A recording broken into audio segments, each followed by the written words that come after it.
All rise for the jury.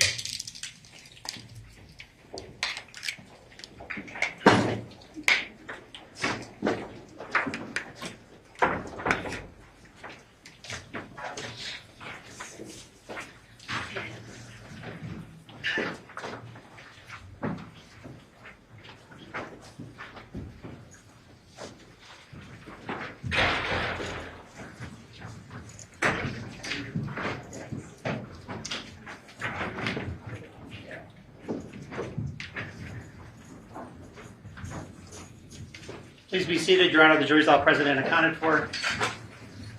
We're going to go back on the record and see 377239 David versus Devyn Michaels. Good morning, everyone. I hope everyone enjoyed the weekend. We are going to presume the testimony of the detective. Devyn, I just have you said that we sworn against since the weekend has passed. You solemnly swear or affirm that this money that this action shall be true, the whole truth, and the best truth, and all that. You just state your name. Carrie, K-A-R-I, last name Skinner, S-A-I-N-N. Thank you, Judge. Good morning, ma'am. Good morning. Friday, we were short on time, so we rushed through a bit of things, and I want to review a couple of things with you, okay? So you had previously indicated that you arrived at the scene with Dennis Ozawa, is that correct? When you arrived on scene, did you interview anyone at Paladura? We did. Who did you interview at Paladura? That's going to be Virgo. Okay. Johnathan Willette. In addition, did you speak with the children there, or was that over at the Porcupine Rim scene? Porcupine Rim. Okay, so let's move forward to the Porcupine Rim scene. When you arrive at that scene, what do you observe? When Detective Ozawa and I arrived on scene, we observed Devyn Michaels going between the house and her vehicle, which is the Nissan Armada. And then I believe there was one child kind of playing around in the yard. Okay. Did you notice anything at the Porcupine Rim scene as you arrived other than Devyn Michaels? I did. As we walked up the driveway of the residence, kind of off to the side, which would be near the opening of the garage door, there was a black cell phone. Okay. And when you say off to the side, do you mean actually on the driveway? It was on the driveway. And which side of the Nissan Armada was it? It would be to the left. Okay. So the driver's side. Correct. Okay. When you observe the cell phone on the driveway, on the driver's side of the Armada, do you immediately go grab it, or what are you thinking at that time? No, at that point we made note of it. That is something that we're going to want to include in our search warrant. So at that time we're leaving that so that we can collect it in a way that we can have it forensically analyzed later. Okay. And I would presume at that point when you see it from a distance, you don't realize there's blood on it. Correct. But you're noting it, you're not telling the defendant about it, you're just, okay, that's noted, and you move on. Yes. And you indicated previously that you had an opportunity to speak with the girls, the young girls, is that right? Yes. And they indicated to you that the Devier had been home with them last night. That's correct. We went through the first interview in the beginning of your testimony, you recall that? Yes. And also, I called it the first interview. This is actually the second interview conducted by detectives, but the first that you were involved. Yes. I didn't get a chance to ask you, but how were you approaching this second interview when you first go in? What's your mindset? Sure. So whenever we're contacting someone for the first time, we try to use a free format. We will ask them questions and allow them to give us a narrative in their own words. They're explaining the situation, the story, all of the things that they want to organically just tell us. And then we may ask a couple follow-up clarifying questions and sometimes repeat back to them what they told us so that we can feel comfortable that we understand what they're trying to tell us. And you are aware that there was an interview conducted with the defendant prior to your involvement? Yes. And this second interview, your first, Yes. was that investigative type, open-ended, like, hey, give us any information you deem relevant kind of thing? Correct. Okay. And just to briefly summarize, there was some discussion about, in that second interview, your first, the day before, shopping for school supplies, the defendant acknowledged she had been with the victim, and then she said he was alive and well in the garage when she left. Is that correct? Yes.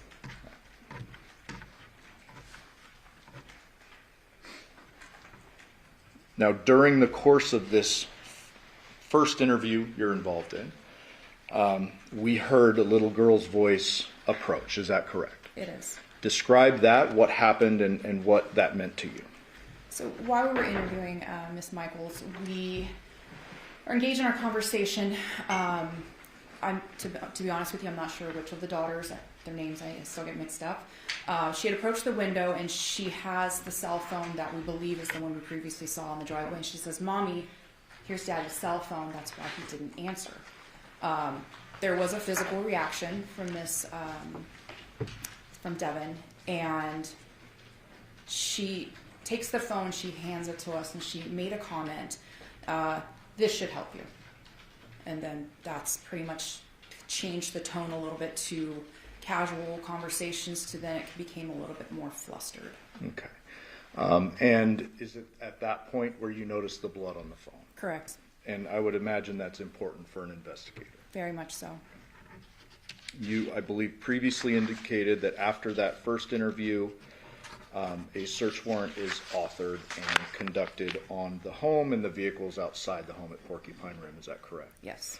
During the course of that, we know the wallet with the current ID is found. It's tied in several bags in the defendant's underwear drawer, and it's kind of tucked away. Is that right? Yes. And then within that same bag is the truck keys. Yes. The Social Security card was found, but that was in her purse, not hidden away with the other stuff. Right. Okay. We were about halfway through that second interview when we had to break on Friday.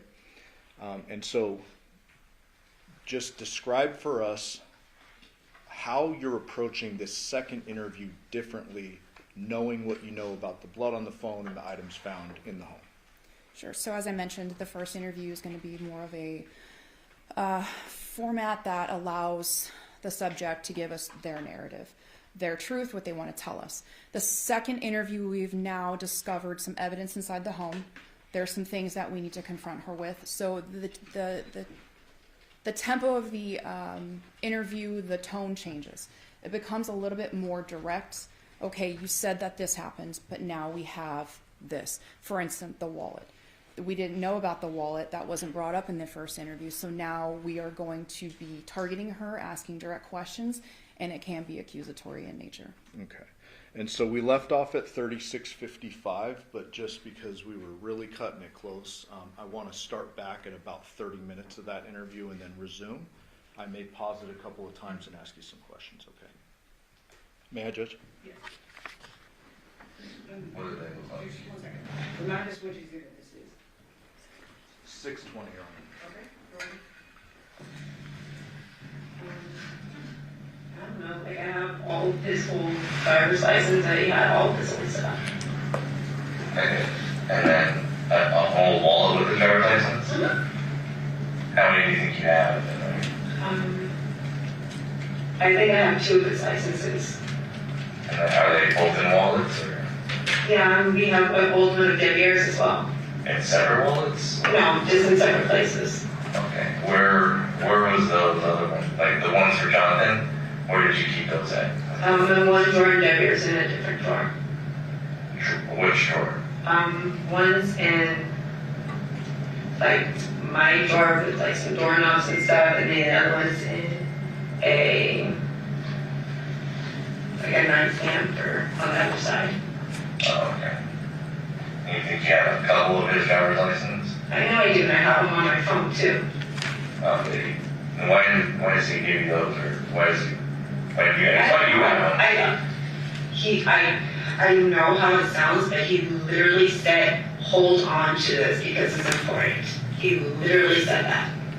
About what? Like the social and everything. And I have the EBT card, and you can see it at the gas station. He handed me the EBT card and said, this is the code. And then he gave me the other one.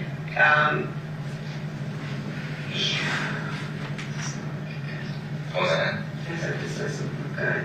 Why did he say that? Because he's telling me to do things, and you're asking me about it, and Well, I mean, you're explaining it, that's why. you can see at the gas station, he hands me the card and says, hold on to this in case you need something. Like, And that's the EBT card? yes, sir. And it's at the gas station. You can see him hand it to me. The RFO? No, and not the Arco. There's another gas station on the Pecos one where we stopped, and I think, yeah, because he gave me the card and then he went outside to smoke a cigarette. But it's on the security camera. You can see him hand it to me. Do you know which gas station?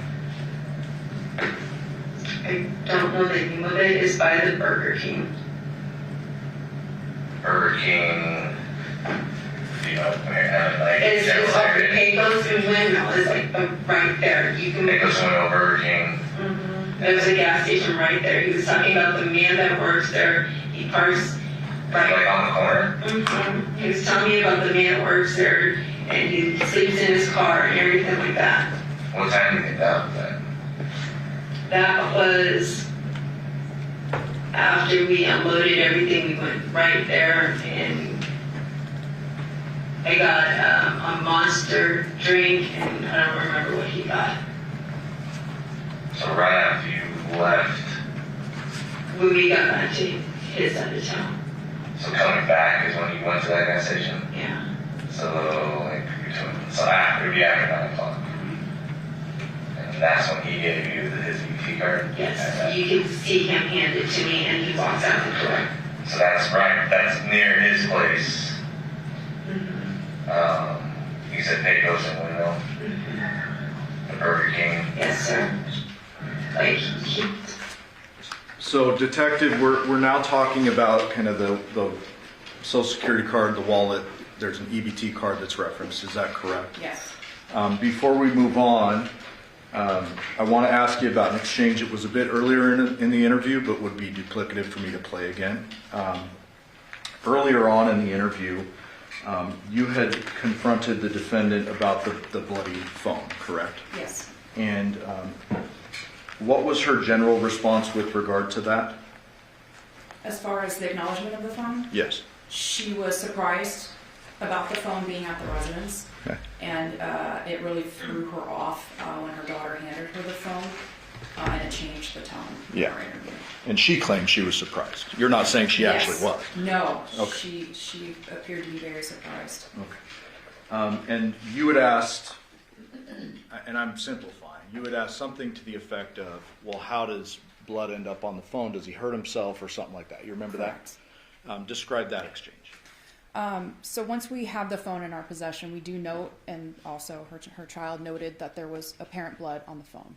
That's of great concern, and of course we're going to address that at the time. Began asking Devyn some questions related to that. She mentioned that he had injured his hand, and I believe she specifically said he took a chunk, and he being Johnathan, out of his hand. Then went into great detail, which stood out to me because the entire interview there hadn't been any detail on anything. It was very generalities. There wasn't a lot of, it was like, I don't remember. But in this case, she went into extreme great detail about the table, how it folded, where it was in the garage, how he had hurt himself. And to be fair to the defendant, I believe she said, John told me that he hurt himself. I didn't see it, but she knew it, or claimed she knew what he hurt himself on, and that it was a very large injury. Correct. And in addition to that, she did not see any blood or injuries on John's hands. And Detective, you've reviewed the autopsy photos in this case. Yes, I have. Were there any bleeding injuries to the victim's body other than his decapitation? No. We're going to resume the interview now. he kept, There's in 2 gas stations, there's a Chevron right there on the corner. I think it's like a Charles Horse. Okay, so the Celebrate's there, and then across Candy Corner from that gas station is another gas station. I think it's a Shell or something. I'm not sure the other one, but But it was next to the Burger King. Yes. Okay. Yeah, please check the security. You can see him, and you can see him telling me the code and everything.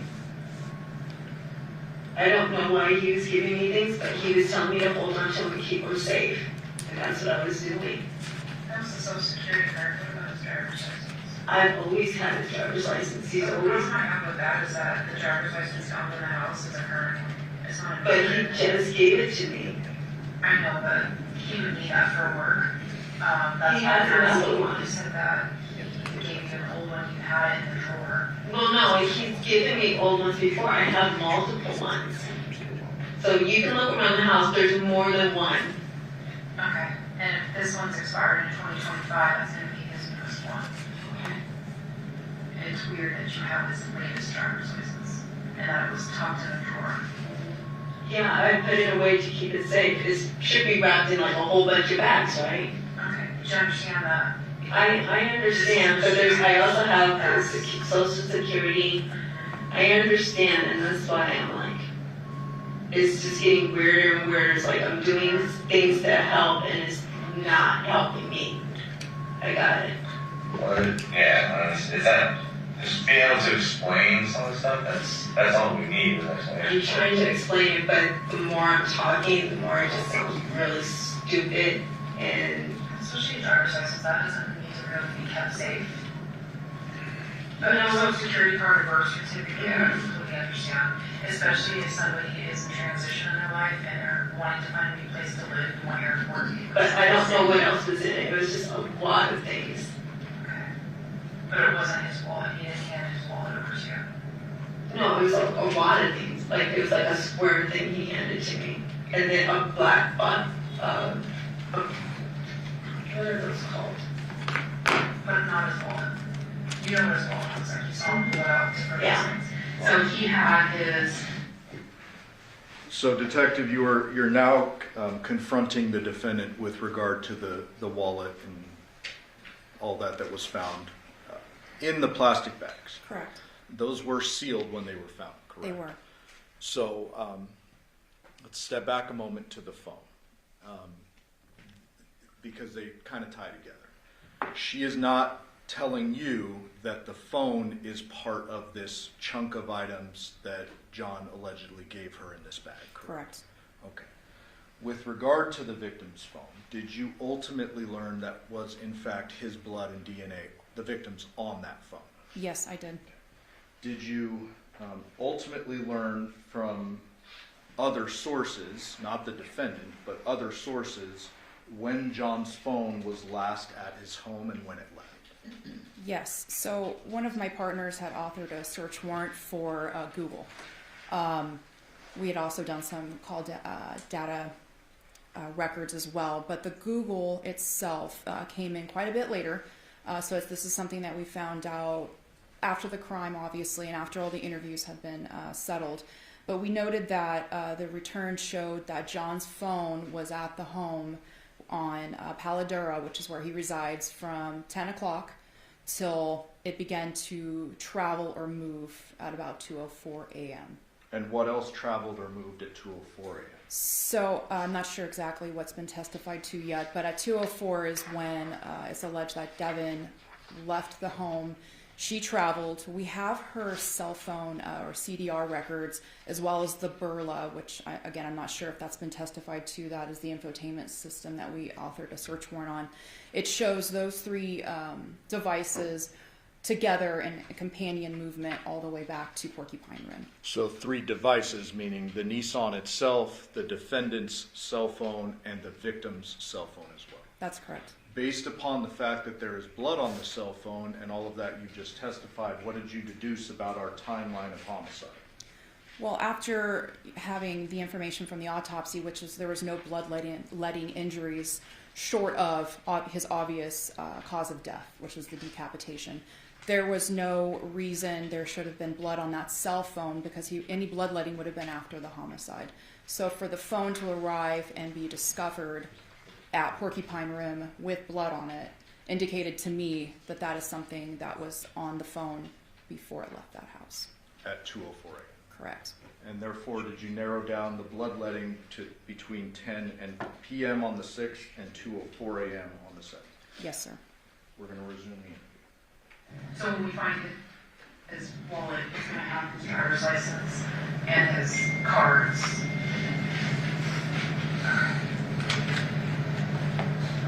I just don't know why his son didn't have a driver's license.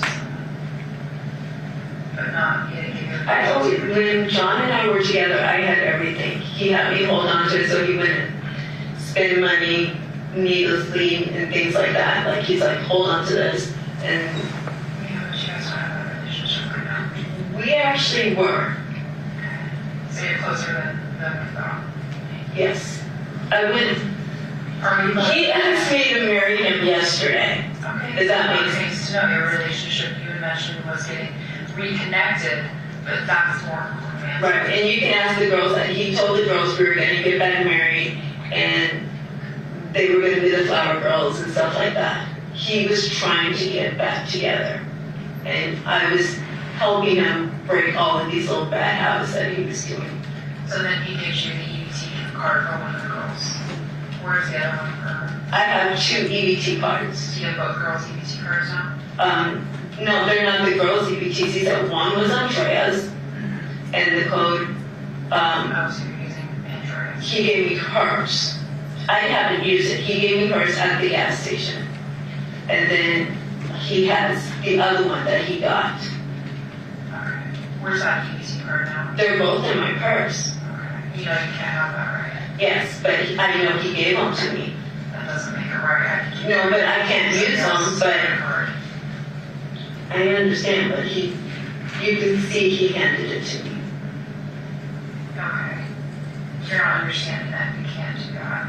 So. No, I know I can't use them. I don't believe he can use it because it's Andrea's and not his. Right. Is Andrea mad that you have the EBT card? Did you get it? Because she's got it now. That's her money. No, he said that she gave it to him because she can't use it in the state that she's in. So he was just using it to fill his away from money. That's what he said. He said, but at any moment she can cancel it. Yeah, but she wasn't.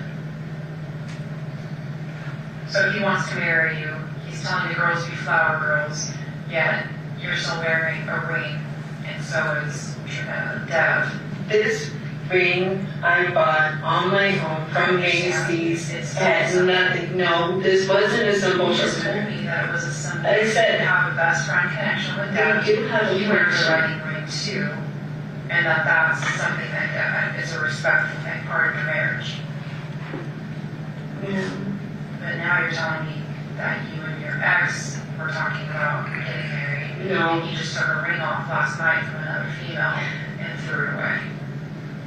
But yet You're taking what I'm saying, but you're- not. It's fact, it's what you said. No, I understand that's what I said, but that's not exactly the situation. You're taking it and Okay, so let me. here's what you told us so far. Your ex needs a place to stay. Yes, Because ma'am. he's trying to get out of his mother's house. Yes, ma'am. You were kind enough to allow him to move into the house with you, your current husband, which is your best friend, and your 2 girls, which the girls just moved back in May. Yes, ma'am. Okay, so you guys are trying to make it a family.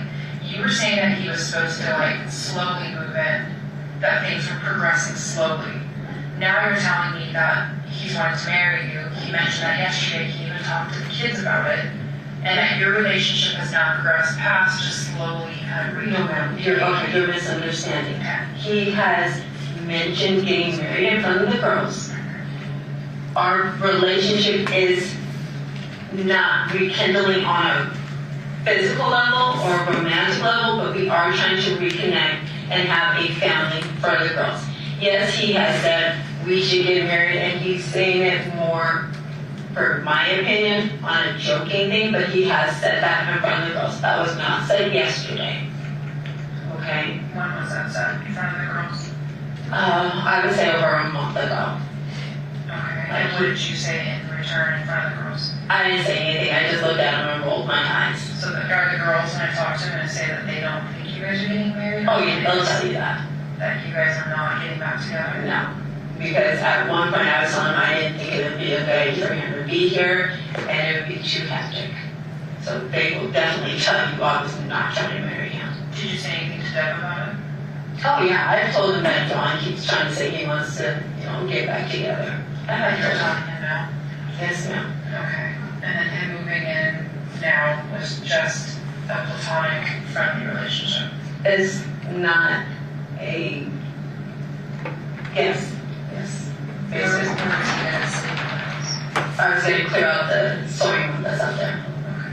Okay. He said he wanted the loft because it was the cooler place, but I was going to give him the sewing room. because there is more than enough room. And then Deb sleeps on the sofa. Sometimes, or he does sleep on the bed, like I said, when we watch movies and he knocks out within minutes. And then have you guys ever had a sexual relationship? Yeah, we had. Okay. But And it's not there now? no, I can't even have sex now. Well, I mean, there's a lot of different ways to have sex. I understand, but no. Okay, so you guys have no connection that way at all? No. Okay. That would complicate it a lot. Having your ex with someone you're still in a relationship. I understand. Okay. You can have all my medical records and everything like that. I have to take hormones just to. I understand. But like I said, there's a lot of different ways to have sex. It doesn't have to be penetration. There's a lot of things that a couple can do. And obviously you did that in the beginning, but it's just not now. So much changed. Pain. Well, not to be crass with you, but I think I need to be direct with you. Pain. You can give a male a hand job. And that gives you a connection with that person in a sexual way. I don't say hand jobs. A relationship. Do you know what I mean? You know what I'm trying to say? Yes. There's a lot of different things that you can do for a male that you're connected with. Okay. If you ever see the thing that we're not. Like that. I'm just trying to answer and get all the questions answered in the relationship. That's right, answer questions. I mean, I'm cool with we got married for this, the rings, that to me is a lot. That's probably the most odd thing about it for me. Is that It's just I like my ring. But he's wearing a ring too. He's wearing a wedding ring. He wears a lot of rings though. He's wearing a wedding ring. But he does wear more than one ring though. So, and he's bought them for himself. Sure. I got mine. No, I mean, but I didn't buy them for them to be symbolic. He's bought his own rings to wear. And where did you guys get married? You guys got married. What was that? The flamingo thing? So you guys had a ceremony with my forehouse? Yeah, it was free. I got a coupon thing, and that was cheaper. And you just did it out at a chapel and the flamingo. Yeah, and there was the one witness, and that was it.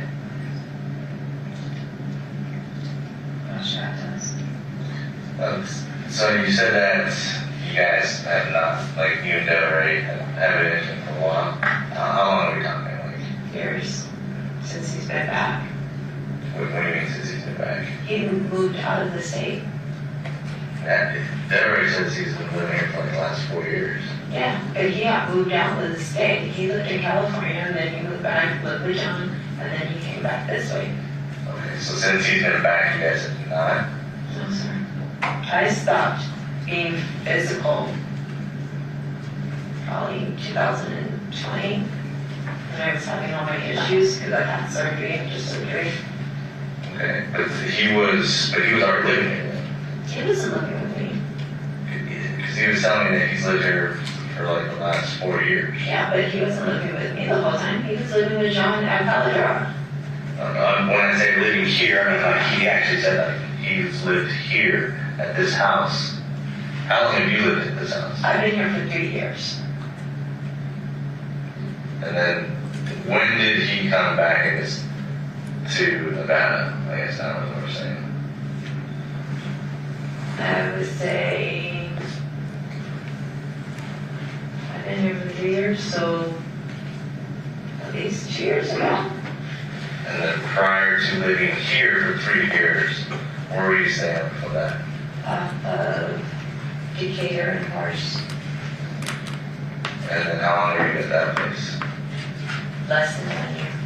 And then prior to that place, It was at Wild Magic. where's that at? 89129. Like what area though?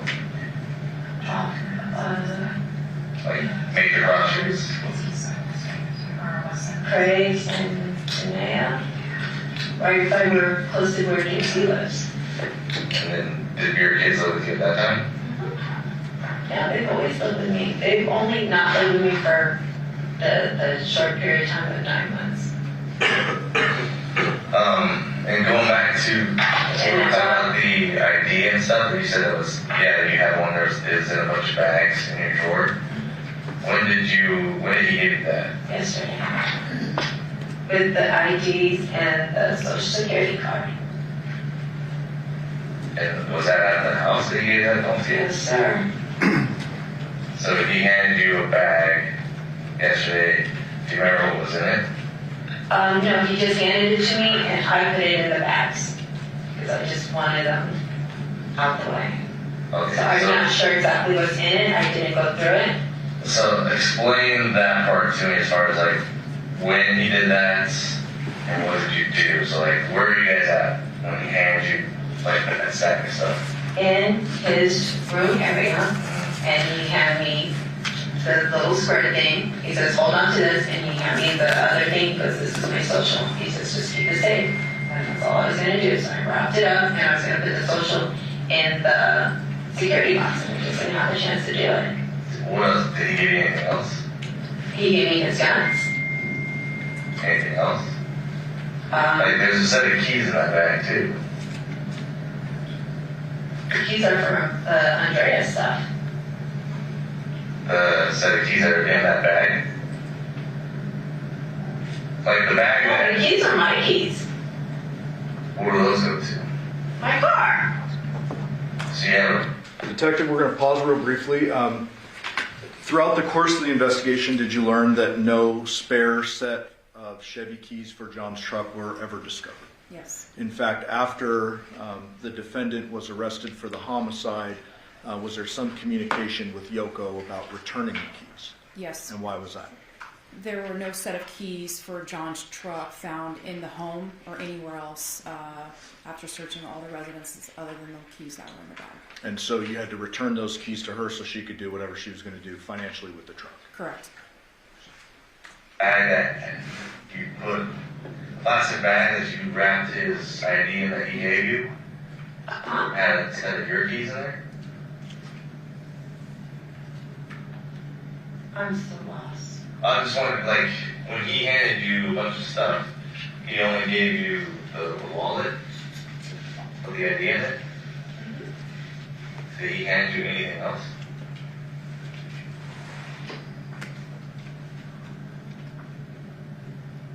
The social security card.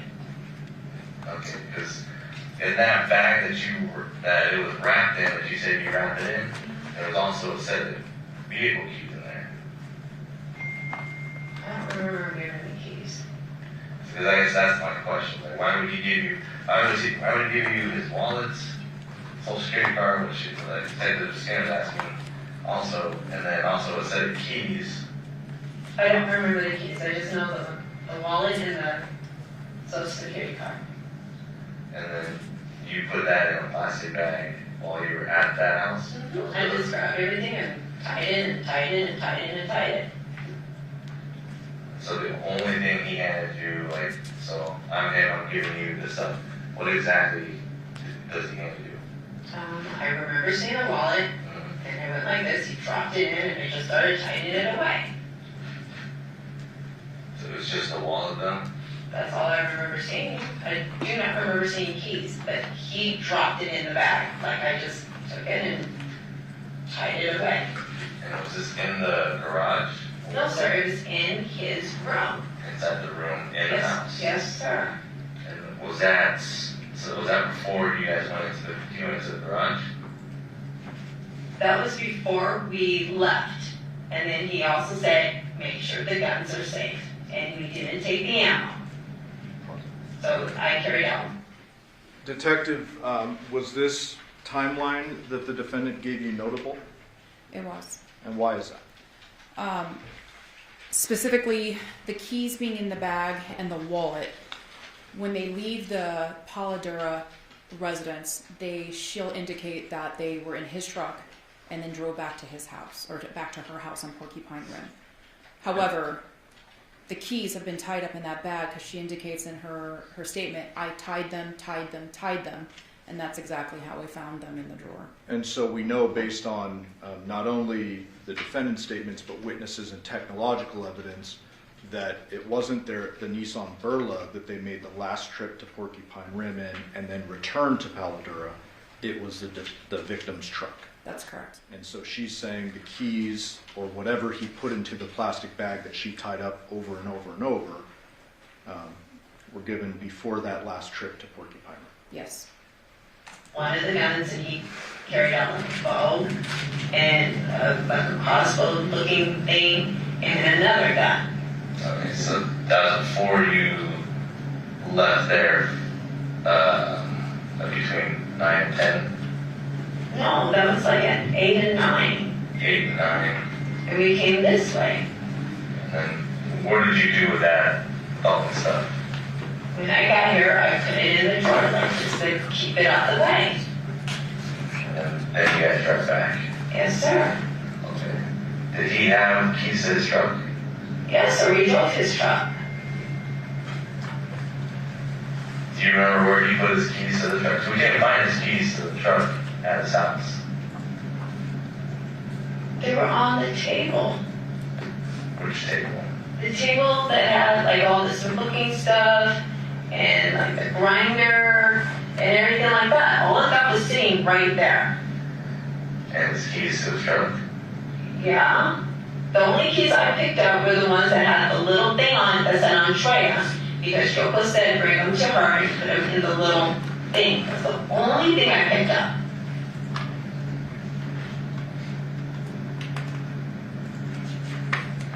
Okay. So you don't know what keys are actually in that bag that you wrapped everything in? No, sir. Like I said, he said keep this safe. I took the plastic bag and he dropped it in and I started tightening it up. And then he handed me the other thing, and I was just going to put that into a safe. Okay. So, like what we were saying is, a lot of the stuff now is like how you're saying you're talking it out loud and it just doesn't sound well. I understand that, but you didn't know John. You didn't understand his mannerisms. I know, but when we talked to you earlier, like these are the things when we were saying like, hey, be descriptive as possible. Like, what were you guys doing? Like, you say you're packing, doing this, but like specifics, like stuff that's important. All that would have been really important for us to know. I do apologize, but that's not things that were like kind of going through my head at the time. To remember is like, when you say this, it's like, okay, I remember this now. And you say something else, then I can recall more information. I'm trying to remember as much as I possibly can for you. Okay, because like how you said how it doesn't look well, I agree with you now because you have his social security card, you have his wallet and his ID. There's possibly a set of keys that looks like might be his truck keys in that bag. Okay. So. But I'm sure he's got I got more than one key for my car. Not keychains on it. Spare keys would have keychains on it. Like it's not just like a key with a key fob. It's like it looks like his personal set of keys. Like I said, he put it in the bag. I just tied it up. That's all I did. And I think there's like 3 bags around it, 3 or 4 bags. I'm not even sure. And if you have a safe, why would you not just put them in a safe? I haven't had a chance to. A plastic bag. But the keys? So for all the stuff that you Oh, it was just what we had right at the time. I hadn't been here to put it in the safe. The safe is here, but I just hadn't That was placed in a drawer.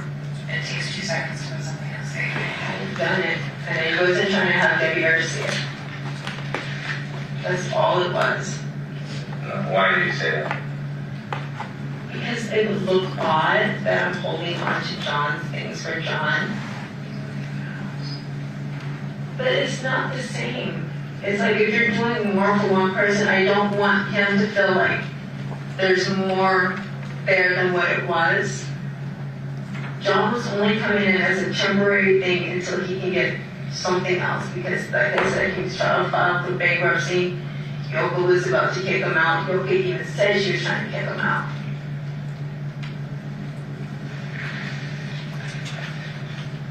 Okay. So How can you tell us about the bankruptcy before? That he was I doing well did. with the money? I did mention bankruptcy before. I don't remember that. Did I tell you, or the, yeah, I mentioned it. About it, I most definitely did. we're standing inside the house when you guys were out here. He told his mom he was gonna file for bankruptcy. Yeah, gambling. How long does he have an issue with gambling? I said, no. Where does he usually play? Well, when we lived together, he would go to the Santa Fe. That's like say or something together. That's when we lived together. I don't know what his spot would be now. You don't know where he would go living with the he would go. Probably the Green Valley is the closest one.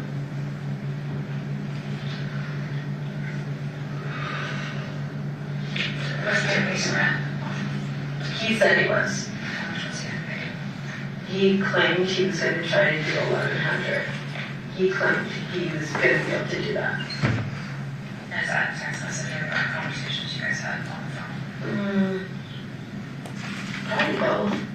You might be able to find a text message on it.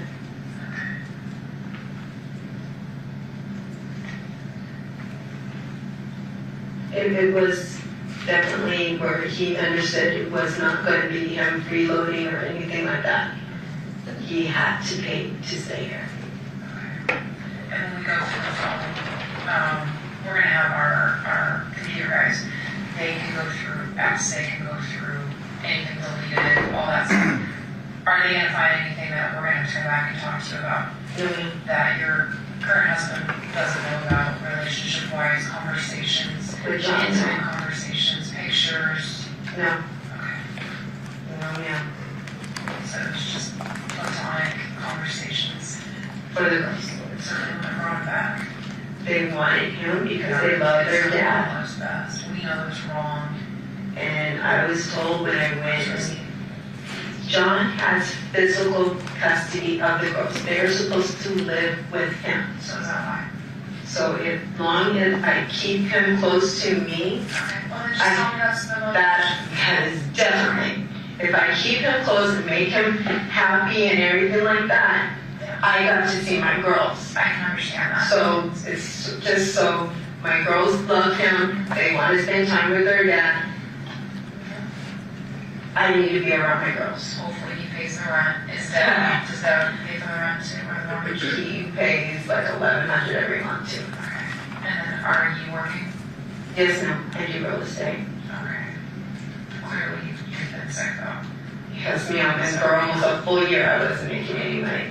So I went through my savings, I had to take my stocks out just recently to get things caught up. Yeah, I've been struggling trying to get all of this back on track. This was gonna help a lot. Yes, ma'am. So that's the motivation too, is keep the girls close, and then if you keep him close and happy, you'll be able to have contact with the girls, and he's gonna pay the other half of the mortgage. I figured as long as I didn't rock the boat too much, he wasn't going to get out of control because I know what triggers him, and I wasn't going to do that. I know even when he's yelling and everything, as long as I'm not trying to engage with it, he does calm down fairly quickly, and you can see it on the text messages. Okay. So, like going back to what Stan was saying, why are you? I know that you want to see your kids, but ultimately you have custody of the kids. He has Well, he has physical custody, but they've been staying with you. They're not staying with because him. he's letting them stay with me. Exactly. But why would you want to bring him here? Because if you look at the text messages, when he gets mad, it's bring me the girls back. I want the girls back. So he's threatening you about that stuff. So he's threatening you about the kids. Okay, so Again, if I keep them happy and keep everything cool, the girls can stay with me. And they were supposed to be with me for the summer, but you'll see, oh, I miss the girls. I haven't seen the girls, so it's okay. I would drive to Henderson multiple times just so he could see the girls, and then we would drive back. do you have any other phones? No, sir. We have a house phone, a landline. Yeah.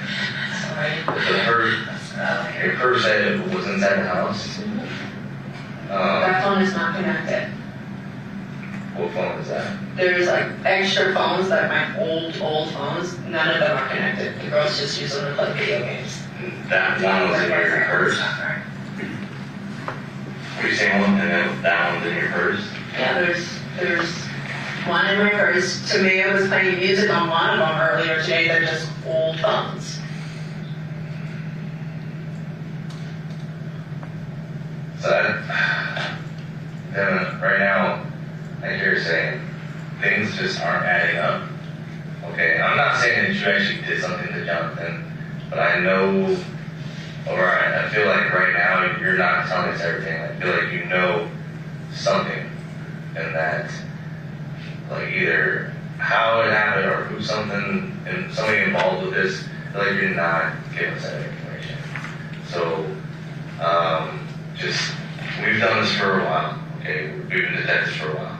Okay, and just given everything that you told us, and just kind of how everything happened, it's kind of sporadic. All right, I really don't want to beat around the bush at this point now, because before I was giving you the benefit of the doubt with everything.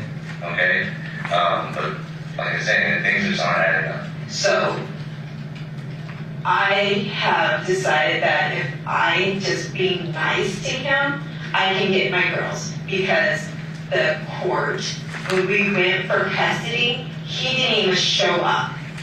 And the judge had us wait an extra hour to see if he was going to show up, just to give him the benefit of the doubt. And they still granted him physical custody. They denied his motion for sole custody, but they still granted him the physical custody of the girls.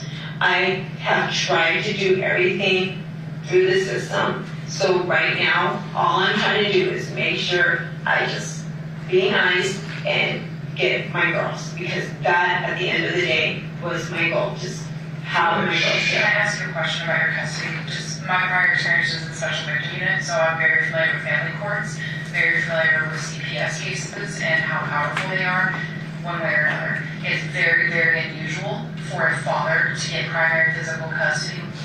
So, She told me that day, and you can talk to the victim, that my girls were going to be home that day. I told her I'll do the custody class, not custody classes, the counseling, which I'm still doing, and you can talk to her. I did the parenting classes. So they took the kids away. Yes, ma'am. But they said that you have to do this, you have to do, and I did everything. Usually it's temporary. And they didn't. They still granted him, yes, now you can look it all up. Even my therapist, everybody that has been involved in this case say it didn't make any sense. I had Where are all your firearms in the house? There's one in the drawer and there's one upstairs.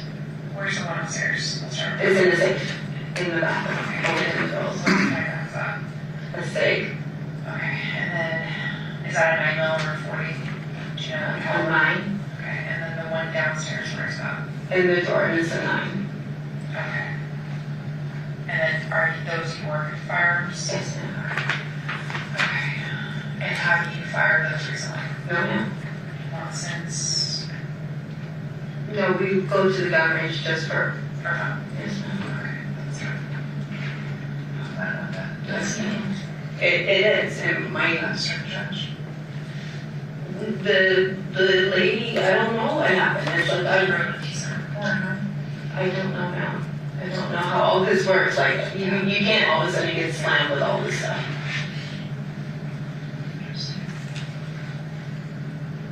So I know it looks weird, but I'm just playing nice to keep my girls. So I'm just trying to not create waves. So John says, I need you to do something, I do it. As simple as that. I'm not trying to look stupid in front of you guys, but Does he hold that over your head? yes, Like, does he threaten you with yes, the kids? yeah. Like, what kind of stuff does he say? Is if I'm not, hey, I need you to do this, if I'm not, it's never been like a sexual thing. I mean, he did at it, but it's always, if you're not anything. I need this help. I need this help. I used to give him gas money every time I went down there. I used to have to buy his beers and his cigarettes because the EBT doesn't cover it. And the girls would even tell you I was always buying them something. You can look at the gas station records. Every time we went in, he would, hey, I need this, this, and this, and I would be the one paying for it. I just don't want to offer Is those. that how we got you to agree for him to come here? Yes. And it's just like, keep my girls close. What did he tell you? That it's not what he told me, it's just, I know. What did he say? Like when he said, We should be a family. We should be a family again. The girls would want us together. did he threaten you saying, let him move in? It wasn't a threat. It was more of a, well, if you don't want to do this, then I'll stay with Andrea. We'll have her, because he told me straight, he already moved on with his life and everything like that. And him and Andrea were supposed to get married, and I wasn't going to be in the picture anymore. And I can't be without my girls. Did he say he was going to take the girls to where was it, right? No, they weren't moving anywhere. But it was just, I wasn't going to really have my time with them like I do now. So I know I seem very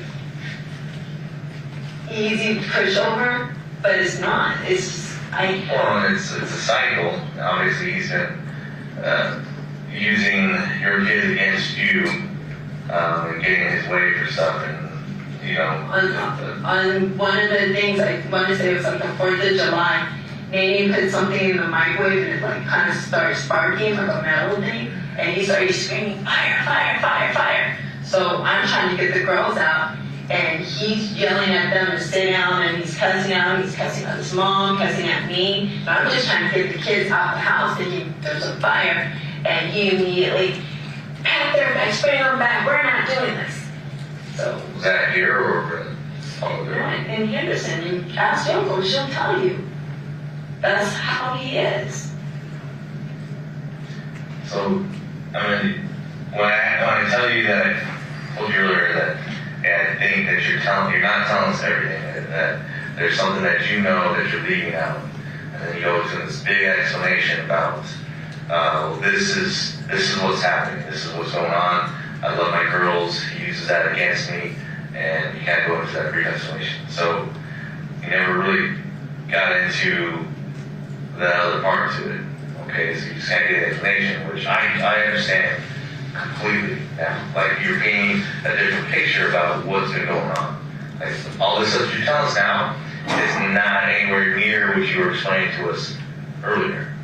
You know what I'm saying? I'm not trying to speak ill of anyone, and I'm not trying to make myself sound. It's not speaking ill, it's just trying to explain the situation and where you're at with him and your guys' relation.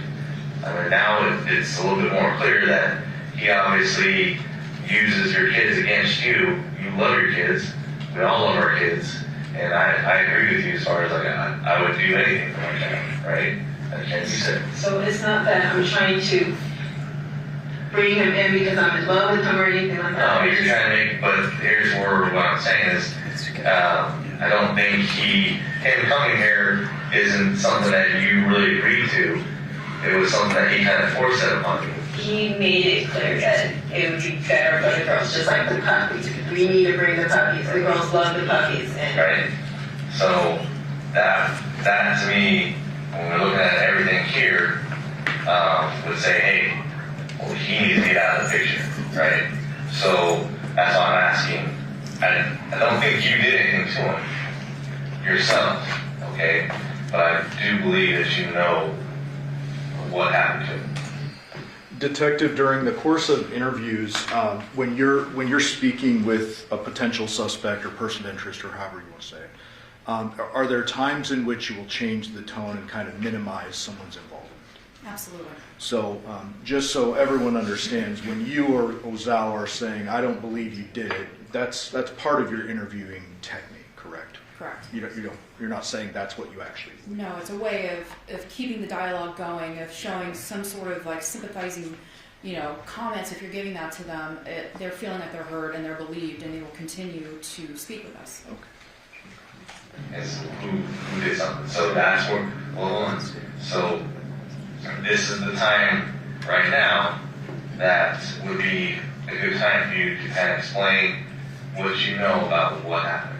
Because as we go on further, and when we leave here, and you say, I have no idea, there's no clue, I don't know anything about what happened, and then we find out later, that obviously looks worse on you, correct? I understand. Okay, so like I was saying before, now is the time that it would be coming upon you to say, hey, okay, this is what I know. Okay, like I said, I don't believe you actually did anything to him, but I do believe that you know what happened to him. Okay? John was like this with everybody, so I don't know if he got into anything with anyone else, but for me, this is how he was. For Yoko, this is how he was. I'm pretty sure he was like that with Andrea. I don't know if he could be with any other person where he's like doing this. You would have to look at his phone, but you can look on my messages. It was always a back and forth like this almost every single day. I would get a message and it would be a very aggressive, I hate this, you're not doing this. And by the time the day was halfway through, it would be I'm sorry and everything like that. This was almost daily. Like I said, I get that. Like I understand what you're explaining as far as how he is. Okay. What's the combo you're saved? If I'm going to say that. 1978. Thank you. Sorry to interrupt. So, but like I said, I understand how you're explaining him and how he is. Okay. But like I said, I still feel like you know more than what you're telling us. So just to wrap up a little bit, obviously we grabbed the phone that was on the driveway. We'll process that. Thank you for the iPad, for the This is my iPad. The girls found that. They said that's what, so I didn't know anything about that. Okay, we got that. Is there any reason why John's blood or anything DNA related will be in your vehicle? Because that got towed back to our station, our CSA, they're gonna thoroughly look for everything in that vehicle. I couldn't tell you. If he was bleeding from when he was doing the thing, he helped load up the truck, so if he was bleeding, it might be Or your my Armada. Okay. Like, he was putting the things in the car, like anything that Sure, would be but there's heavy. gonna be obvious areas where blood doesn't belong even if you're loading. So I'm just asking you directly, because if we do find any DNA evidence in that vehicle, obviously we wanna make sure we asked you if there would be a reason. No, the only thing I knew he said was his hand that he hit on the table. That's the only time he ever said he was bleeding, and he said it got a pretty good gash. Okay, but you didn't see that. No, I did not, so I can't really speak on it. But he was still loading everything up, so I don't think it was really bothering him that much. And then just to confirm, you don't know how his phone got there on the driveway. No, I know he was smoking, and when I went back over there and I said, girls, where did you find this? They pointed to it, there is cigarette butts there. So I don't know if he was just smoking and put it down and just didn't pick it back up, but you can take those and I'm sure it'll be his. When you guys unloaded everything, how long did that take? 30 minutes, he was bragging, saying that, yeah, I can always do this as quick as can be, but he tries to stretch things out because he charges by the hour. I remember having that conversation. And when you guys left Paladura to come back here, or when you left that night, or this morning, which way did you go? Like as far as like when you left Paladura, like at I headed up towards the Durango area to get the medication. when you left that neighborhood, did you go straight out to Pecos Bar and Window? Or did you go to Pecos? No window. You went out the one exit to get out the window right there, right by the school? Yeah. And then normally do you guys come this way when you're coming to your house?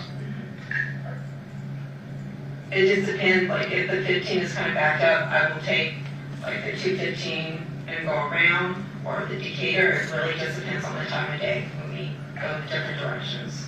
Okay. Okay. Okay. Alright, well, we appreciate it. Hopefully, that you're telling us everything is the truth. So, I will give you a call, or, like I said, we'll have your phone. We're gonna get that downloaded, circle with that too. Okay. And then I'll call Deborah tomorrow. Here. Deborah, Just call Deb. I'll call Deb tomorrow, and then try to figure out the time. But he has to work till tomorrow. Right? Yeah. Sorry, that's a pretty problem. I know, sorry. I have a phone number to reach you for returning your phone. I know you have my phone. Yeah, so you said you have a landline, is that something? I do not know it. It's, Should we call Deb's phone then? yeah. I don't know the phone's ready and then Well, you just told me to pick it up around 11. Well, Oh, no, you just have the address, so I don't even have the address anymore. Oh yeah, no, you're right. Because you wrote it on the paper and then handed it back to you. Yep. Let me give that to you, and then if you want to just come by tomorrow. Pick it up, yeah.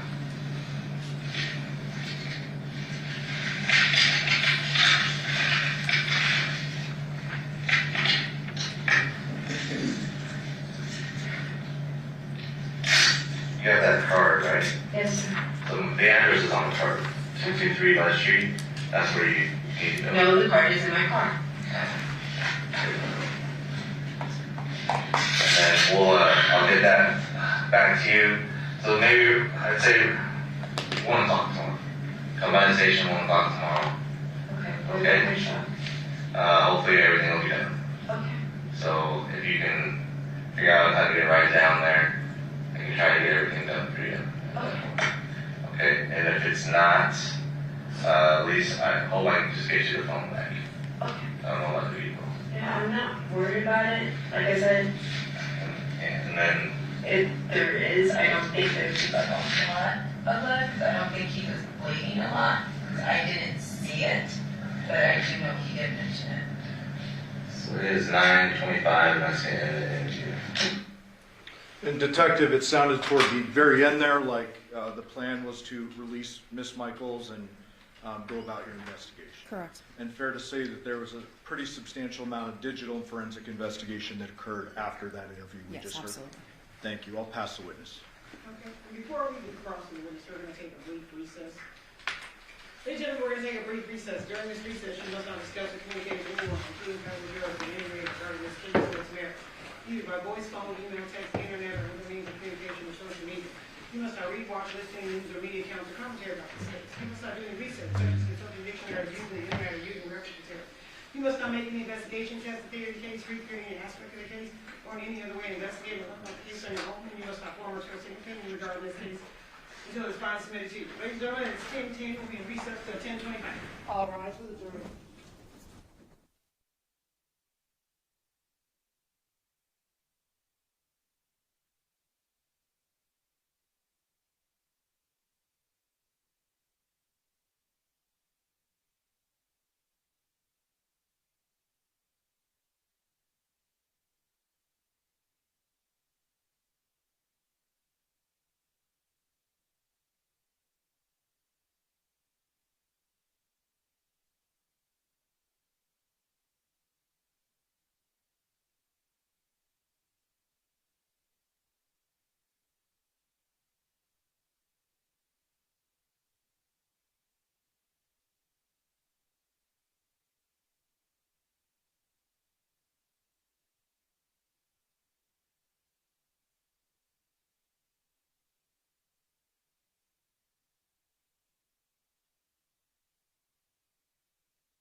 jury's all present and accounted for.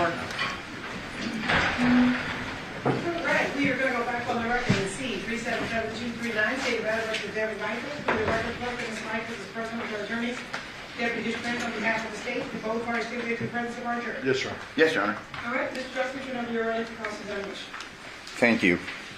Detective Skinner, if we could start with a timeline of 8/7, Okay. specifically in reference to Devyn. Yes.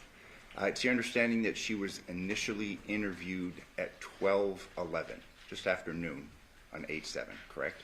Would that be that first interview with Ozawa and Pappas? Correct. I'm not familiar with the timeline. That sounds about right. And then at 14:29 hours on 8/7, you and Detective Ozawa go to the Porcupine Rim residence. Yes, sir. And when you arrive, you see Devyn getting things out of the Nissan, correct? Yes, The Nissan was parked, the Armada was parked in the driveway, correct? it was. While you and Detective Ozawa are walking up in the driveway, it's your testimony that this phone at issue is next to the driveway, correct? Yes, Next to the Armada. fairly close. And then at 15:08 hours, Devyn is interviewed at the Porcupine Rim residence by both yourself and Detective Ozawa in the vehicle, correct? Yes, And then it's at 15:20, while Devyn is being interviewed, the girls bring up the phone, correct? yes, So the phone has been out there, at least based upon your seeing it, from at least 14:29 hours, correct? yes, it is. And it's nearly an hour or so later than the girls bring up the phone. Fair to say? Yes, There's discussions concerning this phone, Daddy's phone, something along those lines, correct? yes, And the phone is looked into, correct? It's handled. it was handled, yes. At this point in time, the airplane mode is not switched on, correct? Correct. So if there's notifications on the phone, presumably those notifications now by operation of looking at the phone, getting into the phone, those are no longer there, correct? Fair to say. Devyn confirms that it's Johnathan's phone. She does. And in fact says, here, this should help you, correct? Yes,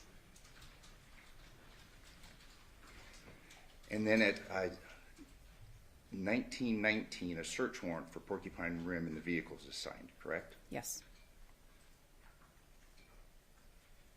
Was there a previous affidavit that had been submitted for the search of the Porcupine residence, or was that the first? I am not certain on that. Detective Ozawa would Yes, sir. probably be better suited. Yes, But we do know that at 7:19 or 19:19, a search warrant for the Porcupine Rim vehicles was signed, correct? yes, And then this interview, this last one that we were listening today, began at 19:55. yes, And obviously reference then is made to this phone again, correct? The phone that's found. that's correct.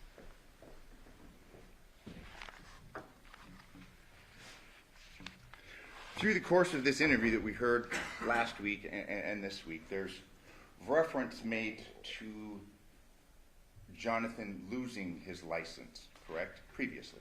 His wallet, I believe. Okay. And in fact, you've learned through the course of the investigation there were texts that confirmed that. Yes, So there'd been texts between Devyn and Johnathan wherein, hey, Jonathan's lost his license.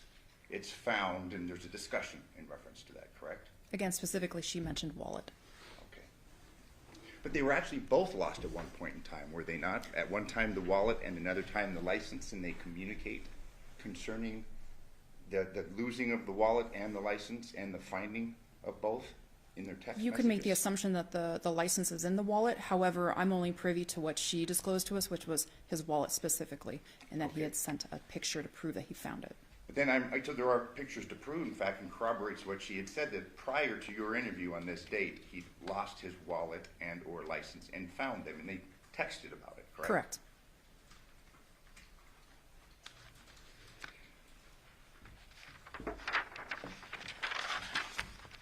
There had been, through the course of your interview, a reference made to Andrea, Jonathan's previous girlfriend, and the pulling of a knife, something along those lines, correct? Yes. There was, in fact, an incident somewhere where that had been discussed previously.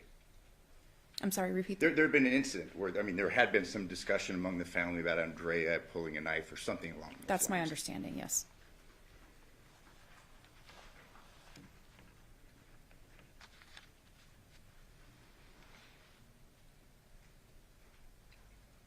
In reference to an injury that Devyn says that John had told her about, she said that she never saw a bleeding injury, correct? That's correct. She had said that Johnathan had told her that he had hurt himself moving, correct? Correct. She had made reference to a white table that he was moving, correct? Yes. And in fact, that white table that she had discussed with you was in the garage. It was. Again, it confirms the movement of this table. It had the big folding sides, correct? Yes. It was found in the garage. And she made it a point to say she didn't see any blood. He had just said that he'd injured himself moving that, correct? Yes. And you'd fair to say, I mean, based upon common experience and knowledge, people can hurt themselves, whether it be a cut, a pinch, something like that, in moving heavy furniture. Yes, absolutely.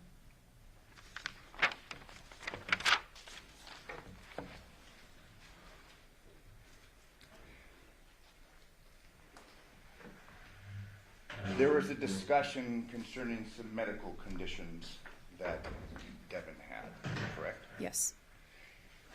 She had talked about this inability to engage in actual intercourse, and you followed up in questions. I did. To that, correct? Yes. She had said, you can look at my medical records, I have these medical conditions, correct? Yes.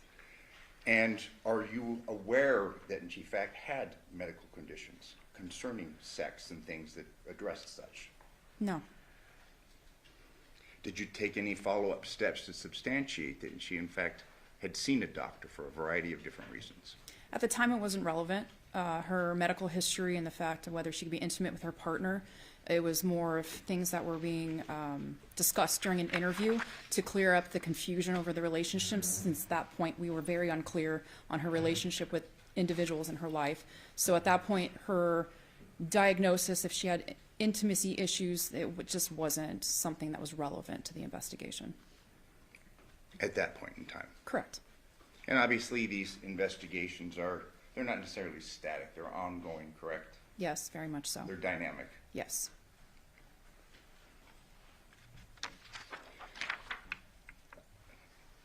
Devier had been interviewed on 8/7, correct? Yes. And again, fair to say that both you and Detective Ozawa were kind of having a difficulty understanding this relationship dynamic between the parties. Absolutely. Fair to say that Devyn's statements weren't necessarily helpful at times. You could say that, yes.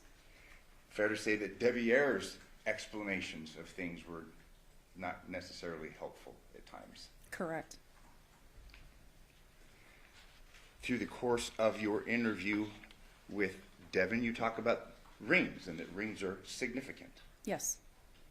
They're a sign of a commitment. Yes.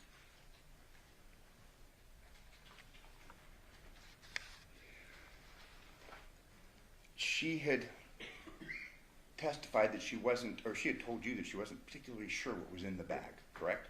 Yes. Things were being moved, things were kind of hectic, correct? That is correct. Fair to say it's kind of ambiguous concerning when these contents were put in the bag, correct? Ambiguous is when they were placed in the bag? Yes. No, she indicated that that occurred at a specific time or instance at the home before they turned around and went right back to Porcupine. But we know for a fact that they actually were at the home and they actually went to the other home, to the Paladera. Yes. Again, a lot going on, correct? Yes. Devyn had been subjected to multiple interviews on 8/7. Yes.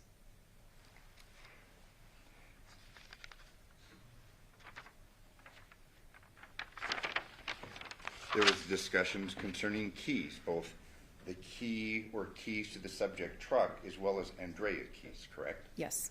And she had told you that she had handled or was aware of the keys in both instances, correct? Yes, she indicated one had Andrea's name on it, and the other one was a set of truck keys that were next to some smoking paraphernalia. You were able to corroborate that Johnathan was a smoker Correct. of both tobacco as well as marijuana? Yes, I believe the lab confirmed that as well. Yes. When you were at the Paladera residence, obviously there was evidence of smoking both inside and outside the house, correct? Yes. As well as alcohol bottles, things of that nature. Yes.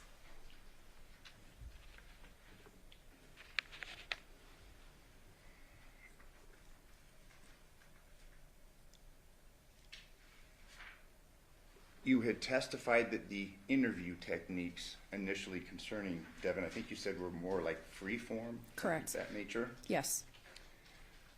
But then they became, through the course of the day, more accusatory. Yes.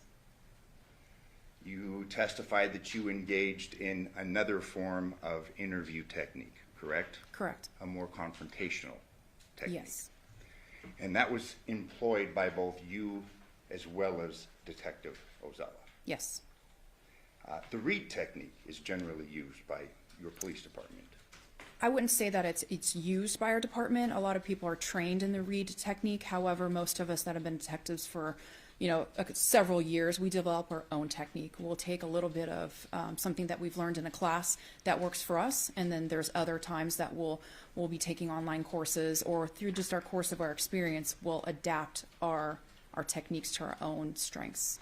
So, however, it's fair to say that you have been trained and implement the read technique. I have been trained in read, but I don't believe that I'm still implementing that. Same question, if to your knowledge, Detective Ozawa, the read technique is generally the beginning, the basis of interview techniques. I would say it's a basis generally, but I don't know that Detective Ozawa has taken that course. Okay. Early on, and this is now before your interview with Devyn, you were engaged in an interview with Yoko at the Paladera residence, correct? Yes, that's correct. That interview began at 10:43 a.m. Yes. and concluded at 11:28 a.m., correct? Yes. 45 minutes. Very fast. 45 minutes. Yeah. You were there to try and gain information to help you in your investigation, correct? Yes. She cooperated. She did. You didn't have the use of an interpreter, but it was clear that you both understood each other. Yes. At times were discussed concerning that night in question. Yes. On 3 different occasions, it was discussed a noise that disturbed her at 3 a.m., correct? I don't recall a noise being discussed. Dogs barking. Okay, dogs barking, yes. On 3 different instances during that interview, there's a discussion of dogs at 3 a.m., correct? Okay. I would have no reason not to believe you. And if I showed you the interview transcript, you'd have no reason to disagree. I would not disagree if I could read them. So 3 times dogs at 3 a.m., correct? Sure, yes. Okay, I'm not tricking you. Yes, sir. At no time was there any discussion of a bang or anything like that at 2 a.m., correct? Not that I recall. Because that's something that you would have taken note of, because it would have been significant. I can have the court's indulgence just one moment.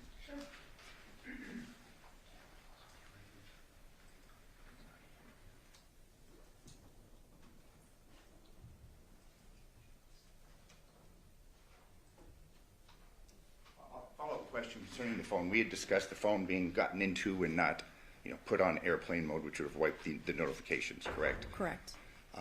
Yoko had discussed calling Johnathan multiple times that morning, correct? Yes. Outside of it failing to have been put on airplane mode, was the phone ever taken off the network that you're aware of? That's not something I would be aware of personally. Okay. Thank you. I have no further questions. Thank you. Yes, very briefly. Detective, with regard to the line of questioning related to the notifications on the phone, you would, I presume, defer to experts on airplane mode and that type of thing, correct? That's correct. The fact that there were no notifications on the home screen when you first saw the phone, was that important for you for any purpose? Absolutely. There were statements made by Devyn that she had contacted or tried to contact Johnathan several times. So in my personal experience, I would believe that there would be notifications unless that phone had been interacted with prior to picking it up and bringing it over to the car. Okay, and there will be an expert that talks about the contents of the phone. That's not for you. Not to my talk. forte. But let's presume for a second that she did in fact text or call John after his death. Would this be something that you've seen before in cases where people try to alibi themselves or cover up? Yes, frequently people will call someone they clearly know is deceased. They will go to their work and pretend and put on an act per se. Okay. So there are times that that does happen. So, not for you to say, but No. It's not surprising to see someone call someone post-murder to essentially alibi and or cover up. Correct. I'll pass it. Some follow-up. You've had investigations where someone leaves a cell phone at a home and then goes and commits a serious crime, correct? Yes. Again, to perhaps establish an alibi concerning their whereabouts. Yes. In reference to the phone, Jonathan's phone, there was communication, specifically a text sent by Devyn to Johnathan about 3:56 a.m., correct? I'd have to defer to the records, but I have no reason to believe that that didn't happen. And that concerned the girls in registration that was to occur the morning of the 7th, correct? Yes.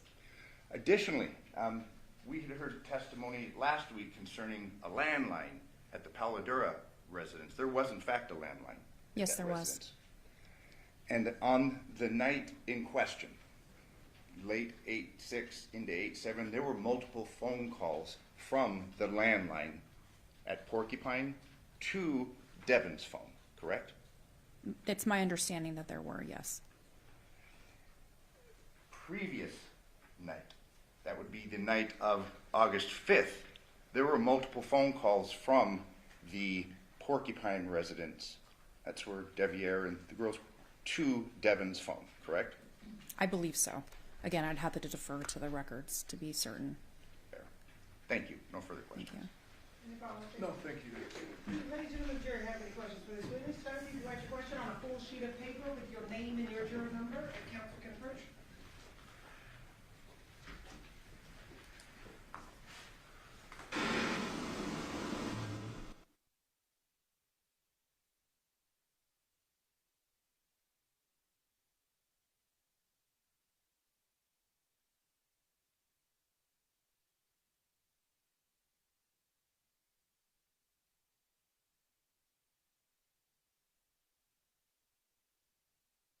Did you check the white table in the garage for blood, the tape right there? I personally did not check the table, however, our CSAs or crime scene analysts as well as our detectives did, and they photographed the garage as a whole as well. Okay, what did they find? There was no blood on the table. Okay? State any follow based on the jury. No, thank you. Defense? Just very briefly, and it involves actually the phone. The girls were handling the phone prior to being given to you, I correct? did not see the girls. I would assume that they were had handled it. They had to pick it up and bring it over to us. Now, whether they manipulated it, I couldn't tell you. Swiped up, anything like that, you can't Could not say. tell you. They appear to have just walked over from where the phone was and up to their mom's side of the car. But just so we're clear, though, that phone was out in the driveway for some time, correct? It was, yes. In fact, through the course of Devier's interview, he had made reference to that phone, correct? I wasn't in that interview, so I couldn't speak to that. Thank you. No further questions. Any follow-up on that, State? No, thank you. Do ladies and gentlemen, the jury have any further questions for this witness? Okay, seeing no response, name no excuse, thank you very much for your testimony here today. State, you may call your witness. Speaks. Next witness is Jared Spangler.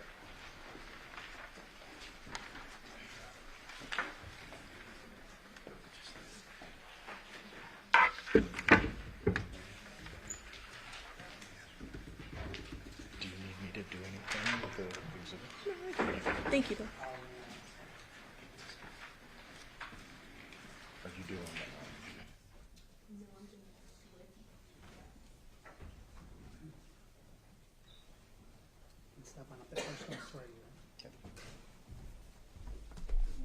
Nothing. You saw Ms. swear or affirm the testimony you're about to give in this action shall be true, the whole truth, and nothing but the truth, so help you God? Yes. Yes. And sir, please state your full name and spell it for the record. My full name is Jared Spangler. It's Jared. Spangler is Spangler. Sir, how are you employed? I am a detective with the Henderson Police Department. How long have you worked in that capacity? I have been a detective for 15 years, and I've been with the Henderson Police Department for 22 years. What unit are you assigned to as a detective? I currently work in the Digital Forensic Lab. Can you tell the ladies and gentlemen of the jury a little bit about that unit? Yeah, the Digital Forensic Lab analyzes cell phones, computers, tablets, vehicle infotainment systems, smart devices. Anytime there's a crime that occurs where there's an electronic device that may have potential evidence, it comes to the Digital Forensic Lab, and we analyze it in a forensically sound method so that we can extract the data and then be able to present it to the detective for their investigation, for their final determination what they're going to do with their investigation. And what type of programs are used to do that? There's several different programs. We have, specifically for cell phones, we use Celebrite. We also use another software company called Axiom. Those work as well for tablets. When it comes to vehicles, we have a software system called Burla. And there's some other ones, but those are the main ones that we utilize to extract the data from those devices and then to analyze that data. Can you tell us a little bit about your background, training, and experience that makes you qualified to be able to do these investigations? Yes. So, like I said, I've been in the Digital Forensic Lab for about 10 years now. I've performed over 3,900 examinations, all sorts of different devices. I've been trained by the FBI, the HSI, Secret Service. They have a national facility that they train law enforcement in how to perform these type of investigations. I've received a little over 1,200 hours of training and certifications from that facility alone. I've also had training and certifications from every specific vendor for the programs that we utilize. So like I said, Celebrite and Axiom and Burla, those softwares that I mentioned, I'm certified to use those as well. They have specific vendor certifications, and I have those as well. So then turning your attention to this case, on August 8th of 2023, were you contacted by Detective Ozawa in regards to a vehicle infotainment system? Yes, I was. And was the obtaining of that vehicle infotainment system a part of a search warrant that was granted by a judge? Yes, that is correct. And this was for a homicide investigation that had occurred on August 7th, 2023, or began at that time? Correct. I believe the request was made by Detective Ozawa for this investigation, the digital investigation, and that was to be performed on a gray 2017 Nissan Armada. Is that correct? That is correct, yes. And the VIN number for that is JN8AY2NF9H9300802. Is that correct? That sounds correct. Do you have a reason to dispute that? That sounds right, yeah. Okay. And it was your understanding that that vehicle had belonged to a Devyn Michaels, correct? Correct. And did you actually make contact with the vehicle? I did, yes. Where did you make contact with the vehicle? The vehicle was located in the basement of our police station, and so that's where I went to the basement. And is that common sometimes for vehicles to have their investigations done in that basement area? Yes, it's a secure area where it's not going to be disturbed. No one will be around the vehicle. It has a door that prevents anybody from coming in and potentially altering any evidence or anything like that. So it's a very contained area, is that yes. right? Yes. When you came into contact with the vehicle, it had already previously been sealed prior to being transported to this basement, correct? That is correct. And prior to your testimony, there were a lot of photos that were taken in this case, but you saw the vehicle yourself, correct? I did. Okay, and you reviewed these photos prior to testifying today, these in my hand, correct? Yes, I did. Okay. And I believe pursuant to stipulation between the parties, the state is going to move to admit 442 through 463. Yes, Your Honor. Yes, Your Honor. 442 to 463, we stipulated to. Permission to publish? Yes. showing you 442. What do we see there? That's the 2017 Nissan Armada. And 443, another angle of that. Yes. Same vehicle. 444, Yes. 445, we get a license plate there, and can you read that into the record? Yep. It's Nevada 30A as in Adam 470. 446, another angle of the vehicle. Yes. And I want to note both passenger doors to this vehicle. There appears to be these red tapings there. What are those? That is evidence tape that I believe the crime scene analysts are the one that put those on there so that you would know if someone's opened the door, if it's been altered, because the seal would be broken. And that's the ceiling we were talking about earlier, Yes. correct? 447, just a close-up there with the seal, correct? Correct. Then 448, obviously you go inside the vehicle, is that right? Yes. And is this just a photo of inside the vehicle, the front side of the vehicle? Yes, driver's side. 449, what do we see here? The gear shifter and the middle console. 450, another angle of that area, Yes. taken from the passenger side. That is correct. 451, are you aware of this being located inside the vehicle? I didn't personally see it. Okay. But no reason to dispute that it would have been Correct. found in the vehicle. Yes. 452, are we getting to the back of the vehicle now? Yes, we are. Okay, and this would be on the driver's side, correct? Correct.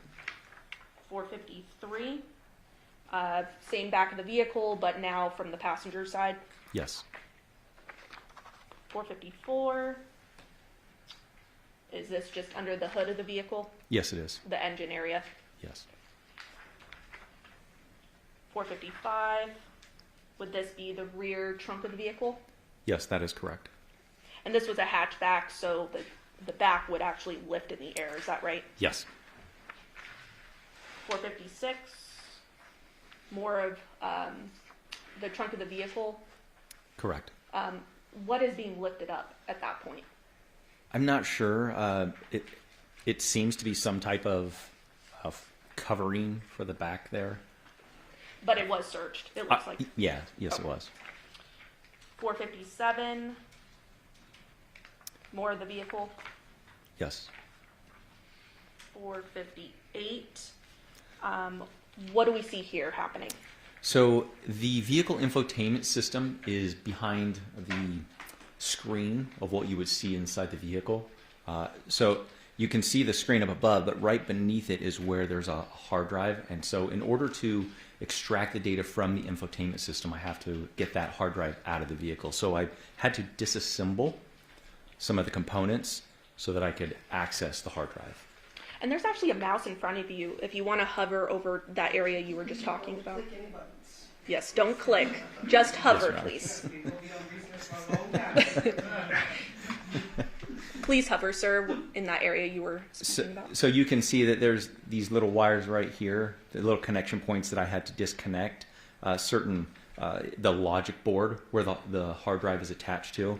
There's one right there, and there's a few down here. But in order to access this, you have to take the whole front face piece off of it. And do we see that in that photo, that front face piece? Yeah. Can you please hover over that? Right up above, up here. That's where like the volume for the stereo is, to change the channel, things of those nature. So all that had to come out. So I lifted it and put it up there.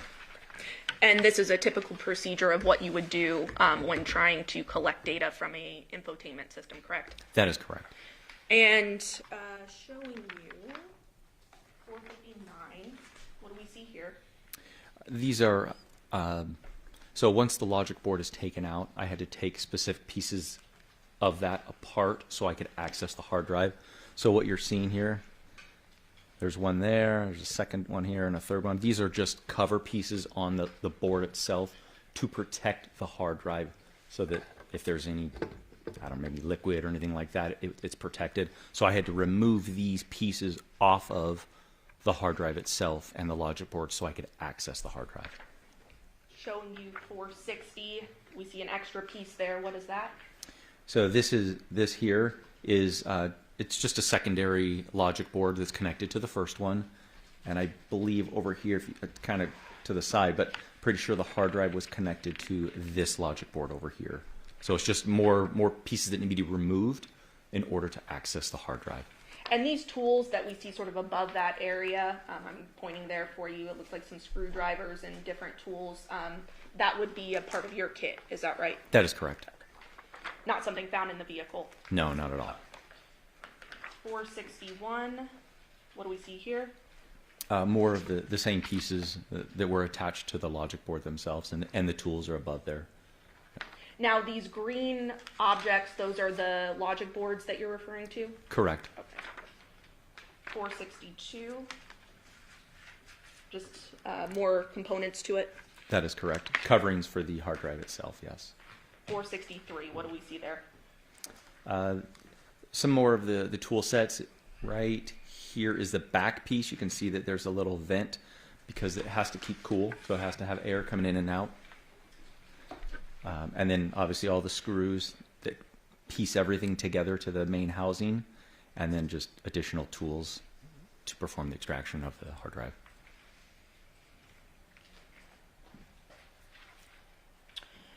So now that you've taken apart the infotainment system, what do you do after that point? So once the hard drive has been removed from the logic board, I bring the hard drive back to the digital forensic lab, which is in the same building. I take it up to the digital forensic lab, and I connect the hard drive to a forensic computer. We have to use forensically sound methods, which means we have to prevent anything being written to the hard drive. So we use a write blocker, which only allows us to see the contents on the hard drive. So I can see the contents, but I'm not able to alter those. That way we preserve the evidence. So at that point, we create a digital forensic fingerprint, we'll call it. It's a hash value, but it's a fingerprint of the data on the hard drive. So when I extract the data and I put it on my forensic computer, I can then create another fingerprint and compare the two to what it was before and what it was afterwards to make sure they match. So I extracted the information, put it on the forensic computer, then I open up the Burla software that I mentioned earlier, which allows us to process and analyze the specific data on that hard drive. So specifically, what type of data is being imported into this Burla software? So the hard drive contents itself, there's databases. That's usually what infotainment systems have, are databases. Kind of think like an Excel spreadsheet. It's a database with input, data on there. And from there, it has to be analyzed. It has to be sorted through to figure out what specifically is it saying. What is the data? So it may be an oversimplification, but it's essentially Burla acts as sort of a reader of the data. Is that right? Yes. And then puts it in a reader-friendly format so that you can actually see what this data is saying. That is correct. And it's not altering the data at any point when you're importing it from the drive into the Burla system, correct? Correct. So after you do that, the raw data is now inside the Burla system. What does the system do? Or what does the software do at that point? It allows the user to be able to analyze it. So it specifically for infotainments. This infotainment system, it recorded GPS location, and that GPS location is organized in trips. So when you start the vehicle, as soon as you put the key in and it turns it on to the accessories or on to the on position, it begins recording GPS, and it records that as a trip. So we'll just say that's going to be trip number 1. Every second that GPS is recording on that trip number 1. So you may drive from here, point A to point B. As soon as you turn the vehicle off, that's trip 1. If you take the key out, you turn it back on, now you're on trip 2. And so it organizes it in these databases I was mentioning earlier. It organizes it in a process where you can see the trips. You can see the latitude, the longitude, the elevation, the speed during each GPS waypoint. So it records all these waypoints, and it's organized in a way. So Burla, the software, allows us to go through and map all those waypoints, those GPS waypoints, so we can see the trip. So we can physically see, okay, this is where it started, and it's going along, and this is where it ended. And this was the speed, and such and such. And it takes into account dates and times, correct? Yes, I forgot to mention, I apologize. It does, every second that the GPS pings, as we'll call it, it records a date and a timestamp. And then ultimately, are videos created that show in a friendly manner where the vehicle is moving at what date and what time around the valley? Yes, the software, the Barilla software allows you to take one of those trips and animate it so that it's what we would be visually appealing for us, what we're used to seeing. It puts it on a map and you can see it, plot it. You can see the vehicle go the direction and go from point A to point B. So now that you have this raw data or this information that was put into the Barilla software at this point, it's in a way that you can actually read it now. You then get some information that was gathered from Detective Ozawa, correct? Yes. Okay, and that was related to the investigation. Specifically then, having that information, did you hone in on the dates of August 6th, 2023 to August 7th, 2023? Yes. And that was because that was of importance in the investigation, correct? That is correct. Okay. And how do you actually sort of, do you just filter to those dates and times, or how do you just hone in on that?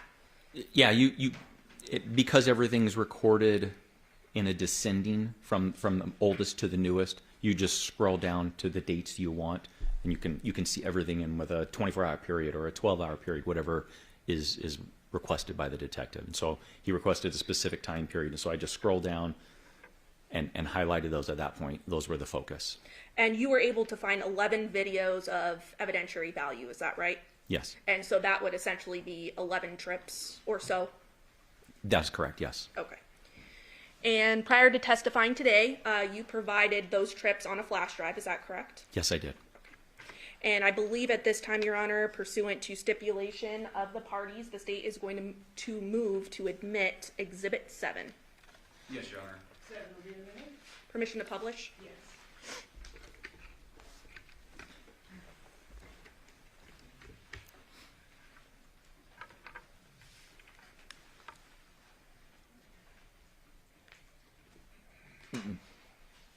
Don't format it. Don't please. format it. Okay. Can I ask you to step down? Do you know what's going on with it, or? Yeah, if that's okay. You're Yeah. the you're the tech guy, so I better leave it to you. Your Honor, I think I need to watch this all happen right now. Okay. Yeah. Here.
This is why we employ the experts.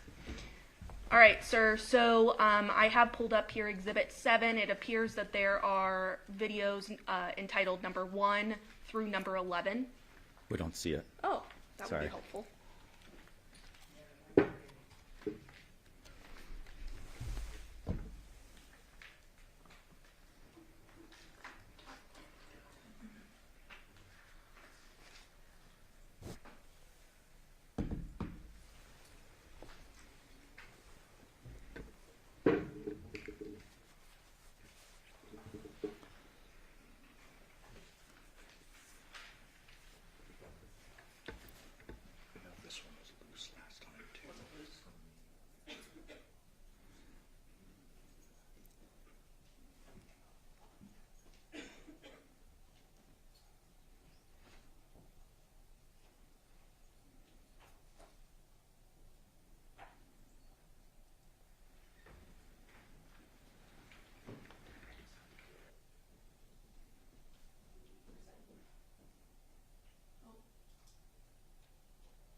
All right, so we see here, again, video number 1 through video number 11 of Exhibit 7, correct? Yes. Okay.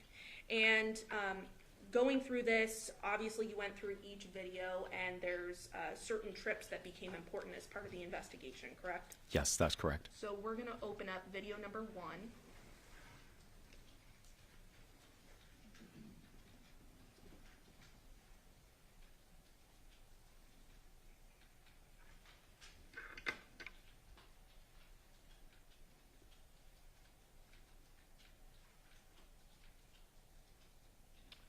I'm going to pause that. What do we see here in video number 1? So this is the Burla software that I was explaining earlier. These videos I created. I just used a Windows capture program so you could see what I see as an examiner. So this is the Burla software. The trips that were of importance, I made videos for those trips. So this is one of the trips. If you look, I'm not going to click, but I'm going to hover my mouse over here.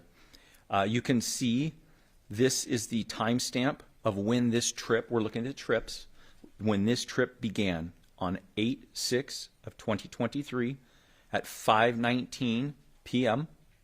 That's adjusted for UTC, for our time. It's not UTC. Everything is recorded in UTC. So we have to subtract the 7 hours. And then the trip ends on the same date at 5:58 and 33 seconds p.m. So one thing you'll notice if you look over here, you can see the count is 2,368. That's how many waypoints.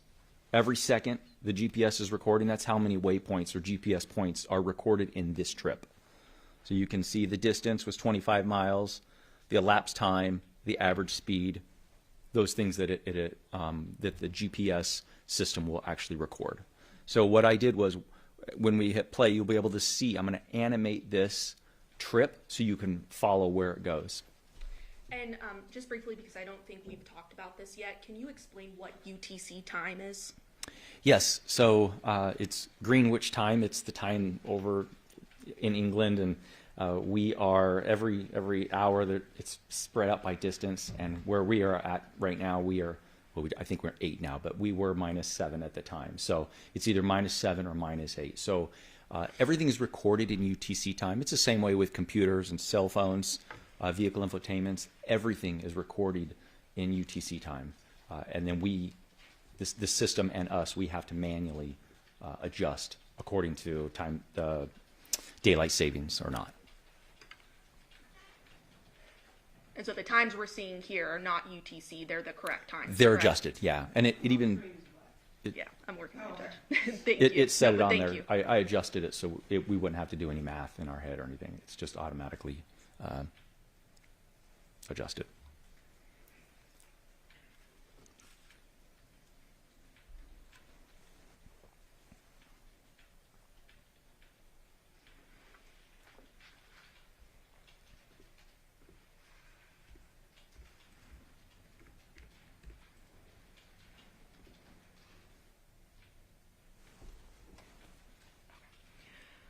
Okay, so I'm going to go ahead and press play on this video.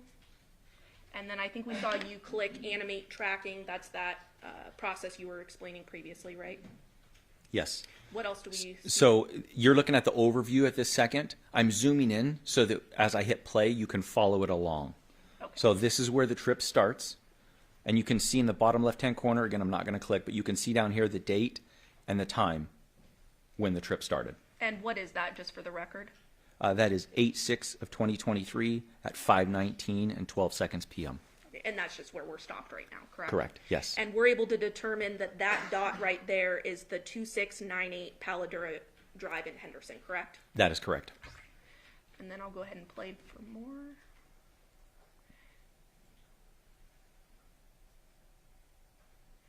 And what I notice right now is it's going fairly quickly. It looks like, I'll stop here. Yeah, the bottom right, there's something that says 5 times. What does that mean? Yeah, over here we're next to the mouse 5x. I didn't want to have a 45-minute video for a 45-minute trip, so I times it by 5 so it'd be a little bit quicker so that I could condense it a little bit. That's the only reason I made it 5 times, so we wouldn't be here all day watching videos. And we appreciate that. Playing the video. So at this point, you can see there's just a little bit of movement. It means the vehicle's on. It hasn't moved yet. There's a little bit of movement. It doesn't necessarily move that the vehicle. It doesn't mean that the vehicle has moved. It just means that it's on and it's recording GPS location. Kind of bounce it around a little bit right in front of the residence.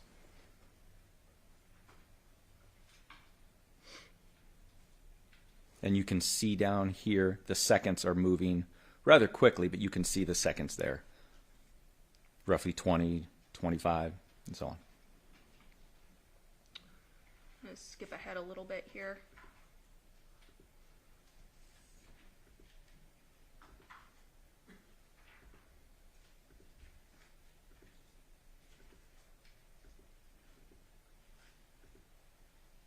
Okay. At about, I think it was around 5:32, we then see the vehicle begin to move. Is that right? Yes. Okay, and I'll press play. And it appears it's going down Windmill Parkway at this point outside of the neighborhood. Yes. And ultimately, this trip, as I scroll across, is just the vehicle is traveling across the valley, correct? Yes, that's correct. Here in Las Vegas. Yes.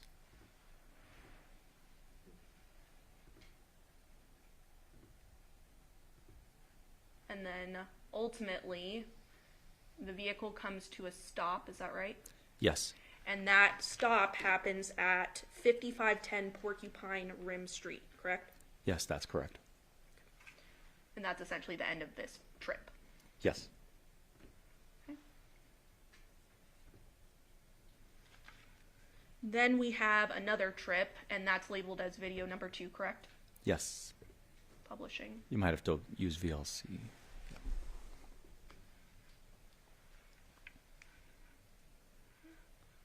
And again, you're clicking animate tracking, correct? Yes. Track log, excuse me. And where is the start of this trip? At the Porcupine address. The 5510 Porcupine Rim? Correct. Yes. And what date and what time? You can see the date down here. It is 8/6 of 2023 at 7:37 p.m. Pressing play. And again, vehicle begins to travel, correct? Yes. I'm just quickly scrolling through. Again, this is at 5 times that you have it set at, correct? That is correct. Or 5x.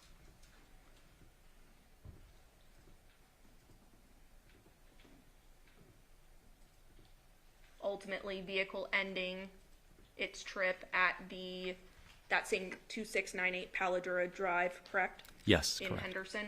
Yes. Okay, and roughly at about 8:06 p.m. on that same date, August 6, 2023, is when the vehicle comes to a stop on that trip, correct? Correct.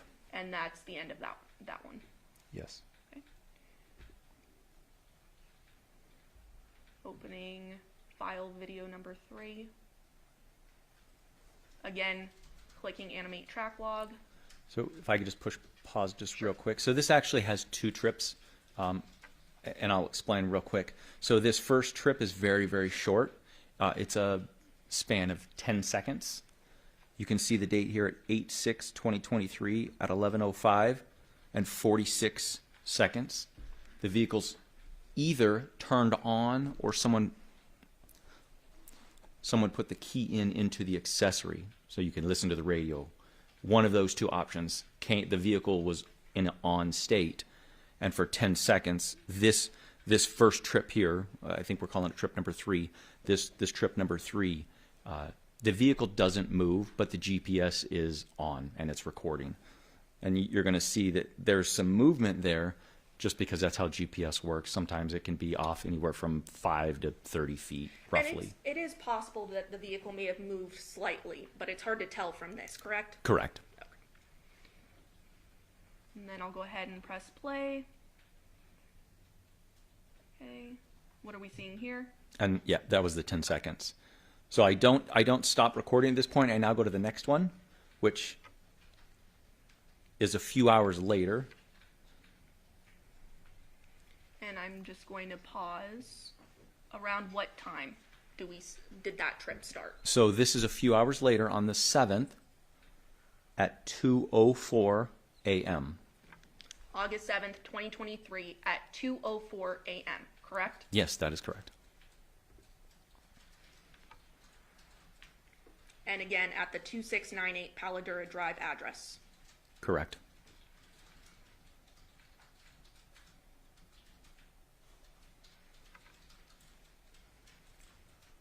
And the vehicle is now moving, correct? Yes. Going down Windmill. Yep.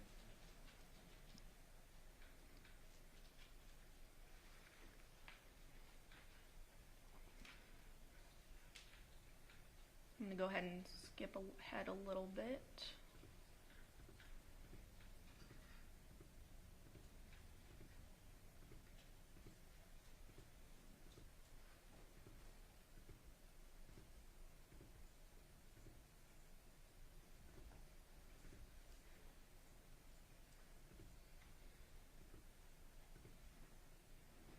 And I'm going to pause here. It looks like at about 2:28 in the morning, same date, August 7th, 2023, it looks like the vehicle is sort of hovering in this one location for a bit. Is that right? Yes, that's correct. And we determined that that was CVS located at Cheyenne and Durango with the address of 8320 West Cheyenne Ave, correct? Yes, that's correct. Pressing play.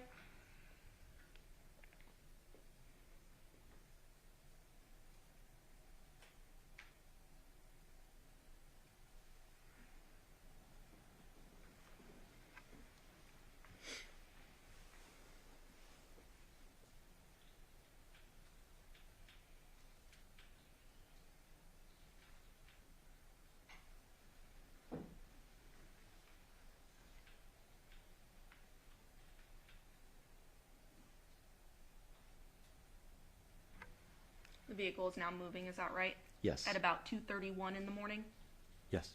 same date? Yes, on the August 7th. I'll go ahead and skip ahead. The vehicle is making its way across the valley, correct? Yes. Ultimately landing at that 5510 Porcupine Rim address, correct? Correct. And the time being 2:44 in the morning or so Yes. that on is correct. August 7th, 2023. Yes.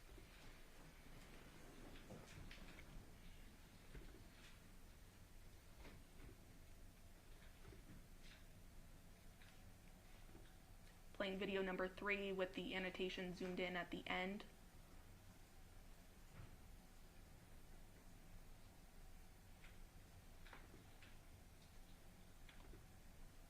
And this is that same trip, correct? Yes, I labeled it as zoomed in. I wasn't sure what was going on. You can see that there's a lot of movement down there. And after further investigation, it seems like... Okay, I'll stop you there. So at 2:44 in the morning, this is that Porcupine Rim sort of stop, but it appears that there is some movement within the neighborhood, correct? Correct. Yes. Showing you video number 4.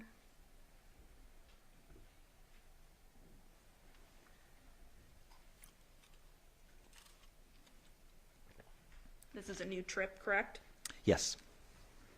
This is at 8:01 a.m. on August 7th, 2023. And the starting address is that 5510 Porcupine Rim address, correct? Yes, that is correct.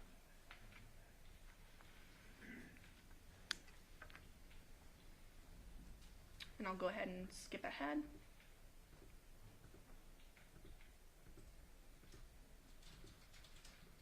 Oh. It appears that the vehicle exits the neighborhood on Ann Road and then makes what looks like a U-turn back into the neighborhood, Yes, that's correct. back to that 5510 Porcupine Rim address, correct? Yes, And this is at 8:06 a.m. that is correct. The vehicle's left on at this point.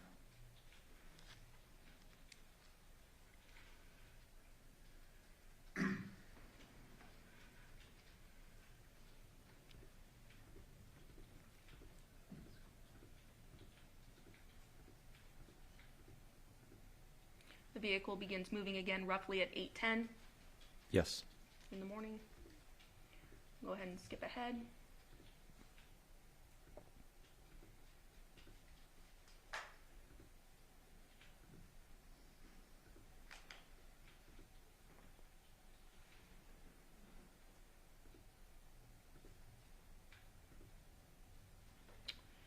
I'm going to stop it right here at 8:16 in the morning.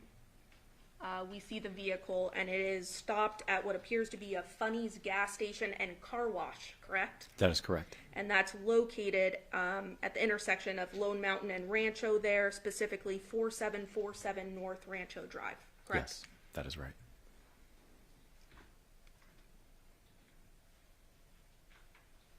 Pressing play.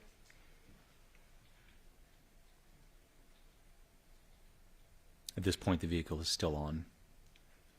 As soon as it turns off, the trip ends. So it's still on for these remaining minutes.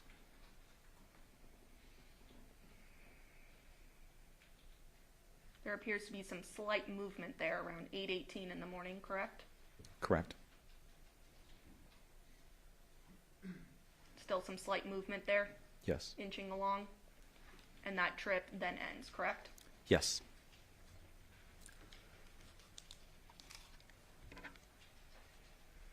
Okay. Publishing video number 5.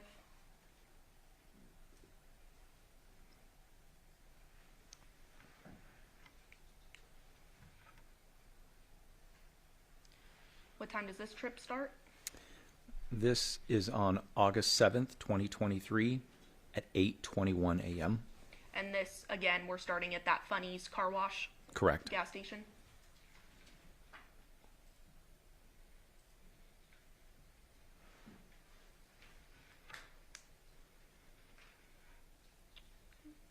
Looks like vehicle begins to move around 8:21 or so. Yes. Sort of those slight movements we saw earlier.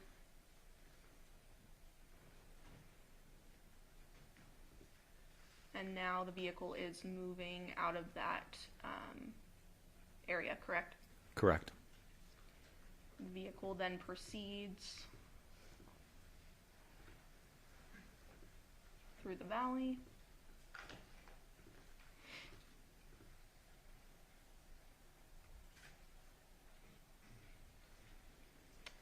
And Is this is where stopped the vehicle here. parks. Vehicle parks. Does it appear to have parked at a children's school, so at the Torrey Pines, Washburn sort of intersection there? Yes, that we there's the see? elementary school there. Okay. And that would be Ernest May Elementary School, correct? Yes. And the trip ultimately ends at that elementary school. Correct. Video number 6, picking up from there.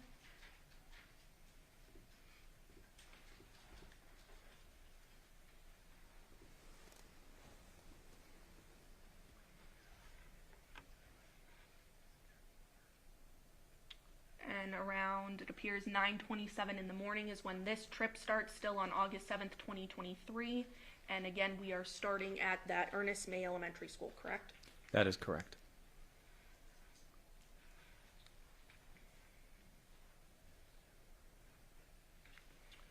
And that trip ends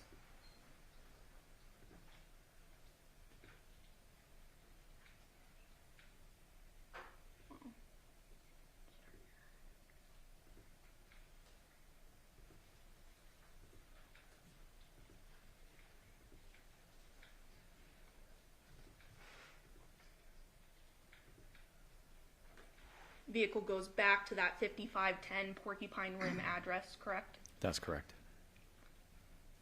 And ultimately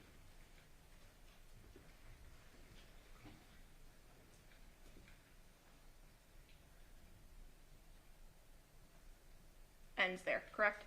That is correct. At 9:30 a.m. Publishing video number 7.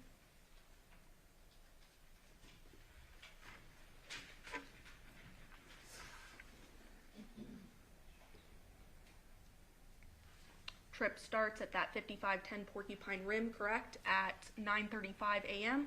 Yes, on August 7th, 2023.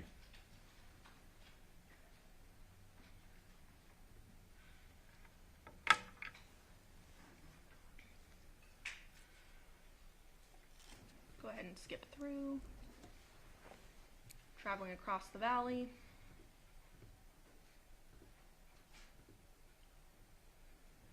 Looks like it's on Summerlin Parkway. Ultimately, trip is concluding at 9:57 a.m. That is correct. And that appears to be Summerlin Hospital, 657 North Town Center Drive, correct? Yes, that's correct. Publishing video number 8.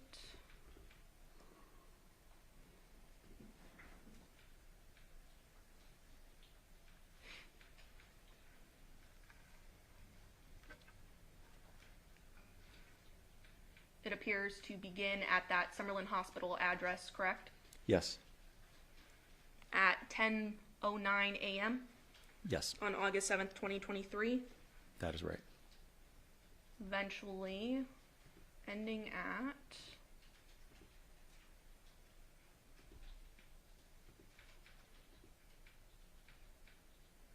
that 5510 Porcupine Rim address, correct? Correct. And that was at 10:26 a.m. on August 7th, 2023. Correct.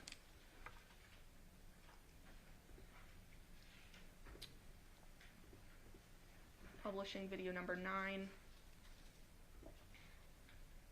The next trip.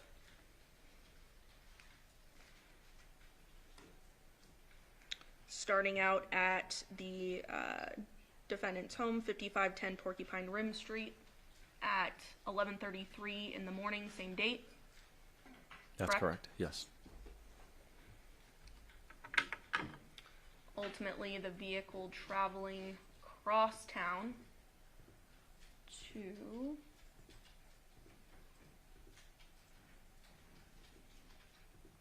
scrolled a little too fast there. It appears the 2698 Paladura Drive address gets there around 12:07 in the afternoon. Yes, that's correct. And the car stays on at this point, it looks like? Yes. Yes. Scrolling forward a bit.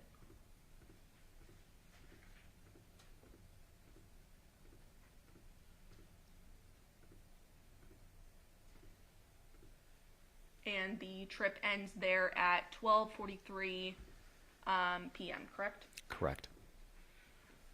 Publishing video number 10.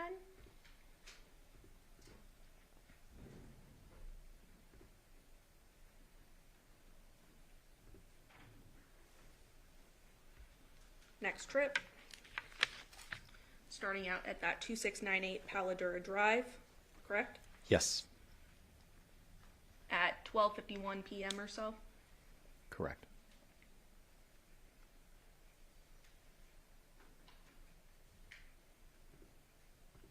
Scroll through.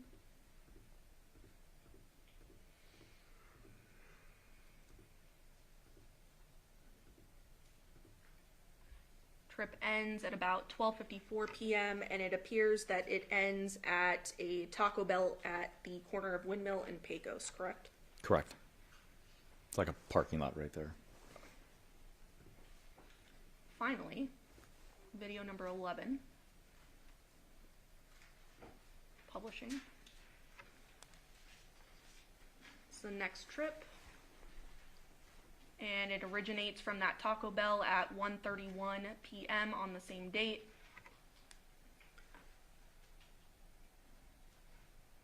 Ultimately, once we scroll through,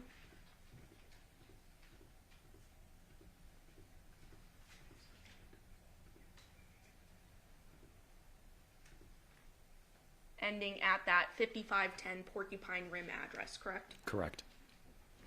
And it ends at 2:01 p.m. on August 7th, 2023.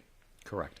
And between all these videos, these were this was the date and time frame that Detective Ozawa was most interested in based on the investigation in the case, correct? Yes. Pass the witness, Your Honor.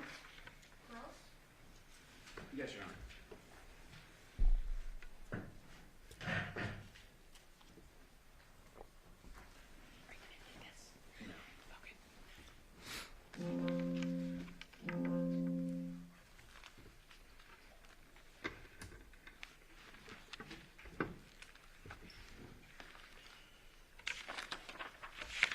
Detective Spangler, now, when the car comes in, you're the one that actually physically goes in and pulls out the unit, correct? Inside the vehicle? Yes. Yes, that is correct. So it's sealed at the scene, and it's not open until you open the door, correct? I didn't open the doors. The crime scene analysts, since they're the ones taking the pictures, they physically open the doors. Were you present for that? When they opened them? Yeah. No. Okay. In your time spent in the car pulling out this unit, you kind of observe the general condition of the car when you're pulling out the unit, right? Yes. I'm putting up what's State's Exhibit 458. And then how do I switch over to this?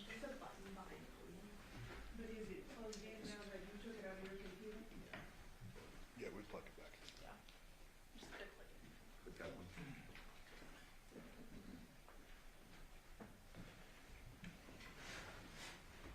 And right here is where you take the unit out, correct? Mm-hmm. Yes, that's correct. And you see this, counsel with brushes and various items of Miss Michaels, correct?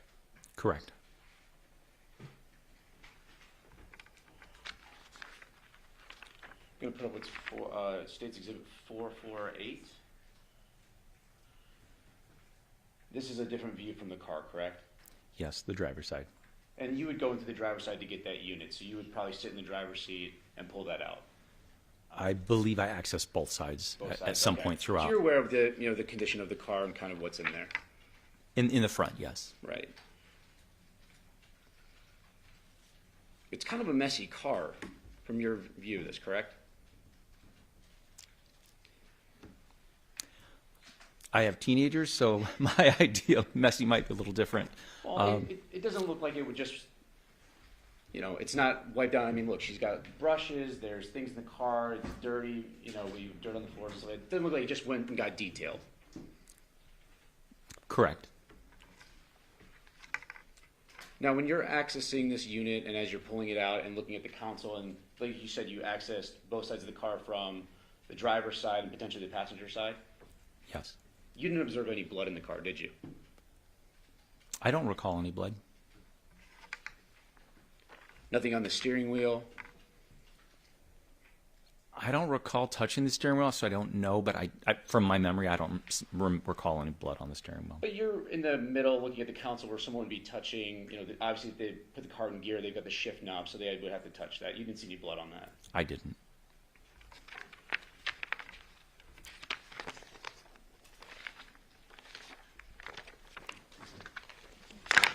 I'm going to put up what State's Exhibit 451. This is just an ID that was found in there. Like I believe you said that you didn't see this, but this was something that would have been in the car with Ms. Michaels' personal belongings, correct? Yes, I personally didn't see this, so I don't know where it was, but the crime scene analyst must have taken it, so yeah. Now, going back to the videos that the state put up, there was a end of video 3. There was like some squiggly lines kind of going. Do you remember that? Yes. And you previously testified that when the car is there, it can give or take 30, 50 feet. In that clip, it looked like it was zoomed in on. 5 to 33 feet. 5 to 33 feet. Correct. Okay. And then, are you aware of the Funny's gas station, or you just know the location? I'm not aware of it. I just look at the map. So it's not like you went out to Funny's and looked and saw what was there? No. Funny's gas station has gas pumps? I would imagine. And if I told you there was one, do you have any reason to disagree with me? No. At that location? No. Now, you looked at the infotainment system. Were you asked to do anything else on this case? to examine anything by Detective Ozawa at his request? Yes, later on there was I believe it was a cell phone. Cell phone, Samsung Galaxy Z Fold 4 cell phone. I don't want to read off all the model numbers, but it's safe to say you looked at that, or did he Yes. ask you to examine that? That is correct. And that happened to be one of Devyn Michaels' phones, correct? I believe so, yes. And that was a additional request by Detective Ozawa. Yes. Court's indulgence.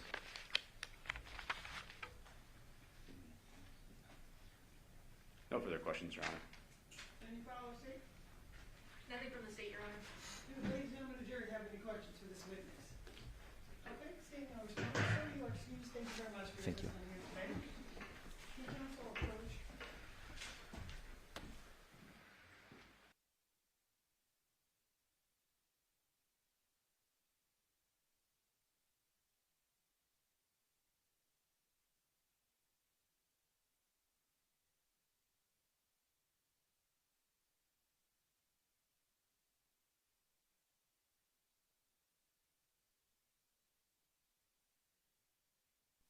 Gonna take more time than I don't want everybody's time, Mr. DeVito, just mine. So we're gonna take our lunch recess at this time, and then that way we'll have all the technology and everything set up by the time you guys get back. During this recess, you must not discuss or communicate with anyone, including fellow jurors, and anybody regarding this case or its merits, either by voice, phone, email, text, internet, or other means of communication or social media. You must not report this thing or use the media accounts for commentary about the case. You must not do any research, such as consulting dictionaries, using the internet, or using references. You must not make any investigation, test, or theory of the case, recreating aspects of the case, or any other way investigate or learn about the case on your own. You must not form or express any opinion regarding this case or the advice given to you. Ladies and gentlemen, it is 11:40. We will be in recess until 1 o'clock. All rise for the jury.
Please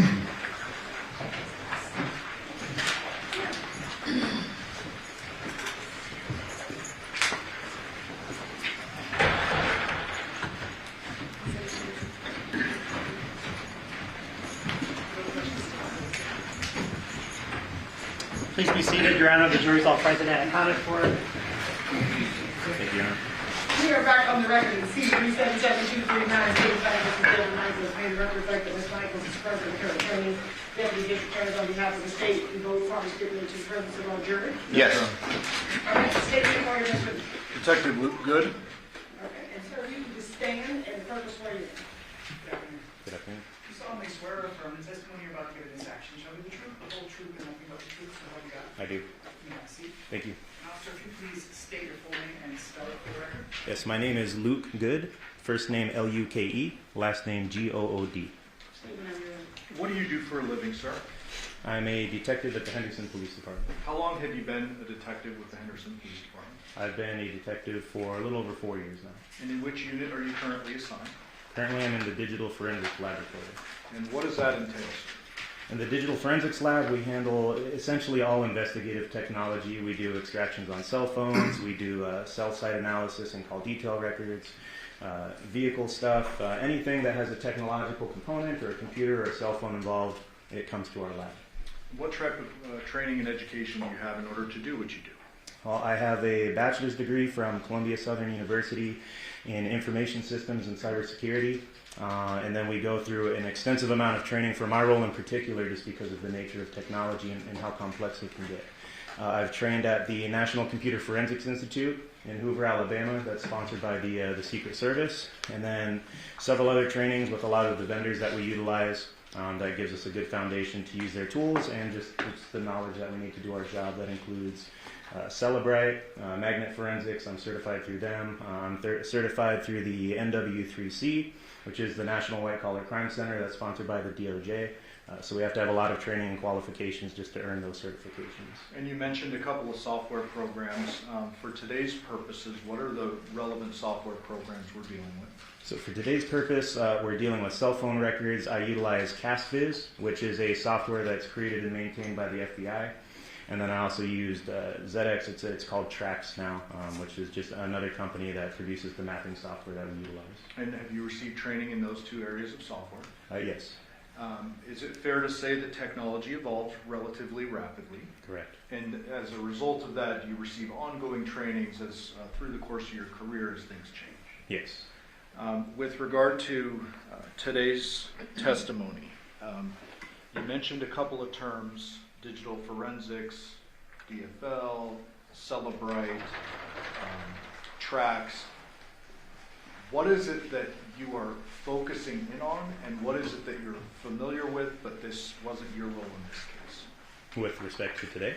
Yes. So are you dealing with the stuff that's extracted from phones, or are you dealing with something else? So specifically today, because we're all cross-trained in the digital forensics lab on a lot of different disciplines, today I'm specifically focusing on and speaking to the cell site analysis, which is call detail records.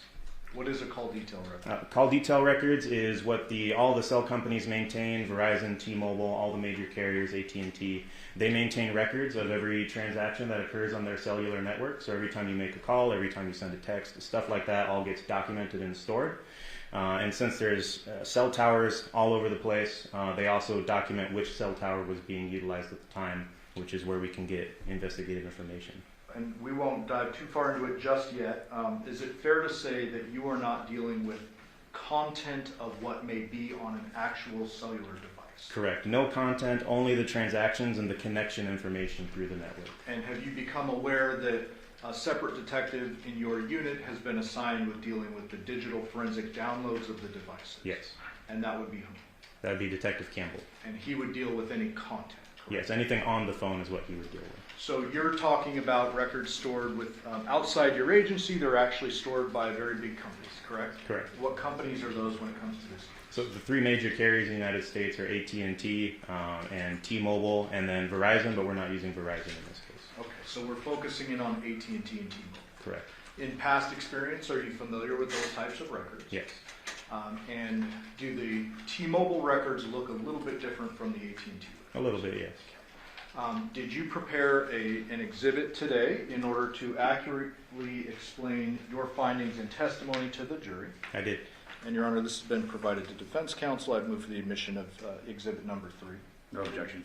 Number 3, is that what you said? Yes. Okay, 3 will be admitted without objection. Thank you. And sir, does exhibit 3, you created that, correct? I did. And is there an exact mirror image of that exhibit that's going back to the jury on your supercomputer there? Yes. Okay, so for ease of use, you're referencing the same exact files, you're just not plugging in the extra thumb drive. That's correct.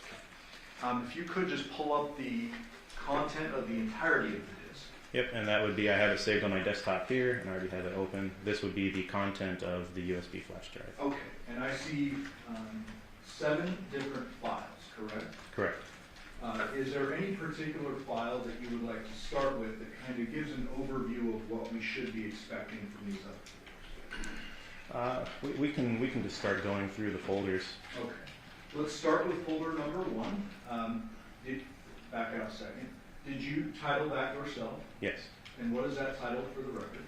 So to title them, I used the phone number and then the associated user of that phone number that I was provided by the investigating detectives. So for this one, the first folder is the phone number 702-353-3823, and it's Andrea Reyes CDRs. And were you provided those by Detective Ozawa? Yes. If you could open that folder, please. There's 2 separate subfolders. One says mapped data and the other says provided files. Can I presume that the second folder is what you received to analyze? Correct. If you could open that. Subfolder CDR records, open that.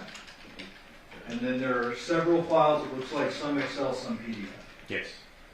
Go ahead and start with the COR affidavit certification file. Tell us, what are we looking at here? So every time a detective sends a search warrant to the carriers, all of this information, we don't have to have the phone in hand. All of the information that I'm going to go over is stored at the actual carriers. So we send a search warrant to them asking for the information that we're looking for in our investigation. When they send it with us, they send us a certificate just saying that all the information is accurate and they're attesting to the legitimacy of it. Okay. You can close that out.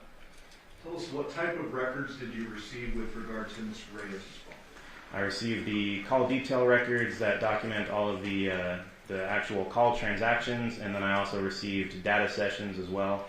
Anytime that you're on YouTube or Google connecting to a cell tower, it logs those transactions too. So those are 2 separate documents. We also have the subscriber information document too. Let's start with that. For the record, you're opening up Excel sub TIPCO? Yes. And what are we looking at here, Jim? This is generally the subscriber information. This one they didn't fill out a lot of, but typically in this you'll see the subscriber name. Usually that's the person using the phone or a family member or something like that. This one is actually relatively blank compared to the other ones, so they just didn't populate a lot of this. But you can see that it went into effect 11/29 of 2022. Okay, and what is the phone number? Where is it found on this document? Right up here in the top left, this cell. And that matches the folder name that you just provided? Yes. With regard to subscriber information, different phone companies require different things when you start an account. Is that correct? Correct. Some companies require a subscriber name, some require identification, others don't, correct? Correct. With regard to T-Mobile, is it shocking to you that there is a missing subscriber name, or is that something you've seen? No, this is not uncommon. Okay. And there are ways in which detectives can determine who is actually in possession of this number outside kind of your expert knowledge. Correct. Like they could call them on the number and see who answers. Correct. For example, okay. With regard to this particular document, is there anything else you need to convey to the jury? No, and the document, it states the phone number in here so that we clearly know that these records are associated with this phone number. And that's actually listed as the MSISDN. What is that? I'd have to pull it up, but it's like the Mobile Subscriber International Serial Number for the device. So anytime you see MSISDN, there's a lot of acronyms. This is always the phone number of the device. Got it. You can close out. Now there is one separate document for the CDRs, and then also the data sessions. Tell us how those differ, what we're looking at. So the CDRs is going to be the actual call detail records. Typically, it's always going to be the dialing and receiving calls. Anytime there's a call transaction with the cellular device and another device on the network or off the network, it's going to include text messages. So any kind of transaction that traverses the network that's related to communications on the device, whether it's calls, text, stuff like that. What about the data sessions? The data sessions are specifically for internet connectivity, and it'll say in the actual file how many bytes up and down are occurring with each transaction. So if you're browsing the web, if you're using YouTube, something like that is what would be in the data sessions. It doesn't tell us what the data is or what sites they were connecting to, but just they were using mobile data. Okay, and so let's step back for a moment, and if you could explain to the jury how it is that a cell device actually interacts with the cell tower, generally. Sure. So you can think of cell towers kind of as giant Wi-Fi routers. So it's using radio frequencies to connect to the cell phone in your pocket, for example. Whenever there's any kind of transaction that occurs or you send or receive a call, it's reaching out through radio frequencies to typically the nearest cell tower. It's establishing a connection wirelessly, and then it's using that cell network to transfer any data or any call that you may have through the network to where it's supposed to go and back and forth to your device. So you're always going to be connected to a cellular tower, and you'll notice if you go into rural areas, you lose connection. You're just so far away from cell towers or you're blocked, you're not going to be connected. And you said generally you're going to be connected to the nearest cell tower. You mean nearest geographically? Correct. Okay. Are there some exceptions to that? What is a general? Yeah, and I actually have some exhibits prepared if you would like to go into that. It can really help illustrate it a little better.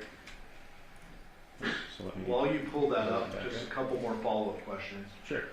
So the jury understands, if I have my phone and it's locked, right? Like I'm not doing any activity on it. Is my phone interacting with the nearest cell tower at this point in time? Oftentimes, yes.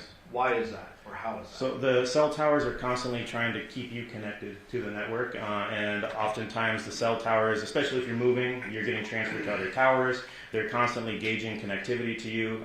If you're in a crowded space, network traffic can sometimes be a factor. So if that tower is becoming congested, then it'll move you to another best available connection. So there's always stuff going on in the background with cell towers to keep you connected and to give you the best service. So I don't need to be actively on my phone sending a text to interact with the tower. Correct.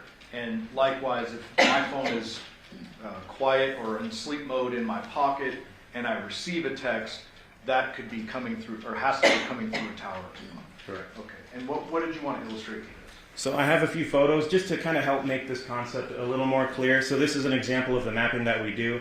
We'll come back to these. So the data in the top left is not as relevant now as the actual imagery that you see on the screen. But what we have here is at the base of this triangle is going to be a cell tower. As you're driving around, I'm sure you've probably seen them. They're usually three-sided. They look like giant triangular poles. Each one of those three sides is an antenna. So most cell towers have a set of three antennas that face out in three different directions. So what we can glean from that investigatively when we request these call detail records is it will log the transactions, it will log the connections with the cell tower location that you're using, and then it will also tell us which of those three antennas on the tower your device was connected to. And from that, we can typically infer distance from the tower and the direction from the tower based on the density of other towers in the area. So let me try to break that down. But this just shows an example of our mapping software. The big red section is just showing you which direction the angle is facing. It doesn't mean anything's in that red area. It's just letting you know that the antenna is facing that way. So if you were at this house, for example, you would be connecting to this antenna on the cell tower. And again, there's three antennas. So if you were off over this way, say in this neighborhood to the right, I don't know if you can see my mouse over there or not, but if you're over to the right, you're typically going to connect to the antenna that faces that direction. That's not always true 100% of the time. Sometimes there's geographic interferences and stuff like that that could cause another tower in the area to be the best signal. Or it could even cause, this line is not necessarily a hard line, it can even cause you to connect to the other nearby antenna just because that one has a stronger, better signal. And we'll get into that a little bit more. Yeah, in a moment. Just to kind of break it down. So if this particular cell tower, or this particular cell tower has 3 antennas on it facing different directions. Correct. They cover 360 degrees. That's correct. But they're split in 3, so it's 120 each. Yep, correct. So this angle we're seeing, this particular antenna is 120 degrees of the total coverage area of this particular tower. That's correct. And you mentioned that sometimes there's a little bleed back, or I can't remember the term you use. I use bleed back. Yeah. Do you have something to illustrate that? I do. Go ahead. Yep. So we'll get into that. And towards the end, I'll show you an example of multiple towers and how that would look. But if we zoom out a little bit, one of the questions is how can we determine then cell towers? There's documentation out there that shows they can travel in excess the signals of 20 plus miles in rural areas, and you can still get a connection. So in cities, we have multiple towers all throughout this area. Just in this image, there's multiple cell towers that you could be connecting to. So how do we know where that coverage starts and stops? There's a couple different ways. Typically, we can 100% map the direction from the tower that the antenna is facing. And then from there, and based on the cell tower density, we can start to infer a coverage area, especially in an urban environment, because typically you're not going to be connecting to a cell tower across the entire city. Most of the time, you are going to connect to the nearest tower, and in my experience mapping these, I'll see that you will connect to the nearest tower, and usually the antenna that's facing you. So another way to visualize that, though, by estimating the coverage area with other towers in the area, would be this. And this is we call it the horizontal plane. So if you're looking down on a cell tower and you slice the coverage, this is what it looks like. And it's just a good representation to kind of see the coverage area. In real life, shapes aren't perfect. Even the wedge that I showed you previously with the little pie slice here, it's not a perfect shape. And I mean, I'm sure everybody's experienced that as they've dropped calls driving behind buildings, stuff like that. So there's a lot of shadowing that occurs. This edge is not perfect. So just keep in mind, this is illustrative to give you a general idea of the direction someone is from the cell tower and where we can generally expect that coverage to be. So, go ahead. Okay. For example, and just to show the difference, this shows the direction from the tower. If we estimate coverage using this is Trax mapping with their estimates and their algorithms and their understanding of the density of the towers in the area. This is the size of this particular tower that they came up with. Each tower is going to have a different size, again, based on how close other towers are to it. But the coverage area would be that entire red area. In theory, that's theoretical. And then this is just them overlaid, so you can really see the difference of the two mapping methods that I utilize. Got it. You mentioned a couple terms, density and shadowing, and I want to just try to use my layman's terms and see if this explains it a little bit clearer. Fair to say that if you're in downtown Vegas, or say on the Strip, let's go with the Strip, there are a lot more cell towers down there than there are if you're out at Pabco Road on the way to Lake Mead. Correct. And so that might narrow in kind of your inference as to where the phone is, correct? Absolutely. And if you're out in that rural area, you may be hitting off a device, but you could be like a tower, and you could be like 15 to 20 miles away from that tower. Correct. In this particular area, we're talking about a residential neighborhood, correct? Yes. The Paladura neighborhood? Yes. Are there several cell towers within this area? Yes. And likewise, we're going to be talking a little bit later about a Porcupine Rim address. Is that a residential neighborhood? Yes. Are there several towers with that in that area? Yes. Okay, so it's not like there's one tower servicing this massive 20-mile thing. There's a bunch of cell towers in that. Correct. You were going to go on, I believe, to... Yeah. And on that note, there's in cities and urban environments, we like it from an investigative perspective because just as he was saying, in the more dense urban environments, you're going to have a greater density of towers, which reduces the area that each tower services and covers. So in an example like this, you're going to have a lot more towers than you would in a rural area, which actually helps us dial in the general geographic area where somebody may be located or where somebody may be using that cell tower. Another technology, so there's two main concepts to the mapping and the location aspect of CDRs, and the second concept here is timing advance. What this is doing is it's using the same angles, the same antennas, so out of the 3 antennas, what we get with timing advance is the network, the cell tower, will send a signal to the device, and then the device will immediately bounce it back to the tower. Radio frequencies are the same material that light is. Radio frequencies travel at the speed of light. We know that speed, so when the tower sends the signal to the device and it bounces back, it's like an echo, like a sonar ping, and it uses the amount of time that it takes in fractions of a second to be able to calculate the distance from the tower that the device is. So before you go on, just summarize it. Is your device required to be sending or receiving text messages or calls in order for the timing advance to come into play? No, a lot of the times we see this occurring in the background. Why is that? The cell networks, and again, this was not designed for law enforcement purposes. This is all analytics on the cell network and cell carrier side. So they're trying to keep track of where the device is. They're trying to send out pings to make sure the device is still connected. It's all stuff to optimize the connectivity of the device and determine what the appropriate tower it should be connected to is. And just data for the carriers as well, because they're getting those distance measurements to see where devices are connecting to their antennas. And to be fair, those carriers are big old corporations. Correct. Their probably their bottom line is dollars. Correct. Right, so they want to give the best product, and so they're constantly testing and kind of refining their towers, etc. Yes. And that's what all of this is for. And what I have here is several examples mapped together. And this is another tool that we use investigatively, because if there's a lot of timing pings, one, you can track the movements of people. But if you get a lot of overlap, because we don't know exactly where on this arc they are. We know the distance from the tower, and you measure that distance with the whole length of the antenna. So that equal distance from the tower gives you a circular shape. We get a little bit of a half circle here.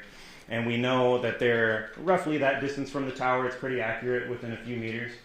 And they're going to be somewhere along this line. So when we start getting a lot of activity in an area and the cell phone's bouncing off different towers, we start getting lines intersecting, and we start getting lines developing next to each other. And for us, we often use this to locate suspects in crimes. In this particular case and example, we're using known locations, but it just kind of helps validate. You can see that you get a lot of that crisscrossing in areas that you know to be relevant to the investigation. Let me stop you before you move on. So you said we use this a lot to locate suspects who committed crime. So initially you said this wasn't initially created as a law enforcement tool. This is stuff that the big cell phone companies are doing on there. Yes. This is something you rely on very frequently in the law enforcement world. Yes. In fact, it's becoming more and more important to our investigation, particularly in homicide. Fair? Correct. You said that you sometimes use this to track and locate suspects. Have you, throughout the course of your experience, seen this and relied upon it? And if a phone says it's at these intersected arcs, that suspect is actually at that location? Correct. And I started using CDRs as a property crimes detective, and a lot of times we would determine the suspect's phone number, and now we have to try to locate them to see where they're storing stolen things, stuff like that. So we would frequently be able to use these arcs to at least get a good idea of what street even that they live on, and then we'd be able to locate their car and locate them. So it gives us, again, it's not going to be a precise point like GPS. There's caveats to all of these, and the shapes aren't perfect, but reliably I've been able to solve cases and get within a pretty close distance of a suspect's house that I didn't know the address to. And you mentioned GPS points. I'm glad you said that. So we've recently heard testimony from a detective, Spangler. You know him? Yes, sir. Spangler was tasked with dealing with the burla, which is GPS. Is that correct? Yes. And those precise GPS points are actually like breadcrumbs moving throughout the valley. Yes, sir. That's not what you're dealing with here. No. What we're dealing with is we get a general geographic area of coverage. A GPS point will be able to put you within a 2 or 3 meter radius sometimes. What we're looking at is entire neighborhoods and the general direction from the tower. So I can say a device is in this general geographic area. However, I can't say exactly where in this shape it is located. And let me just clarify something. Detective Spangler's responsibility was that GPS point. Correct. The burla. Yes.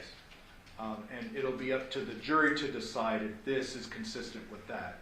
Anything you're doing today with this, you're not relying on any information from the Nissan Armada's burla system. Correct. This is entirely separate, and this is call detail records and timing advance. Correct. And in fact, when I map these records, I like to know as little about the case as possible, ideally, just because I'm able to focus on what the records are telling me, and I try to eliminate that bias from other sources, because then you know where to look. So if you don't have that information when you start the mapping, it's interesting how telling the records can be, and then you can cross-reference that with other data afterwards. And you can also cross-reference it with things like video surveillance or times where witnesses say somebody is and all that stuff. Correct. But you're not doing that, that's for them to decide. That's correct. Okay, go ahead. And then we just have a couple more. This is another example. So if we go back a few slides, this is one tower that services that address. This is another tower that services that address. So you'll see there is a lot of overlap. And again, you'll have a couple options to connect to, and the cell network is constantly working in the background to keep you connected to the strongest and most reliable signal source. And again, typically that is going to be the closest tower and the direction you're facing. And I'll get into the caveats in a little bit, but just as another example of another tower in that area, and I should have overlaid them, but we'll see that in a little bit. But the coverage does overlap so that you don't drop calls. Obviously, there can't be dead spots between towers. And then this is again mapped with both features. The little, we call it a wedge. That's a wedge shape, a little pie slice. And then if we're trying to estimate or just show a visual estimate of the coverage area based on the tower density, this is the coverage area that we're getting per Trax's calculations. Okay, before you move on, I just want to ask, up in the left corner, it has your event number. It has August 7, 2023, the date, map CDR records from AT&T in red. And then a little bit further down, it says time frame 0200 hours PDT to 212 PDT. Is that Pacific time? Yes, Pacific time, specifically Pacific Daylight Time, because every time the clocks change, it puts us on a different time standard. Okay, so we previously heard the term UTC through another witness. What does that mean to you? And that's Universal Coordinated Time. It's UTC, and that's the standard that we receive all the records in. That's the standard time that the entire world can utilize if we wanted to be on the same page. And then when you have time zones, you calculate the offset based off UTC. So UTC is always 0, and then PDT, for example, is UTC minus 7 hours, and that's how we would get to PDT. And it's either -7 or -8, correct, depending on the time of year. Yeah, we just switched to -8 with the time change. Okay, and so if we're talking about August 7th records, you're doing a -7 to the records. Correct. Are the AT&T records themselves going to be reflecting UTC time? Yes. And so anytime this jury sees a map like this, you have already done the conversion for them. Correct. If they want to go back and look at the original records, they have to do the math and subtract 7 based on the time of year in the original raw records. Correct. Got it. Okay. Are there more? Yep, there's a few more. Slides? Okay, go ahead. This is an example of two different carriers that service the same area. So the blue is T-Mobile, and then the red is going to be the tower that AT&T utilizes. However, these towers, even though they're two different networks, they are using two different towers to service the same general geographic area. So this is just what that looks like. And then I wanted to show this example just because we do get these outliers sometimes where you see this line from the, and again my mouse is on there, okay. So you see this line, and you'll notice that this little house here is going to be outside of that line, outside of the expected coverage area based on the wedge that we're looking at. However, and this is why I wanted to show the alternative method of mapping, if we utilize this H-plane, and the shape of that H-plane is determined from a bunch of scientific testing through the antenna manufacturers. They're able to use a chamber, it's called an anechoic chamber is the scientific name for it. They're able to basically measure the shape of the coverage area of the radio frequencies, and that's where this shape essentially comes from. So you can see that it propagates out from the tower, not in perfect lines, and sometimes you will have that coverage a little bit back from where the wedge shows. So we're now seeing a 249 next to the red ping and a 5657 next to the blue ping. What do those mean? So those are just the lines, the rows from the records that it was derived from. So this is one we're mapping, and we can even pull it up live later on.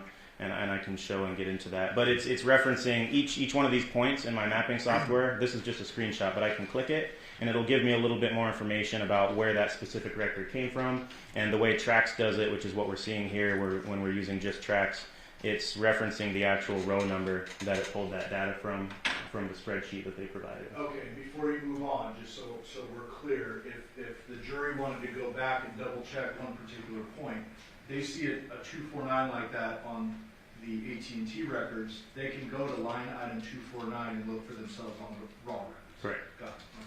Go ahead. And all of those records, it's providing us latitude and longitude. It's providing us the antenna information. A lot of times it'll give you the rough street address as well for all the towers. So the software is designed to take all of that information from, it's just Excel spreadsheets with the phone numbers, the dialing number, the receiving number, all the information of a transaction or a call, including the location information of the towers that it was using. That's all in the boring spreadsheets. And then the software turns that into mapped data, and it allows us to see it. Did you have more explanatory slides? Yep, and this is one of the last two. This is just a good example I pulled from the internet where it shows it's not that perfect wedge shape that we depict in the mapping. That's just to give you a general idea, again, of the geographic area that a phone might be connecting. However, in reality, it's more like a blob. So what you can see here is the dark blue would be this antenna. It goes out to here. Sometimes it'll bleed over to the side of the lines. And again, there might be obstructions, buildings, something like that. That creates shadowing because radio frequencies behave similarly to light. They're the same material. You might have tall buildings here, so the better connection will be the cell tower that's actually further away. And then just to give you an example of a dense urban environment with all of that overlap, this is what it could look like with the various coverage blending into each other with multiple cell towers. So this is similar to a neighborhood, like what we were just looking at with all the pictures I showed you before. Got it. So with this particular exhibit, I want to get into a moving cell phone. So if a cell phone is interacting with towers or someone's on the phone and they're driving on the freeway, is there like handoffs between these towers as the phone moves? How does that work? Yes, and so the coverage overlaps intentionally because when you start getting away from this tower, the network is constantly measuring and keeping track of your signal strength. And once you reach a certain point, and again that can change from day to day even, you reach a certain point where the network will decide now the next closest tower is the strongest signal, and it will seamlessly transfer you to that. So you can drive around town without ever dropping a call. Maybe. Yeah, sometimes you do. All right, is that the end of your explanatory exhibits? Okay, so let's go back to folder 1 with Andrea Reyes' CDRs. Okay. Go into provided files, CDRs, and then if you could open up the particular records we need to describe before you go into any mapping. Sure, so we can open up the CDR records. So this is what it looks like when they send it to us. And what you'll see here is each column, they'll provide us, it's a ton of data. And I apologize, I wanted you all to be familiar with this before we get into the moving and the other exhibits, just because it's good to foundationally understand where all that data comes from and where all the mapping comes from. So let's start with column A. Column A here, we have the date, and it'll show you what date that cell transaction occurred on. And as you see, as I scroll down, the date will change. They're all in chronological order. Column B. Column B is the actual time in UTC. Now, if someone on the jury wants to look at a particular line item, they've got to do their own math. They subtract 7. As a result of that, the actual date might change, correct? Yes. So if you're looking at like a 2 a.m. record, you minus 7, you're going back 5 hours in the day. Well, and this first one is a good example. So on 8/2 of 2023, the first transaction we have is at 1:45 in the morning. It uses military time, so it's a 24-hour time display. So if it's 11 o'clock at night, you'll see it be 2300, similar to these. But the first one is at 1:45 in the morning, so you would have to subtract 7, and it's a little confusing because of the 12, but you just have to work it out. So it would be 1:45 a.m. minus 7 hours. Okay, so let's skip over column C and go to column D first. Okay.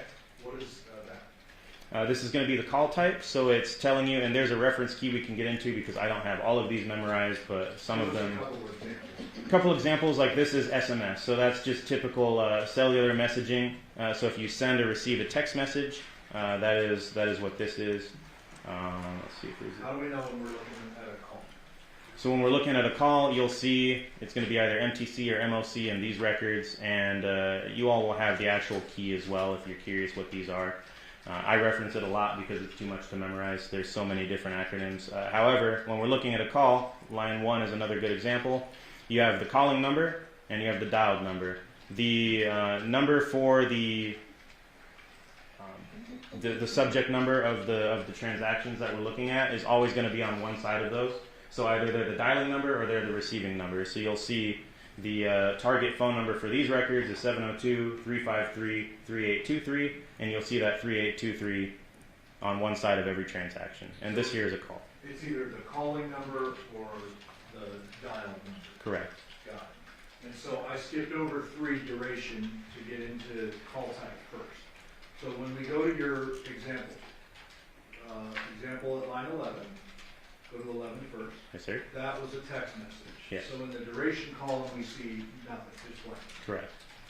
If you look above that, those are calls, and you're seeing a duration. Correct. So how is it that, or what does duration actually mean? Is it like the whole time I pick up my phone and I dial and then it's ringing, ringing, ringing? Or is it the time we're talking, or what? It can vary between carriers, but usually it's when you connect. So the actual time that the call is connected, so when you hear it ringing, it's not connected yet, they pick up, and you'll even notice on your phone the timer starts. And that's how it's reflected in the cell network as well. So duration is approximately 30 seconds for this phone call. Okay. And then, do you know off the top of your head what happens when a call goes to voicemail, what it looks like? Not off the top of my head, because some of these are codes. So when it says the calling number, voicemail is often 9999, like this. Well, but that would be in the key, right? Yeah, so that'll be in the key, but it'll tell you if it goes to voicemail, and then there's make sure there's no other columns because each carrier is a little different. No. So it would be under the call type, and or there will be an actual code in the calling number to show that it went to voicemail. So you'll see weird little numbers like this, and you would just have to reference the key to see what those mean. Got it. Okay. So go back to the top. We've gone through first 5 or 6, I guess. Yeah. Let's go down the line and you tell me what's important for the jury to know about the rest of the call. Yeah, so, and this is for the phone number ending in 3823. And so, for example, this first line is just showing that there was an incoming call from this phone number ending in 3557. The number that they dialed was our target phone number, the 3823. And then, same thing, they say it a couple different ways with T-Mobile, the destination number, the called number, the dialed number, but you'll see that that's consistent with the target phone number for the records at the top. The IMSI is the International Mobile Subscriber Identifier. That's just a serial number for the SIM card in your phone, because sometimes we'll have people changing out the SIM cards. It'll show that in the records. Sometimes the records will get messed up like that if I click too much. The IMEI, that's going to be the serial number for the device itself. So your cell phone will always have that same IMEI. That's just the digital serial number that's always attached to the device. So let me stop you. If I keep my phone and I switch out the SIM card, the IMSI will remain, the IMSI will change, the IMEI will remain the same. That's correct. So the way I always say is like the IMEI is like the serial number of the phone, the IMSI is the serial number of the phone number. Correct. Yeah. Okay, go ahead. And then you'll just have some completion codes. These are things I don't typically worry about. The service codes, this is an example of actually a forwarded call, and I start to retain some of these as I look at these records a lot. But the 02A with T-Mobile just means that the call was forwarded. And then this is all in the key as well. So these could be important if you're kind of curious about the nature of certain calls or you see something weird. The service code tells you a little bit more about what's going on. So if the call was forwarded or there's something abnormal about it, it'll be in these service codes, and there's a corresponding key that T-Mobile provides with us.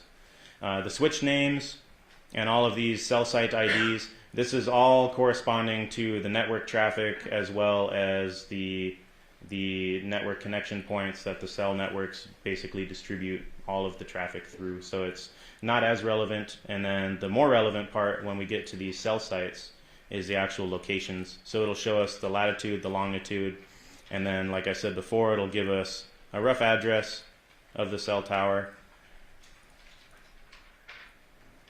And it'll tell us the city, the state that the tower's in, the zip code. That's all part of the address here. And a lot of the lines are blank. Is there anything else generally we need to describe in this type of record for the jury, or can we move on to the timing? Nope, we can move on. All right, go ahead. And I don't believe there's timing advance in this set, actually. Data sessions. Data sessions. So what are we looking at that's different from what we just looked at? So it's different, but still similar. The MSISDN, like I said before, that you can just think of that as the acronym for the phone number. That's a fancy way of saying phone number. So it's always going to be the target record's phone number. So this is the target record phone number that we sought this information for, and the phone number associated is always going to be the same.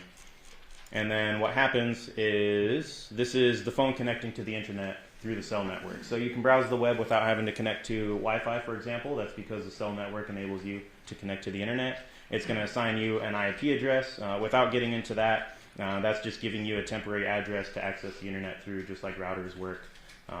Cell networks work the same way. You're going to see the same familiar numbers we just saw last time with the IMEI.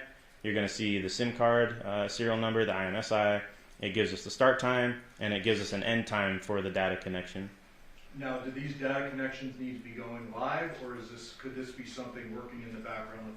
If I leave Instagram open on my phone, this is still recording stuff. Yeah, you can still be running in the background, or if you're driving around streaming music or something like that, that data session is always going to be open, and it's going to be handed off to other towers as you move around. And then the T-Mobile keeps track of those records so they can charge me for all that data. Correct. Anything else on this that you need to explain before we move on? Nothing too fancy, but it still shows you the cell tower sites and the locations and everything, though, which is how we can map, again, the latitude, longitude. It's how we know the location of the tower they're connecting to the internet through. And then it also gives us even the amount of data that they downloaded, the amount of data that they uploaded, and it gives us a duration in seconds. So we're able to, essentially all of this, we're able to take and put into a map and be able to see how long they were connected to a record or to a tower and what tower they were connected to. So it's just important to know everything that we map and we see on the maps comes from these data sheets. Got it. We can close out of that. Can we now move on to mapping, or is there anything else you need to explain before that? Nope, I think we are good to move on to mapping. All right. So you're going to back out to the Andrea Reyes CDRs and then mapped data. What is inside this file folder? Inside this folder is what I produce. So when I get all of these files, I plug them into my software, and then this is what the software spits out. So it will map all of the data for me. There's a few things that I can do. I can change the colors and stuff like that to make it easier to represent. And then after I'm done reviewing it in the actual mapping software, I can export that to a Google Earth file so that we can open it on any computer, whether they have the software or not. So it exports it to a file that's more friendly and more accessible to everybody, which is going to be Google Earth. Okay. And can we now move into some of this mapping? Sure. Let's do that. So this is a good example to use standalone. So we'll download Google Earth. This is typically what we use. Everybody has access to it, and it's provided by Google. So all of the software is able to create a file that Google Earth can read. So I'm just traveling down to Las Vegas. Oh, and actually, this particular record, I'm going to zoom out a little bit. So, all right, so before you move on, well, while you're moving on, I guess tell us what you're doing. So right now, I have Google Earth open. This is going to be the program that we view the mapped records in. So now I'm navigating to the file, the Google Earth file that I'm able to open that I created with that record in the CDR mapping, map data. So I'm going to open the Google Earth map to export that I created. So it's going to zoom into the area of the mapping. And there's a couple things to explain here. Yeah, go ahead. So what we have up here in the top left is our little, and this is where it'll be more and more interesting for you guys. In the top left here, we see the time period that's displayed. So we have the records starting on 7/31 and they end on 8/21 of 2023. So right now it's showing all transactions during that time period. Is it converted from UTC already? Yes, I converted it in my mapping software. Okay. So I already converted it. This is PDT, so this will be -7. It'll be an hour offset from our current time because of daylight savings time that just occurred. However, it's showing me what I showed you before, these towers, and then every tower is going to have associated data with it. So it copies all the data from the spreadsheet, and it'll show me how it used that data to map it. So now we have the actual maps that we can produce from all that data on the spreadsheet. And the date range that you were just referencing, that is the entirety of the records that you received for Andrea Ray. Correct. So it goes back to July 31st of 23 and ends August 21st of 23. Correct. Is that common to get that amount of time in records? Yeah, oftentimes what we'll do is if we know when an event happened, we will look for a pattern of life as well. So we'll request a few weeks maybe before the event, just so we can see what their movements are or where they're typically located before the actual event in question that we're interested in. And all of this has to be approved by a judge. Correct. And so, there's a lot of private information contained on your phone records. So you can't go overbroad and ask for like the entire cell phone history of this phone. Correct. It's not a blank check, otherwise the warrant will get denied. So we can only ask for a reasonable window of time that would be relevant to what we're looking into. And so this is the records that you received from Detective Ozawa associated with Andrea Reyes' phone. Correct. And show us what's relevant about the mapping related to this phone. So if we zoom out a little bit, we'll see that it's in the state of Oregon. I don't have the state lines here, but this is California. Las Vegas is right here where my mouse hand is. And then up here, just north of California, we have an area in Oregon.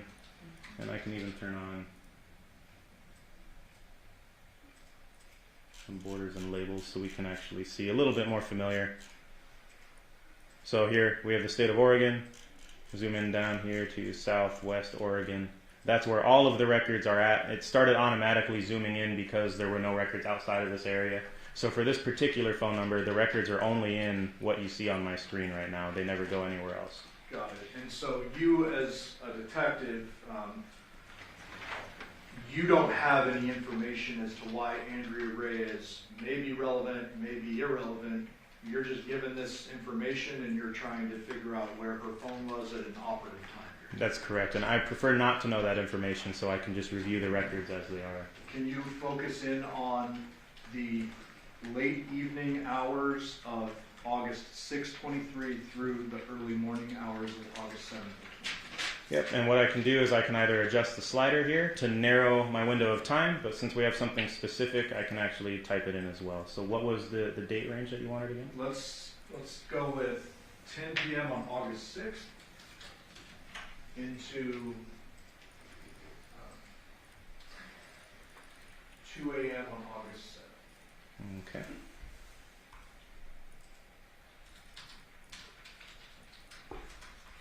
So we don't have to redo this. Actually, can you just do noon on August 6th or noon on August 7th? Sure.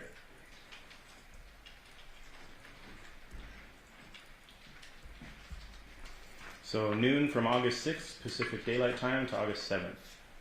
Noon again, Pacific Daylight Time. And then you can see here, it'll show what time zone I'm using. And again, this is Southwest Oregon. And these two towers, we can infer based off everything I just told you about how the cell towers and network coverage works. This is a good example actually of a rural area where there's not a lot of towers and there's multiple cities and geographic areas that one tower can actually service.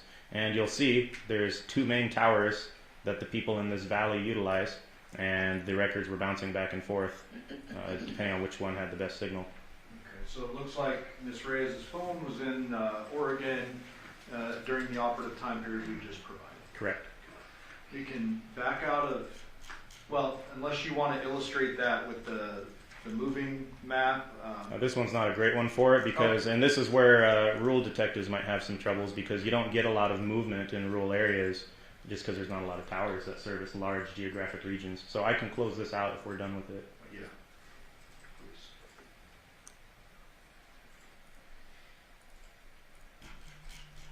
Let's travel back to Las Vegas.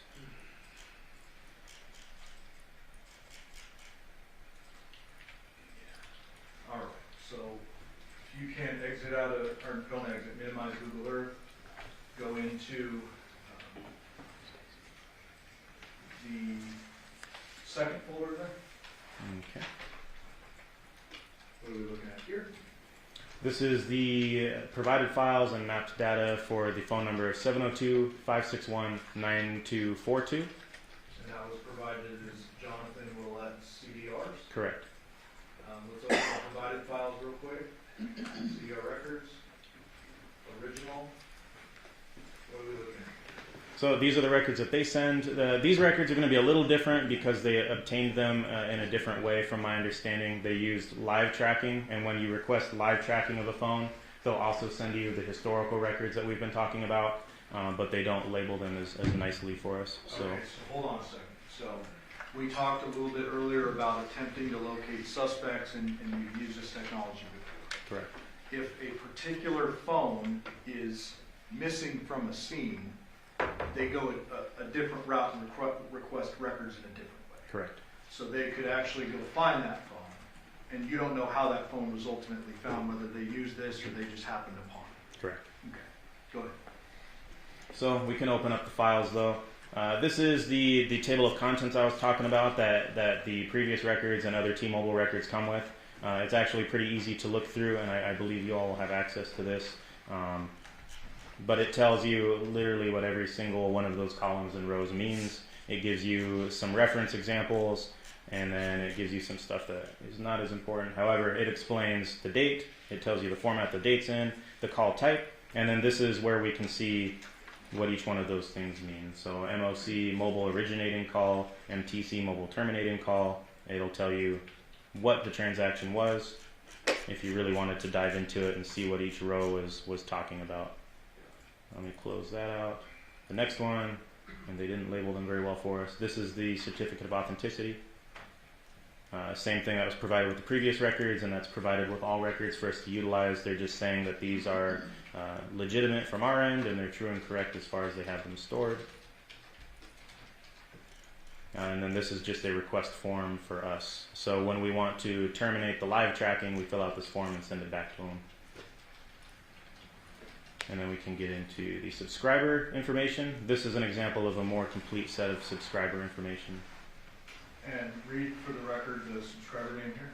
That subscriber name is showing Johnathan / Tracy Willette / Baker. Okay, and then there's a address associated with that. Correct. That subscriber address is what was given when the phone was initiated, correct? That's correct. Not, you can't glean from that address where the person lived at the time of any given incident. No. Okay. When was the activation date on this one? 11/13 of year 2020. And then IMSI, same as we've described before. Yep, same as we described before. The serial number for the SIM that they're using, MSISDN, which is again a fancy way of saying phone number. And that's going to be the target phone number for these records, which you'll see in the top left of every associated record as well. Did you read that into the record? The phone number for the record we're looking at? It is area code 702-561-9242. Okay. Close out of that, move on to the next. And you're hitting don't save, I noticed, every time. You're leaving this exhibit in the condition the exhibit is going back to the jury. Correct. Yeah, I'm not changing anything. So when I click around, sometimes you'll see like that column collapsed into a different number format. I don't want it to save like that. I want it to stay the way that we received the record. So I'm just saying don't save. Got it. What's the next one would be, and this is why I have another folder that says functional format. Oh, okay. What does that mean? That just means that they sent me a weird format. It's Microsoft Excel 97 to 2003. So that was the way they saved it on their end. So what I was able to do, it just asked me if I wanted to convert it to a format that my computer can read, which I did, which is why I made this functional format folder. So now we click that and it'll actually open up. Okay. And so again, we're working with T-Mobile records for Johnathan. Yes. And all the columns that we went through previously, that would apply to this record as well? Yep, the same record. And so we're clear, this is in UTC as we look at it now. Yes. So any mapping you did with regard to Jonathan's phone would have been converted over. That's correct. Okay. And they tell you at the top, they remind us that all times are in UTC, and then they tell you the actual time frame of the records at hand. So these records are from 6/1 of 2023 to 8/7 of 2023. And so it's a lot longer, and this is why we use programs to map them, and we don't do it by hand, because there are thousands and thousands and thousands of rows, all the way down to almost 6,000 transactions in this one set of records. Now, these records, these particular records end on August 7, 2023 at 8:55 p.m. UTC. Correct. I hate to put you on the spot to do math, but what is that in Pacific time? Oh, that should be 1:55 in the morning. 1:55 in the morning? Or sorry, no, we're PM. 1:55 in the afternoon. Okay. And so you wouldn't know if that device was actually found at that time by the detective? No. Okay. And then nothing really to go over otherwise. It has the date, the time, and UTC, like we said, and then you'll have to be on the spot and subtract 7 with a 12 in the mix to figure out the time. And let me correct my language. I said you wouldn't know if the phone was found at that time. It could have been seized at that time. You just don't know. Yeah, that's correct. I don't know the details of the device itself. I'm just operating off of what the network provided us. Close out of that. Okay. And timing is new. Yes. So let's go into this and describe how this is different from what we've seen with Ms. Reyes. So these are, we map them as the timing arcs. So when I showed you all those crisscrossing arcs, this is where that comes from. It's a separate document. And again, it uses that echo ping to calculate the distance from the network. There is a way to map it with lat longs, but it's not as accurate as GPS, and they give us weird confidence levels. So instead, I map it as the arcs because we actually know how that works, and there's more confidence involved with it. And it tells us some of the same stuff we've seen before, like the IMSI, the IMEI. It tells us the phone model, and then it will tell us the actual time as we scroll over.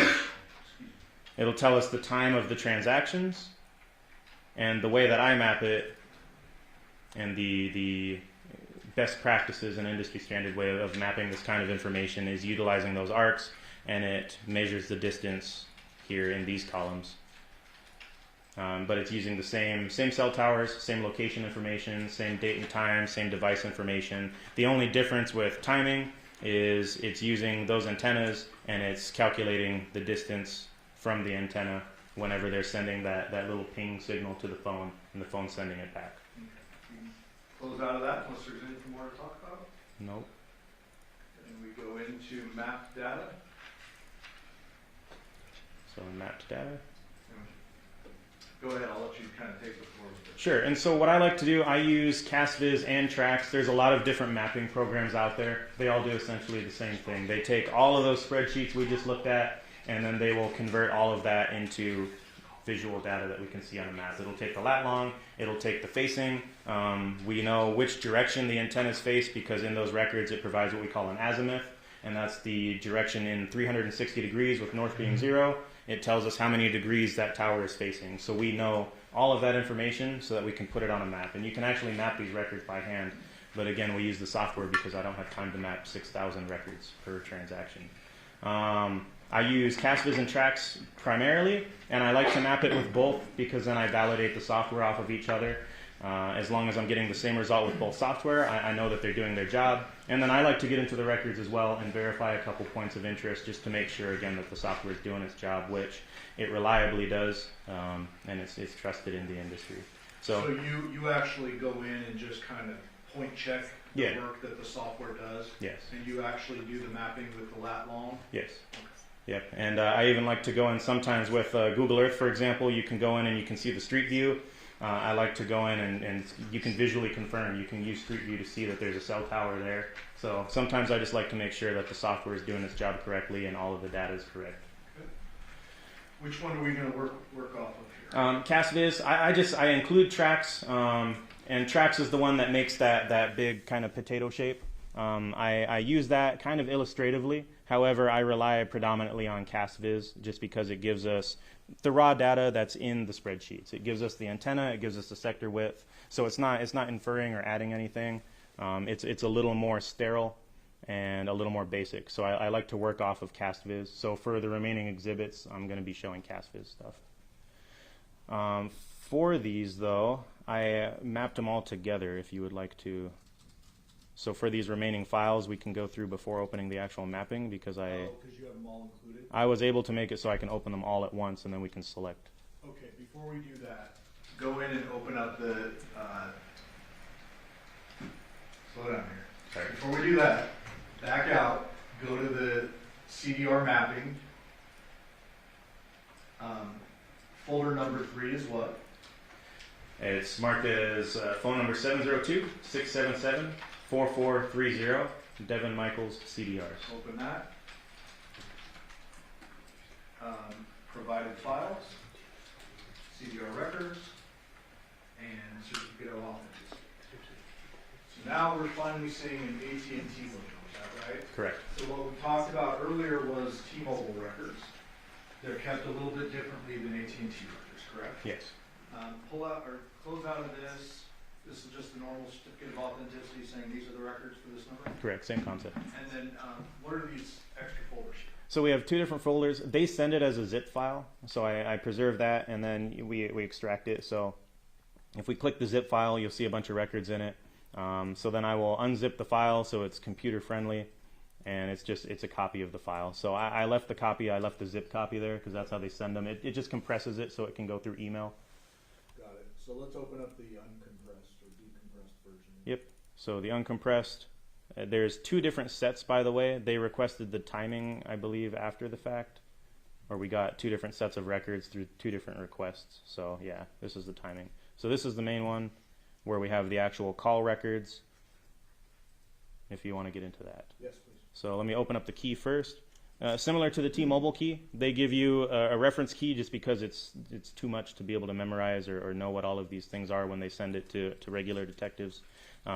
So everything is defined, everything that you would need to reference. So when it's talking about cell locations, it gives you details on how it works, deeper than what we need to go into today.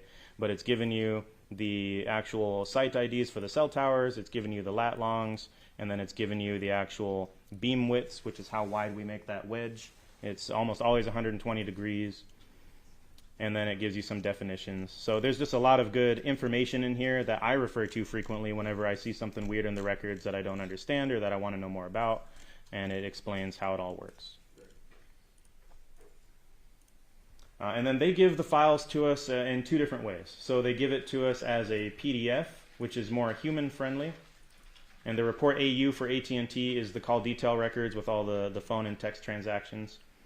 And then they also put their data in one sheet. Well, we'll get to that in a moment. Sure. This looks different from the T-Mobile records, so let's kind of go through the columns real quickly. Yes. Go ahead. So different but still similar. So at the top left, you'll still always see the target phone number. And for this record, it's 702-677-4430. At the top, they're letting you know that these are in UTC time, so you got to do some math if you want to convert it to your local time, which my software does. And then you're going to have the same columns. They're nice enough to give us a row number for their columns. And then they also give us the date, the time. They give us the originating number, the terminating number of the call, so both sides of the call transaction again. We see the familiar IMEI, which is the serial number for the device. We see the familiar IMSI, which is the caller serial number for their SIM card. And then it gives us the locations of the towers that's being used. You can close out of that. And did we skip over the subscriber on this one? That one might have been in the other folder here. This would be the subscriber information. Okay, just for the record, who's the name on that? The name on this is Devyn Michaels. And the address? The address on record is 5510 Porcupine Rim Street, Las Vegas, Nevada, 89130. And does this one show activation date like the other ones did? Service start date? Yeah, it shows that. Where'd you see it? Alright. Oh, here we are. Active time. So the MSISDN, and remember that's the acronym for phone number, active on 11/23/2021 to now, or when we pulled the records. Got it. Okay, you can close out of that. Thought we'd skip that. What else would we do? They give us a couple different things, and for some reason they'll send it as a separate file. But the IMEI is saying for this phone or this IMEI, this is the phone number that's associated with it as of this time, 7/10/2023. And then the phones will often have. Sometimes we'll see 2 of these just because you can have different SIMs inside one device. So they'll send us a report though if there's any serial numbers associated with the phone number and the actual device. But that's the whole page. They do this as a separate page for some reason. Same with the IMSI, which remember is a serial number essentially for the SIM card. Okay. And then location. So AT&T has this proprietary way of locating devices that they don't even fully explain to us because it's part of their secret sauce. But it's called Location Database of Record. It's unreliable, I've found, and a lot of experts in the field have found, so I haven't mapped anything with this. However, it is possible. It gives you GPS-like points, but if you look at the column over here, it says location accuracy unknown. And I don't like dealing with unknowns. I like stuff I can explain and information and data that I can actually source and rely on. So when they're saying location accuracy is unknown for these latitude and longitudes they're providing, that's worthless to me, so I don't map them. Got it. And then timing in advance is what we're already familiar with. That's that sonar ping that it sends to the device and back. And then they have a whole separate file for that as well. Similar again, has the phone number, the IMSI, the date, and then it gives us the latitude and longitude of the cell towers.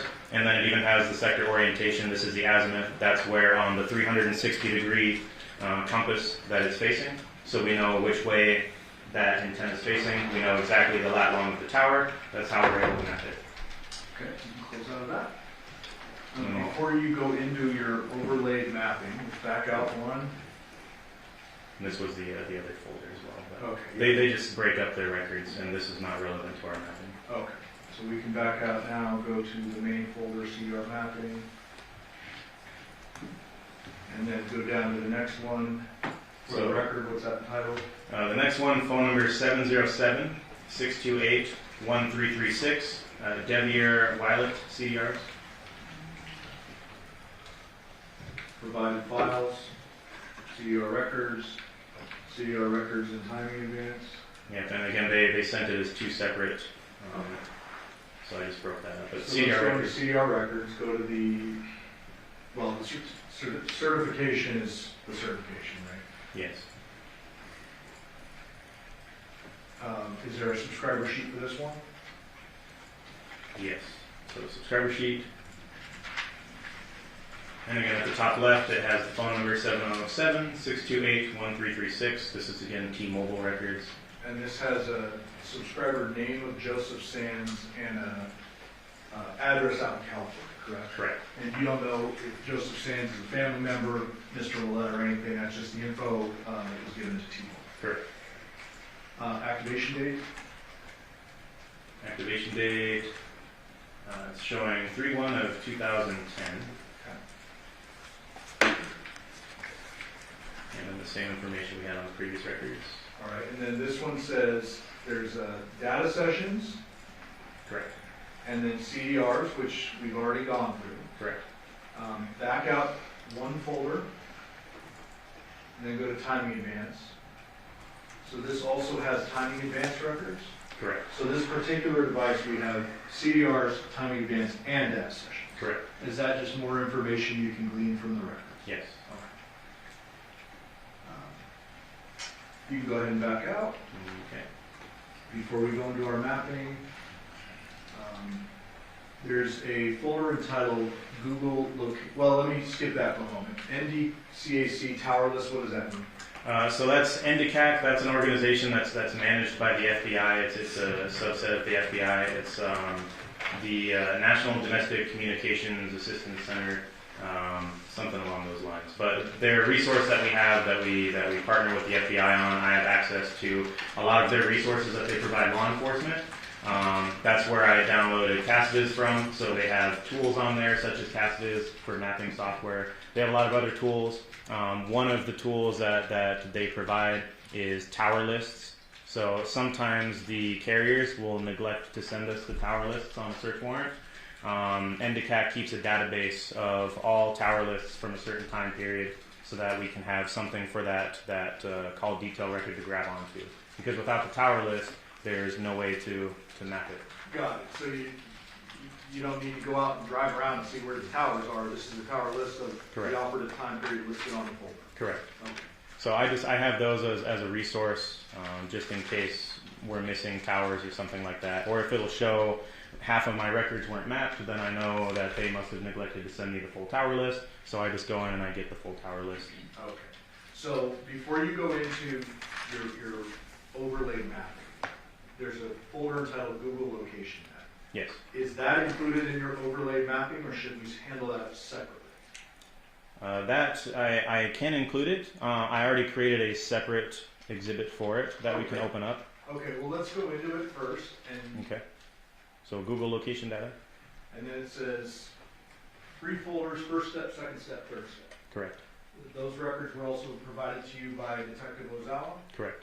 And this is a little different from CDRs from a cell phone company. Correct. This is from Google directly. Correct? Yes. If you can open one of the folders, or if you need to go into all 3, to explain generally what type of data you are mapping with regard to a Google location data. Yeah, so with Google, and I'll take it from the top a little bit just to be able to explain it. What Google does is when you start up a new phone and you download a Google-based application and you're signing their big long privacy document and you check I understand, inside of that they are giving themselves permission to collect data related to, among other things, your location. And Google will use that for analytics. They use it for advertising purposes. They're storing as much information as they can grab from your phone. So what they're programming into their applications on your device is the ability to read locations from GPS, from cell towers, from Wi-Fi, and then it's sending, your device is sending all of that back to Google, and then they're keeping a database of it. So similar to how the cell carriers are storing all of your information for when you're making calls and sending texts, Google does the same thing on their end as well. And so what we're able to do is we're able to ask Google for this information, but it's a little bit of a complicated process. When Detective Ozawa did this, I've done a few of them a few years ago when I was a property crimes detective.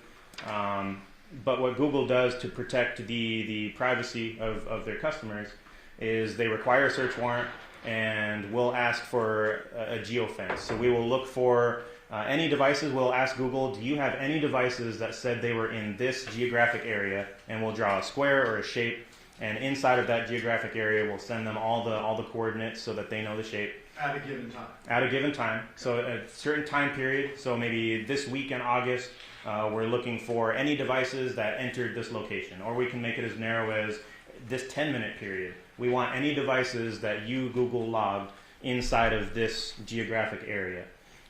What they send us back is a spreadsheet of, it's called obfuscated IDs. So they send us, it's a bunch of random numbers, and every device has a long random number associated with it. And we can map it still, but we have to pick out based on that, hey, we're interested in these 3 different ID numbers. And they don't give us any information on who it belongs to. They don't tell us if it's a phone or a microwave. They don't tell us anything other than it was at this location, and this is the arbitrary number that we gave it for your purposes. If we find a device of interest that we see moving around in that area or in the area of interest at that time, we send those numbers back to Google for a second step, and we say, hey, we want more information on this, or we would like the subscriber information and identities on this, and then that's what the various steps are. Detective Ozawa would have to go into more details of what he was requesting each step, but that's how they do it, just so the customer data is initially anonymous. Because if we do a bank robbery at 12 o'clock in the afternoon, we're going to capture a lot of innocent people whose privacy is completely unrelated to what we're investigating. So we have to try to pick out what we think are the suspect devices. That way we're not just arbitrarily violating everybody's privacy who happened to be there at the time. And in this particular case, did you or Detective Ozawa receive Google location data ultimately in the 3rd step for 1 or more devices? I believe he got multiple devices, but I only focused on 1 in particular. This should be, yeah, he got, looks like 1, 2, 3, 4 of interest that he picked out. Okay, and they're titled Johnathan Willette, Devyn Michaels, Tracy Baker, and Yoko. Yes, and each file has an associated file that is the original zip from Google, but he didn't want to change the actual file, so in good practices he made a copy of it and then he noted which one was which. Got it. And so I believe you said you narrowed it down or focused on 1. Was that the victim, or Johnathan Willette's Correct. device? Yes. And what type of information did you get before you go into the mapping part that allowed you to map Johnathan Willette's device? So they gave us, let me see if I can pull it up. the information they send you, and just so you know what I'm looking at, the information that they send you, this is like the billing information, so that we can see, once we ask for, hey, what's this big long number, and you can see up here, these are the big long numbers they provide us. What's this big long number, who's associated with it, so they send it back, and they tell us it's based off this billing information, and then a lot of times we'll get suspect information, or we'll get, you know, whoever is in charge of those accounts. So Google Pay, billing info, and then you'll see, for example, this one says Johnathan Willette when I clicked down into the folders. So similar to the CDRs, they give us customer information once we finally know what numbers of interest we're requesting. And what type of location data are we talking about? Are we talking about interactions with Google or interactions with cell towers? So for the location data, it could be interactions with cell towers. In these particular records, though, the location data that they had sent back was interactions with GPS and interactions with Wi-Fi. Because remember, this is all information that Google is telling your device to send to them. They're getting into the GPS databases, they're getting into the Wi-Fi databases on your phone, and telling your phone to send them all of that information that they're storing. Got it. Anything else foundationally we need to do with these records, or can we go now into the big mapping? Well, just to show you what the records look like, this is the reverse location obfuscated ID. So this is what they send us, and this is associated with each device, has its own unique one of these. That's just the number Google gives us so that we don't know who it is, we don't know what kind of device it is, we just know it's a device, and this is the number they associate. So during the other steps, Detective Ozawa would have requested, hey, I want more information on this number, tell me more, with another court order, and then they send it back. This is the actual location information they sent back for it, and we know that it is Johnathan's based on the billing information that I just opened, and then they provide us timestamp, they provide us the latitude, the longitude, they provide us a display radius, which is their version of accuracy. So they give us a certain radius of accuracy. So if you ever pull up Google Maps on your phone, you'll see the little dot, and then you'll see a more blurry dot surrounding it. That's the accuracy region. So you're somewhere, probably, according to your GPS or your device, somewhere within that. Google pulls that information, and then they preserve that as well. So a radius of 100 meters, if we expand it out a little bit, they say it's meters. So they're saying that there is a Wi-Fi source at this location, and if you're connected to it or you're seeing it, you could be within 100 meters of this location here. So you get a 100-meter radius, basically, of where the device probably is. Okay. Anything else you need to explain foundationally, or can we move into the map? Nope, foundationally, otherwise it sounds like you all are already familiar with GPS and how that works. When we're talking Wi-Fi, though, it is important to note that based on their databases and crowdsourcing, Google maintains a whole database of Wi-Fi networks. For example, every time you connect to one, they're taking that information and they're making a database and storing it. With Wi-Fi, when it gives us the location, it's giving us the location of where they believe approximately that Wi-Fi network is at, or where that router that creates that Wi-Fi coverage area is at. So if you're connected to it, it's likely that you're anywhere within that 100 meter radius. However, you're not necessarily at the dot. You could be connected to it from the edge of the radius, and sometimes a little bit beyond. It's not perfect. Got it. All right, let me back out of all these files. Okay. Okay. So how best and most succinctly can you explain for the jury what you did with the mapping for all four of the, well, I should say all three of the phone numbers, because Andrea we've kind of excluded at this point, and the Google.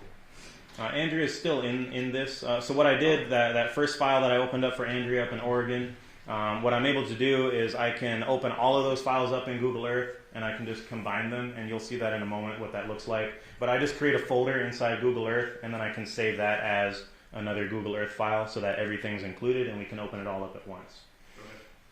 So let me do that. So we have Google Earth open. I like to open it from Google Earth.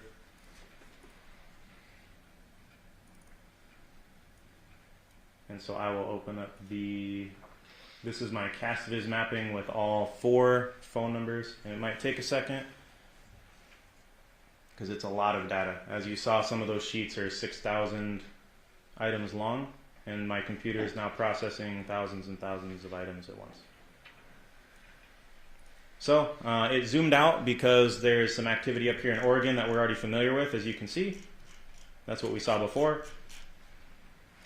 I'm going to uncheck that, and what I just did is I opened the file that I created. There's a drop down. It's basically a Google Earth folder system. So I created a few points of interest, so that way we can easily see them and we don't have to keep trying to type it in and guess where they're at. A few or two? Two. Okay. 2 points of interest. And then that is 5510 Porcupine Rim Street, Las Vegas, Nevada, 89130. And the second one is 2698 Paula Dura Drive, Henderson, Nevada, 89074.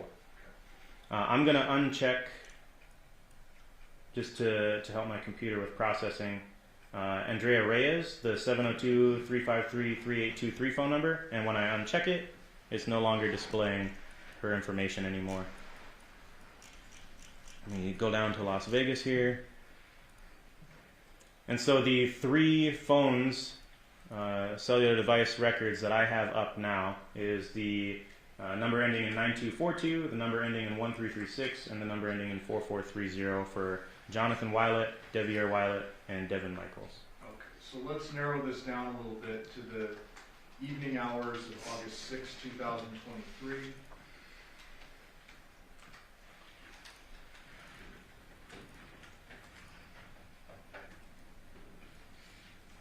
And I'm just dialing in the time now because we're displaying almost a whole week of data at once, so we're just narrowing that to the relevant time period. Let's do 7 p.m. Change that to P.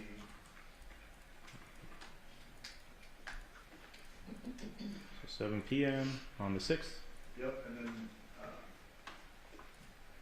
I guess 9 a.m. on the 7th. Sure.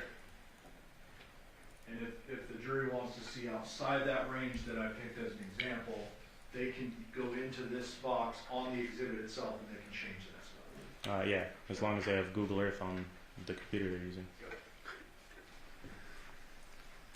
And yours, if you are looking at it, yours might crash. This is an expensive computer that's made to do this, so that's why I brought it today. Oh, well, now but I do have, yeah. I was going to say, you made some backups in the event that happened. I made some videos for y'all as well.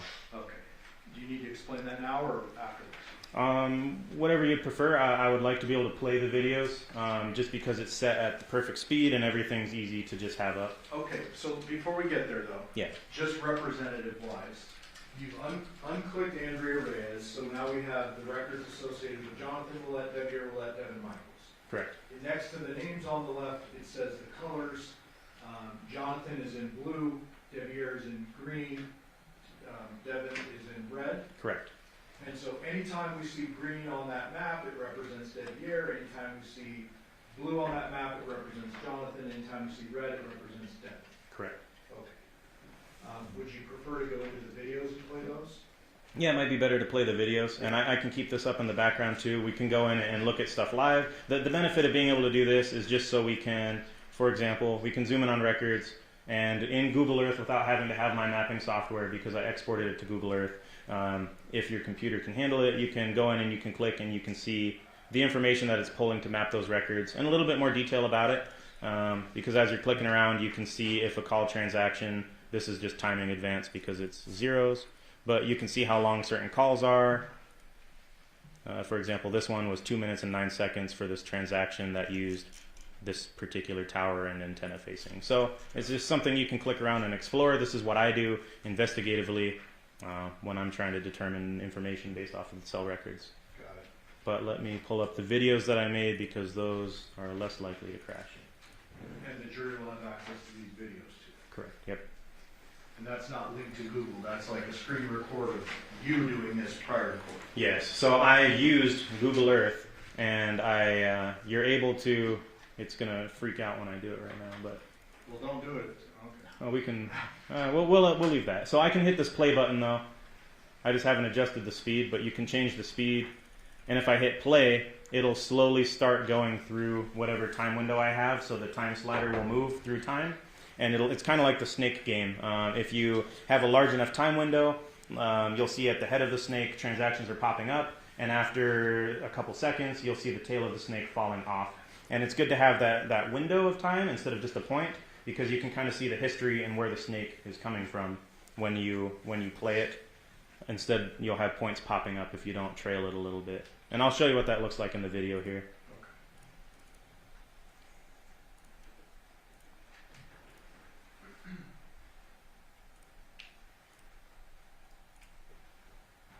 What time frame are we looking at for the red? So the time frame we're looking at is similar, and I have it back out a little bit.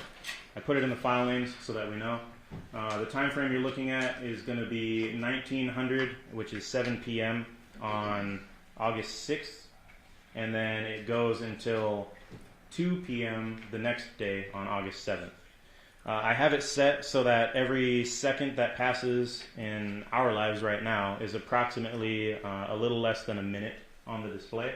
I can slow my playback time down a little bit if it's too fast and we want to pause it and go back. We can manipulate this however we want. But let me just hit play. So we're starting at 7 p.m. on the night of August 6th. The blue is Johnathan's records, and the red, okay, I hit play. The red will be Devyn's, and then the green will be Devyn. And you can see up here at 55 Porcupine, you'll see some red and some green popping up, indicating that they're in that geographic area. You'll see down at 2698 Pauladura, you'll see the blue. And from Porcupine, this is that snake I was telling you about. You can see the device traveling based off the nearest cell towers. From Porcupine down to Pauladura Drive, just got there around 8 p.m. the night of the 6th. Well, there's been flashes of green up at the Porcupine Rim. Okay. Is that correct? Yes. Let's just put that into the record when you do see it. Go ahead. Okay. And so what we just saw was the red records, Devyn's records, appearing to travel down. And you'll often see that you can infer what street people are even on based on how the records travel. So I'll back it up a little bit so you can see that traveling again. But this is what it looks like with the timing and the cell tower data when somebody's moving through a city and they're getting handed off to the next best cell towers as they travel. Before you move on, Sure. just real quick, we see these devices lighting up. Sometimes they're right next to each other. Does that necessarily mean they're communicating with each other, or they're just communicating? No, this is just general. So the way that I mapped it is I mapped all the timing, all the data, all the calls, everything for each person as one color. So everything in red, if you see red, it could be either data source, it could be call records, it could be text messages, it could be anything that involves the cellular network. That's all it's showing is just activity for that device and which cell tower they were using. Okay. And let me play again. So again, it's 7:50 p.m. on the night of the 6th, traveling down to 2698 Pauladura Drive, or the geographic area thereof at least. And then at the top, you see some green flashes of Porcupine Rim Street. And at 2698 Pauladura Drive, you're seeing a lot of red and blue activity. And the green is still showing up at Porcupine Rim. The green's still showing up at Porcupine Rim, and now at about 8:45, we see them. It looks like they're traveling together, or appearing to. You see red and blue popping up, and then ending up at Porcupine Rim Street. And let me pause it, because it's important to note that you don't get an exact minute-by-minute play. It's whenever the device has activity. So a lot of times you'll see gaps, just because the device isn't doing anything at those times. You'll see gaps in the time. Yeah, and you'll see gaps in activity, because you're not going to get a perfect line when somebody moves. Like, they'll disappear for a second, and you'll see them pop up a few blocks away, just because the device wasn't doing anything at that moment. Go ahead. So now all three devices are showing up at Porcupine Rim Street. We have some green, we have some blue, we have some red, all overlapping in the geographic area of Porcupine Rim.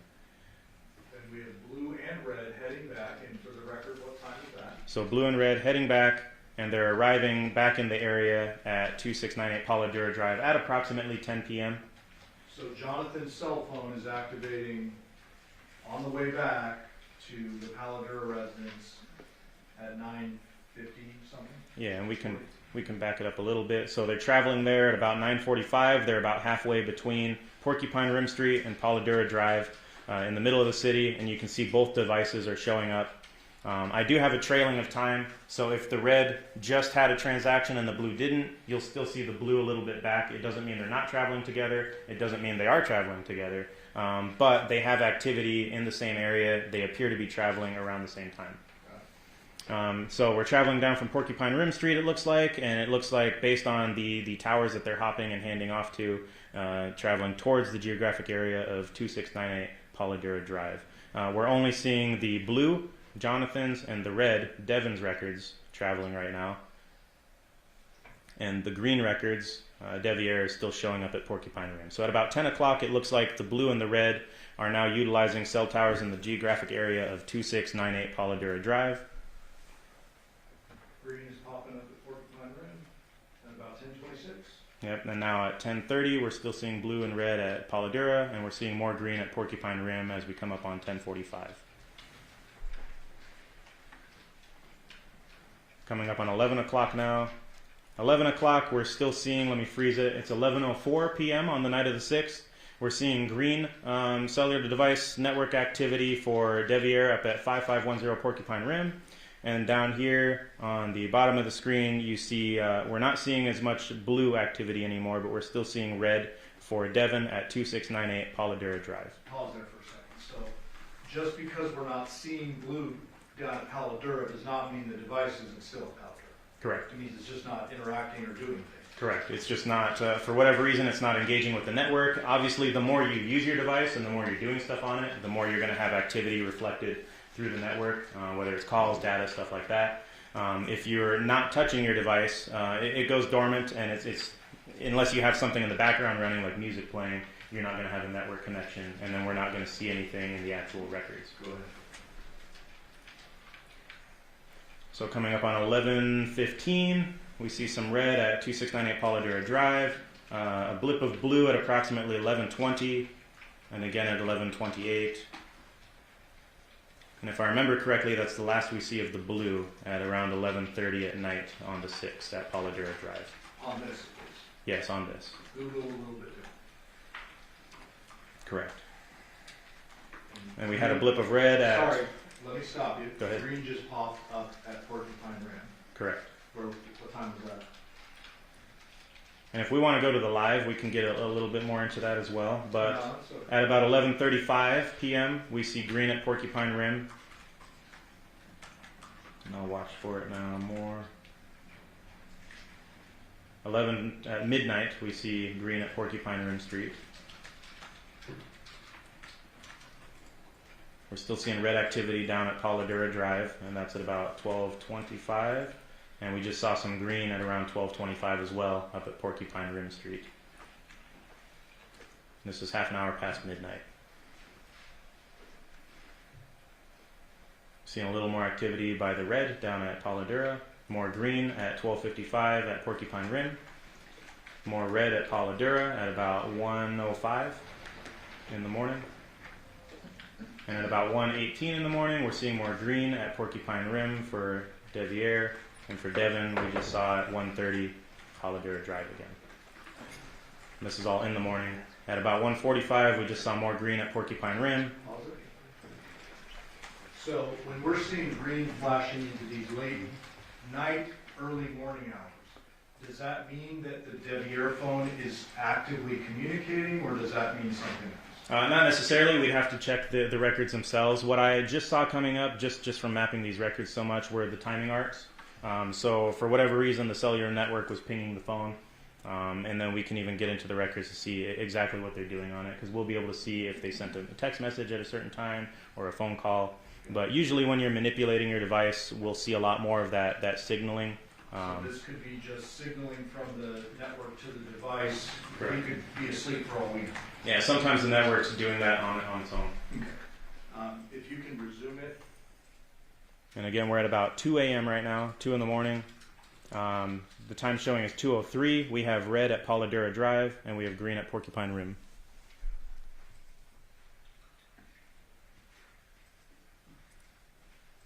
And I'll hit play again.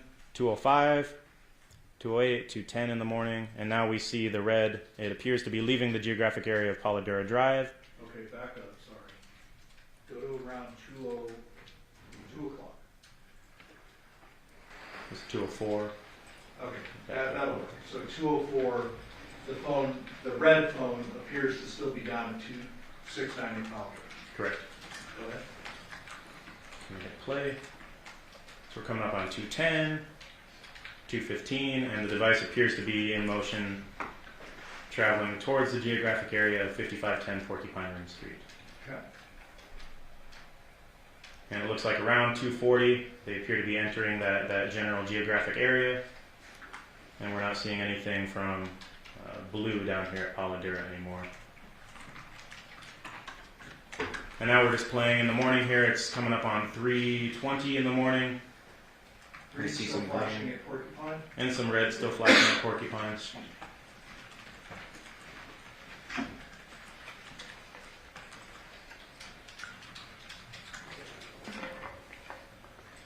Can you note that when the green flashes at Porcupine? You don't need to stop it. Just Yeah, at approximately 4 a.m. we had green and red both appearing at Porcupine Rim Street, and it's continued into the early hours of 4. We're coming up on 4:30 now, and we still see more red flashing at Porcupine Rim. 4:40, we saw some green flashing at Porcupine Rim. And again, without going into the records, you don't know if that's just passive activity on the phone or active activity. Correct, it's just all activity has been met. And then we're coming up on 5:30 in the morning now. We see some red flashing and some green flashing at Porcupine Rim Street.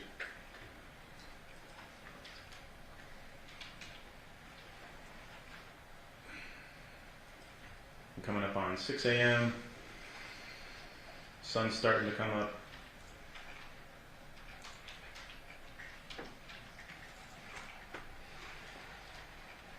We have some red flashing around 6:30 and some green flashing around 6:30 in the morning at Porcupine Rim Street.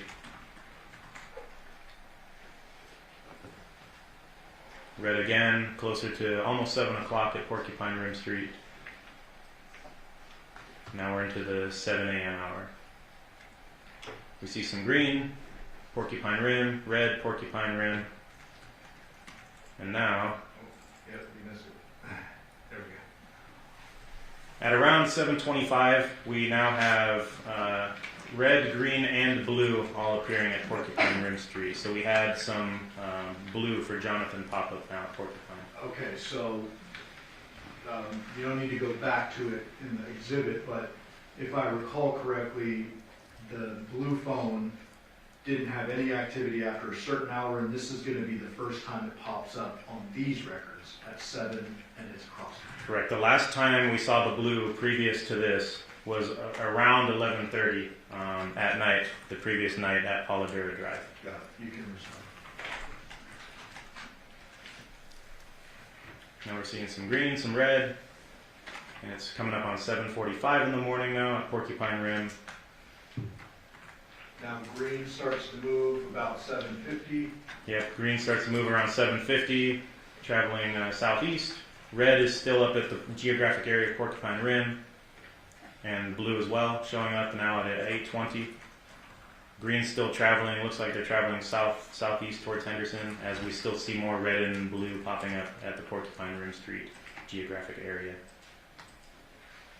And I don't think you know really any facts about this scenario, but No. The green appears to go across town. It does not go to the Paladura address around 8. It goes somewhere else. Correct. Based on these records, the device is showing closer. This is Boulder Highway over here on the bottom right, and that's where the green appears to have ended up.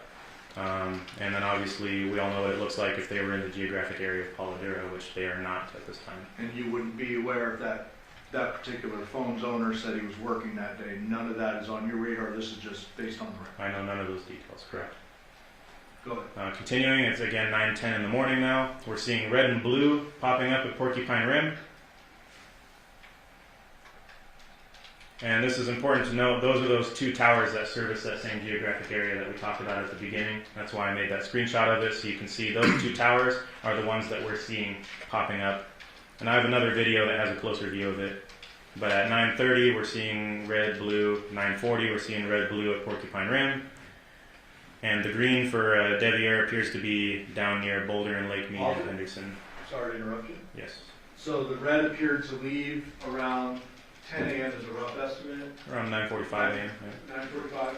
And then I saw a little flash of blue that suggests that the phone The blue one is left up at Porcupine Rim. Correct. Did I see that one? Yes.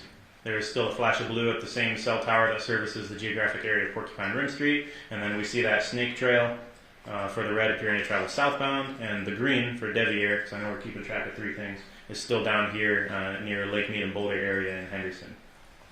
We hit play, we see the red traveling to the Summerlin area. The blue is still showing up at Porcupine Rim at that same cell tower. Green's looking like it's moving. Green's moving, but green appears to go even further south into Henderson. Oh, it actually is it cut off on our video? It might be. We can go into the actual records if we wanted to follow more on green. Okay. But it's available if the jury wants to. Yeah, it's it goes available. down. But it goes down out of the picture here that we have cropped. Okay. But not near the Paladura. Red's back up at Porcupine Rim in the 10 o'clock hour. Correct. And then we see activity from green.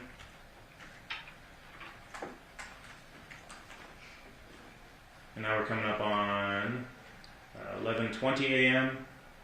Green looks like it's moving back toward north. Yeah, we're getting some timing measurements from green based on cell towers in the Henderson area. And then we see red traveling back down again around noon. You see green still in that Boulder Lake Mead area, and then you see the red landing at noon at the Paladura Drive address. And then you can see the green still over here. To note, you might have seen those gigantic arcs from the green. Remember, those were timing advance. It could be anywhere along that arc. So not necessarily if it's showing an arc coming close to an area of interest. We can't say for sure whether or not it's actually on that line. It could be all the way across the city at the other end of the arc. And these places where the green has all the crisscrossing. Yes. On the map, your map encompasses almost the entire Las Vegas Valley, correct? Yes. So it looks a couple inches away, but here we're talking about like a distance. Oh, these are several miles. Between Paladura and where this location is, yeah, that's correct. All right, and we're coming up on 12:30 p.m.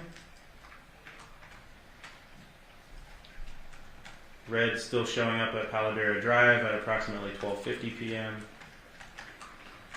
Green is still showing activity somewhere near Boulder Highway. And then green appears to be moving north back towards the Porcupine Rim geographic area, and we saw a flash of blue as well around 1:20.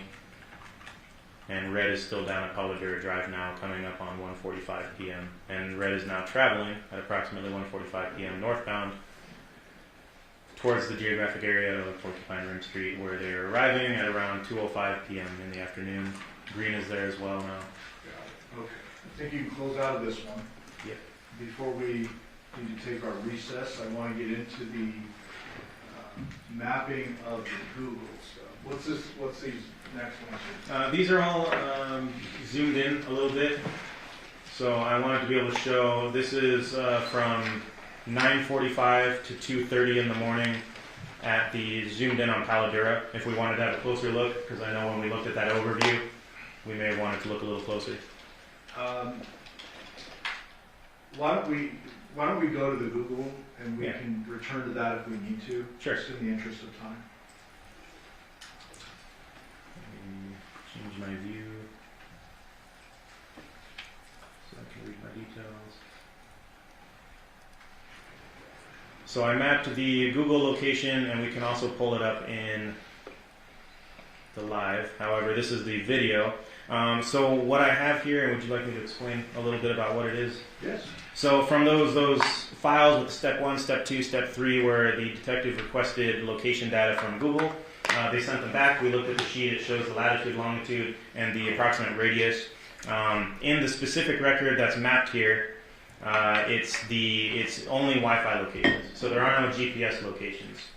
So as we're watching it, I mapped it as light blue. So light blue dots will be the Wi-Fi locations. What a cellular device is doing is, if you open up your phone right now and you looked at Wi-Fi, you'll see a handful of available networks. Your phone just saw all of those networks, and it just told Google about it.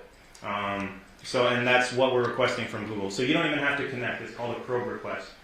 Your phone is just looking for networks to connect to. It's up to you if you decide to connect to them, if you have the password. However, just your phone seeing them gets logged by Google. And that is that's the location information that they're sending us. They know the location of these Wi-Fi points. And so when your phone sees them, that's another way that Google estimates your location for a lot of various reasons. But this is information we can request as law enforcement. You just pointed out as though Google is George Orwell's big brother. Yeah, watching us. Yeah. Yes. So before you started, the CDRs for Johnathan Willette showed dead activity, no pun intended, but like dead activity between 11 p.m. and what time? And around 7 or 8 a.m. the next day. Okay, and at 11 p.m. it's showing at Paladura, at 7 or 8 it's showing up at Porcupine. Correct. This gives you a little more information. Yep, so we had a lapse in cell network interactions. The phone wasn't being utilized to make calls or any logged data sessions with the network. However, the phone appears to have been on, and it was noticing Wi-Fi networks, and it told Google about it. And so this is what we got from Google about all the Wi-Fi networks and the locations of them that device saw. And the time right now is 2:04 a.m. on the 7th, so the morning of 2:04 a.m. at 2698 Paladura Drive, again on the morning of the 7th. Those light blue dots are the Wi-Fi location hits, and I overlaid it with the red CDR records for Devyn. So does it appear And I can that... slow it down. Go ahead. No, let Let me just adjust. I'm just going to adjust the speed a little bit because that was kind of fast. But again, the light blue down at the bottom right, and the red is the CDR network records. The light blue is the Google records, and I mapped them and played them both together. That's at 2:04, 2:07, 2:09. It appears that the Google Johnathan Willette device is moving away from the scene in the same path that the red Devyn Michaels device. Correct, around the same approximate times. And the green is still popping up at Porcupine. Correct. And all those blue dots are the known Wi-Fi access point locations that Google knows about that the phone is seeing. And then at about 2:45 in the morning, I zoomed in just so we can see it a little bit better. We have the red CDR records showing the geographic area of Porcupine Rim, and Wi-Fi is a bit more precise just because it doesn't go as far. And the Johnathan Willette number appears to have landed at Porcupine Rim about 2:45. Yeah, and it's been there. And then you can see all the dots are showing at... Wait. You said it's been there. It landed there at 2:45, right? Correct me if I'm wrong. Well, it's just showing up in the records. This is in the morning at 2:52 a.m. And throughout the night, that green for... or I'm sorry, I was talking about Debbie for the green. But for the blue for Johnathan, landed there, correct? Landed there at 2:45 around the same time as the Devyn Michaels. Yes, so the Devyn Michaels CDR records and the blue location data from Google for Johnathan landed there at around 2:45. And in the meantime, the green has been consistently hitting at Porcupine. Yeah, and that's what you'll see pop up, which is why I was mentioning it there. But zoomed in, it looks like Google doesn't tell us the Wi-Fi network that it's connecting to, only that it's connecting to a Wi-Fi network, that it's seeing one. But it appears to believe that it is one that is at that location. Because it's the blue dot is directly on your little Correct. yellow house you got. All right. Court's indulgence.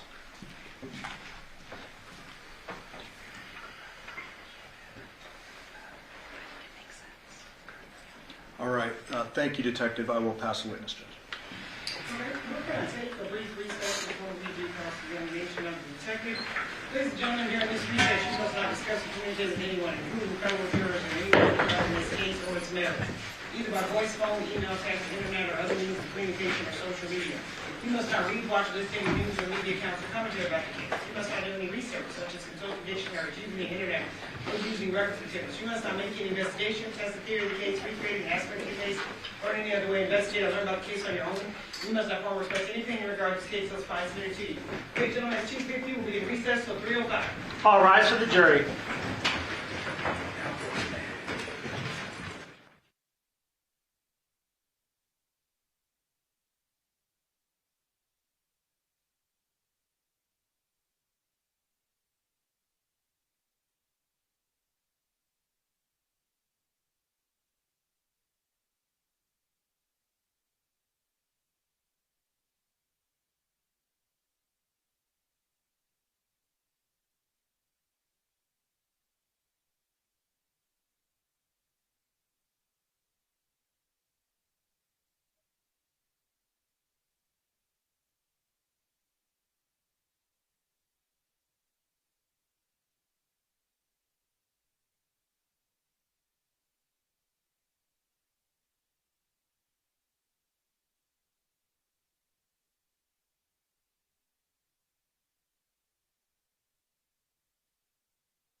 Please be seated. Your Honor, the jury's all present and accounted for.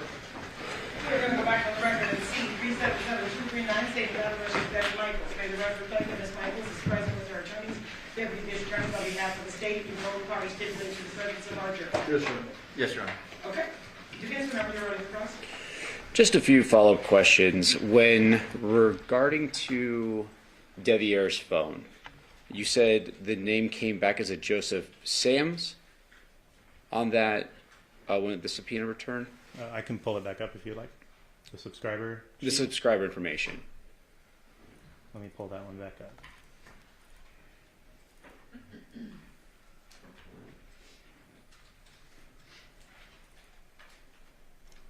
Correct. So for Devier is the phone number that I was provided of 707-628-1336 for Devier. The subscriber name is showing Joseph Sands. And like you stated on previous, on direct, you're basically just given a file and you say, track these phones. Correct. And it's tracking the phones, not a person's movement. Correct. Only the device itself. So if a device is left at home, we're not going to catch that person because the device is at home. Correct. You said a couple times, I think a few times on direct, and I kind of just touched on it, that you don't like to know too much about the case or as little as possible. Correct. And basically you're given instructions by a detective superior to say, these are these numbers, I need to track them, trace them, and then you do that through your software. Yes. Did you have any more involvement on this case in collecting evidence, though? Yes. You canvassed around the area of Porcupine Rim, correct? Correct. You visited, I want to say it's about 17 locations. Yes, that sounds about right.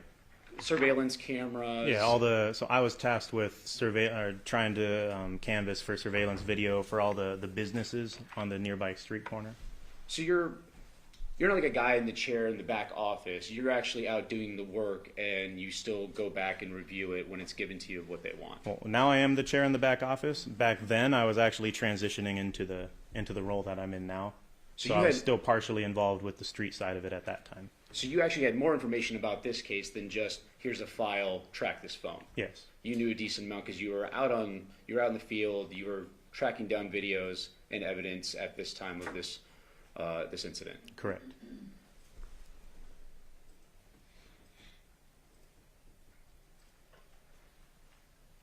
And you're given the phone numbers by the detective to track. You're not actually collecting all the devices. Let me clear that up. You're given a phone and they say track this through your software, correct? Oh, I was just provided the phone number and the records that they had already obtained. And those are provided to you by the detective? Yes. And if there's other phones that are collected during the investigation, you would know about that. You're just given the phones by the detective. Correct. So if there's phones that were left out or other devices, you don't know about them. You just were given what the detective wanted. Correct. Court's indulgence? No further questions, Your Honor. All right. State? No, thank you. Do the ladies and gentlemen of the jury have any questions for this witness? Okay, seeing no response, or excuse, thank you very much for your testimony here today. Thank you, Your Honor. Do we need to unhook all of his stuff? Yeah, I got to unpack a little bit. Okay, you go ahead and do it. All right, thank you. Yep. Yeah, that one's my wire.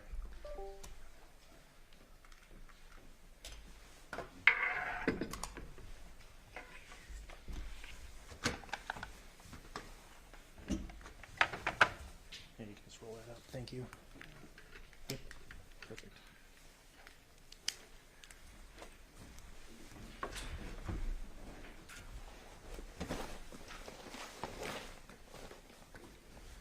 Take that from you. Thank you, sir.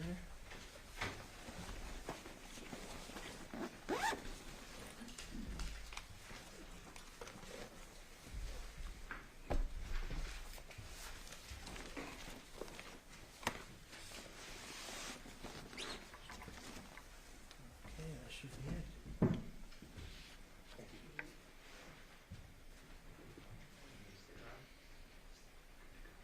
Say you may call your next witness. State's next witness is Detective Carl Libish.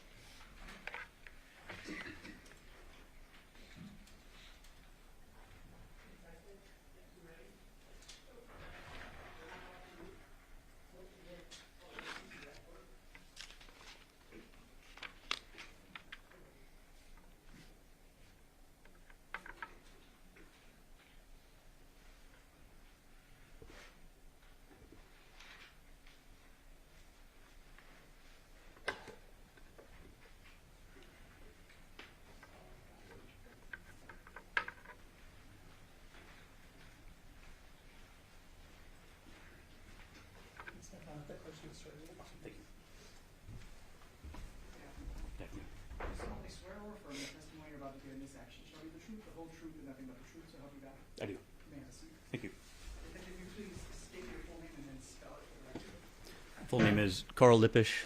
First name is Karl. Last name is Lippisch. Sir, how are you employed? I work for the city of Henderson as a police officer.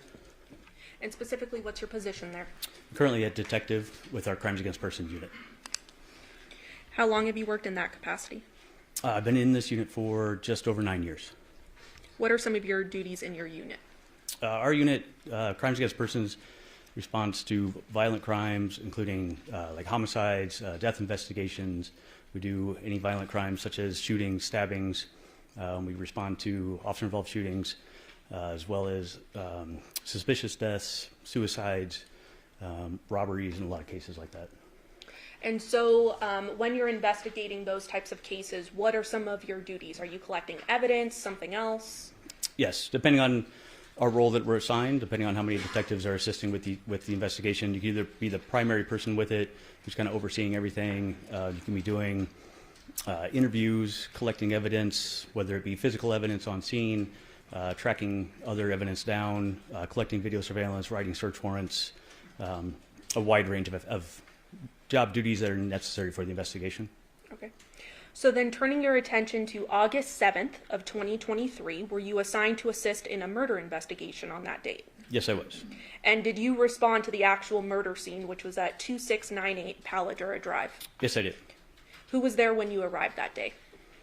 At that time when we arrived, as detectives, we're usually contacted after the fact, after the initial response. So when we arrive, our Henderson police officers have already arrived at the location, and typically they've kind of frozen the location or kind of taken control of the area to make sure that it's preserved as best as possible. And is that what was happening at that Paladura Drive when you showed up? Yes, it was. Okay. Did you arrive in the morning hours of that day? Yes, I did. Okay. And who did you arrive with? At that time, I don't remember exactly who in my squad was all on duty, but I believe Detective Ozawa and I were both working that morning. I know my sergeant, Sergeant Slattery, and then I believe the rest of our squad, as well as CSAs, were called to respond as well. And can you walk the ladies and gentlemen of the jury through what you did at the scene when you arrived? When we arrive on a scene, especially something of this magnitude, we will meet as a squad initially, and then we will get with whoever the on-scene ranking officer or like lieutenant or sergeant is for the patrol squad. They will typically have a brief that they can provide to us, give us as much detail or information as that they have, which would include involved parties, locations, if there's vehicles involved, any details that are pertinent that they've already learned once we arrive at the scene. And then after that has been conducted, we'll then get together as a squad and we'll determine our jobs and responsibilities. Once that's done, we could also end up doing like a walkthrough of the scene to then be able to kind of get a feel for what exactly we're looking at. So talking about this specific scene on August 7th, 2023, you arrive, you get a briefing like how you just mentioned? Correct. Okay, so some initial details that the first responders provide to you, is that correct? That's correct. Okay. And then after getting that information, what did you physically do? On this scene, because the family was there and the family was, obviously they were dealing with the trauma of it and they're very cooperative with us, we were granted consent to initially walk in and kind of understand what we were there for, what we were responding to. We were able to see the initial scene, see the inside of the residence, and see the deceased person lying in the bed, so that we were able to kind of understand what exactly our investigation was going to entail. So essentially you do a walkthrough of the murder scene, is that right? That's correct. Okay. After going ahead and doing that walkthrough, did you assist with the execution of a search warrant? Yes, I did. And that search warrant was granted for the residence from a judge, correct? Yes, it was. And did you also, were you involved in a search warrant for a truck that was located at that Paladura address? Yes. Now, talking about the scene itself, you mentioned that you did a walkthrough and then eventually assisted in the execution of the search warrant, correct? Yes. So, talking about the scene itself, if you remember, there was, and correct me if I'm wrong, a living room, makeshift bedroom, sort of past the kitchen in the residence. Is that right? Correct. Okay. And was the body found in that room? Yes, it was. Where was the body? The body was lying on the bed that was in that room, kind of lying across the bed. Okay. Were there blankets? Yes, there were. You also noticed blood at the scene? Yes. Was there anything unique or interesting about the blood that you saw at the scene? The blood at the scene was primarily limited to the space of the bed itself. The way that the body was positioned on the bed, the torso and the neck were up towards the edge of the bed, and then the severed head was not there, so the neck was exposed. And then the blood itself there was some that had come down from the body directly straight down, but there wasn't I should say hardly any blood spatter or anything throughout the room that you may initially think due to the fact that the head was missing. And just to be clear, there was no blood spatter that you saw? Correct. Okay. Did you also find chemical bottles? Yes. And where were those found? There was 2 bottles that were found in the hallway that would lead from this room that was kind of the makeshift bedroom, more like a living room style, but it had the bed in it. There was a hallway that led from that room to a bathroom, laundry room, as well as out to the garage. And those were found in that hallway. Okay. And 2 bottles to be exact, correct? Yes, that's correct. Cleaning agents? Yes. Okay. And you mentioned you've been with the unit, this specific unit, for 9 years. Was this your first and only decapitation investigation? Yes. So it's quite rare. I think you mentioned that previously, right? Correct. Ultimately, then, after you conduct this initial execution of the search warrant walkthrough, are you then assigned to canvass sort of the surrounding neighborhood of the residence for video surveillance? Yes, I assisted with that. And that essentially becomes your larger role in the investigation, correct? That's correct. Okay. Then, after canvassing for video surveillance at that Paladura address and the neighboring community there, did you then assist with the execution of a search warrant at a 5510 Porcupine Rim? Yes, I did. And after assisting with that at the 5510 Porcupine Rim, you then begin to review all of the videos that were ultimately collected from the canvases, correct?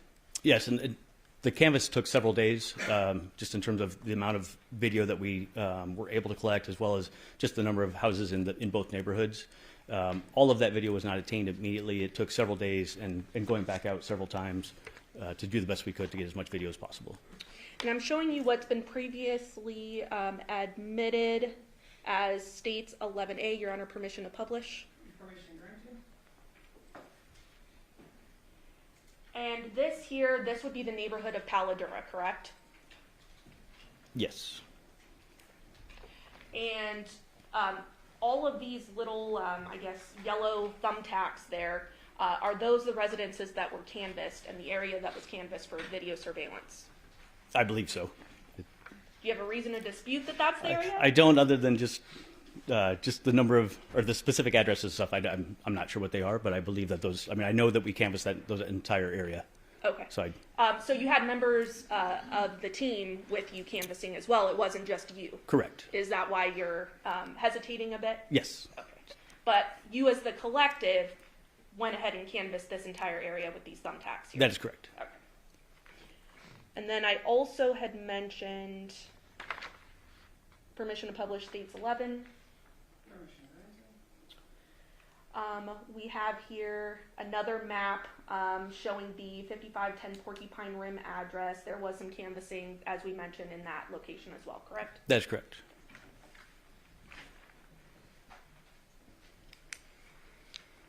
So I want to start with the canvassing of the Paladura address, which was the neighborhood of the murder scene, correct? Yes. The actual neighborhood itself was searched as well as nearby businesses, correct? That's correct.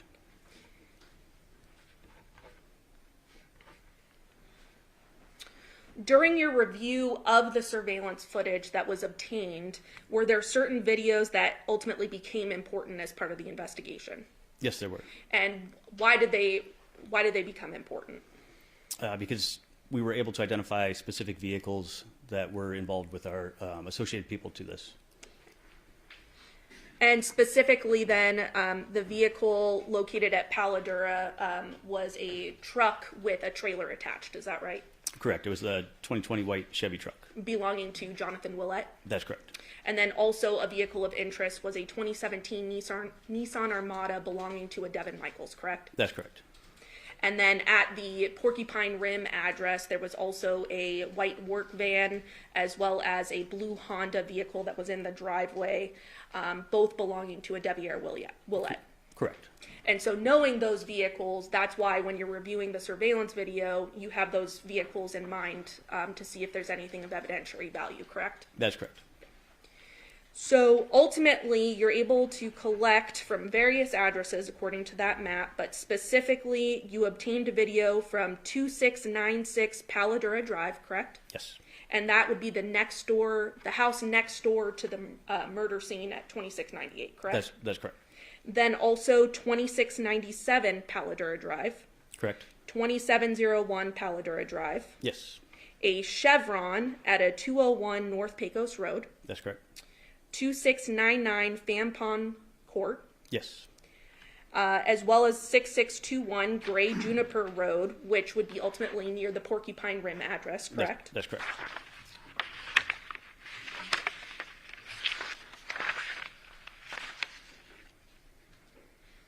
You also collected video from a 6505 Taylor Creek Avenue, which also would be near the Porcupine Rim address, correct? That was correct. Correct.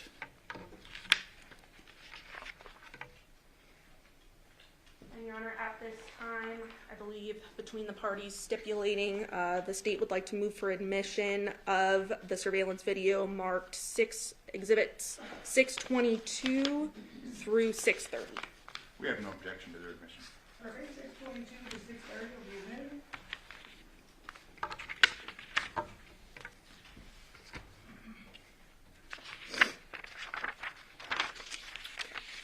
So I want to start with the house next door to the murder scene. That would be at 2696 Paladura Drive. Is that right? Yes. And there was a video that you had determined had some evidence or some information that was helpful to the case, correct? Yes.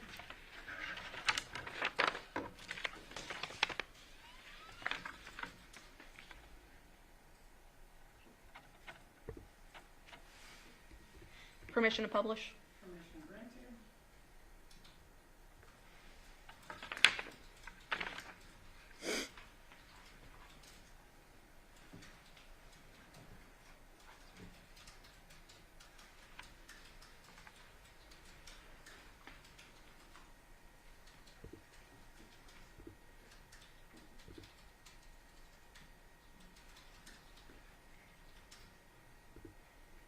Are you able to see that on the monitor in front of you, sir? Yes. Okay. So I have published states 625, which is that 2696 Paladura Drive. Do these appear to be the files that were obtained from that address? Yes, they are. Okay. I am going to play the file XPTM5940.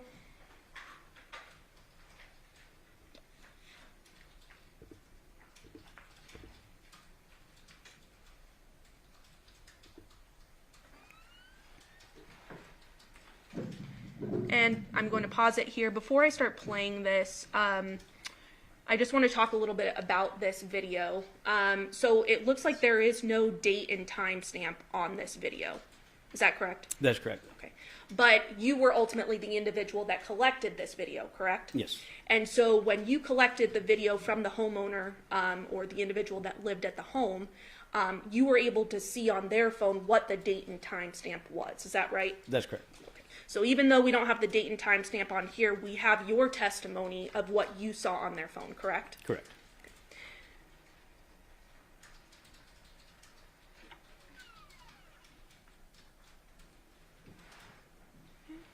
And in this video, in the top right-hand corner, do we see a vehicle there? Yes, we do. And what type of vehicle is that? That's a Nissan Armada. Playing?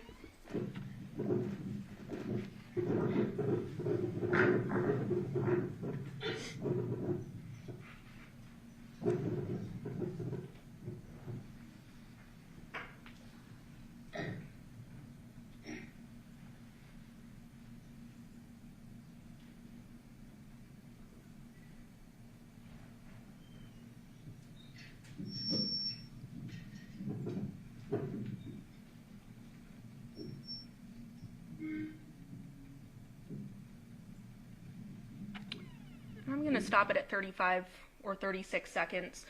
What do we see there in the top right-hand corner, sort of past the Nissan Armada? What you're seeing there is Jonathan's 2020 white Chevy 2500 truck.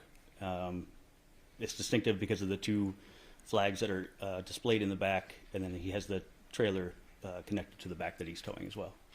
Playing at 36 seconds.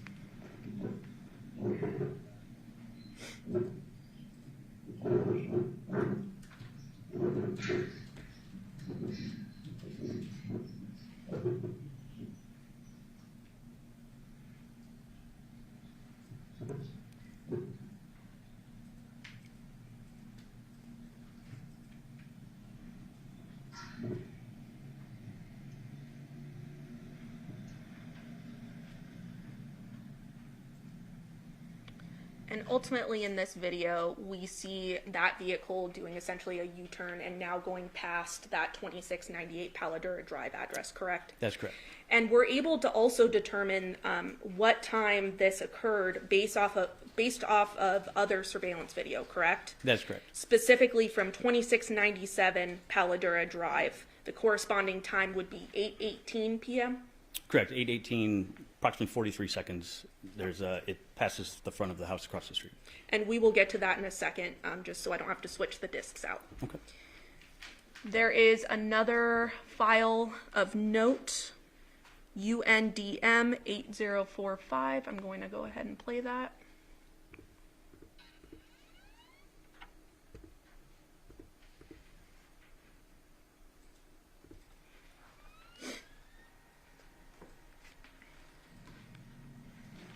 And stopping it there. Again, what do we see in the top right-hand corner?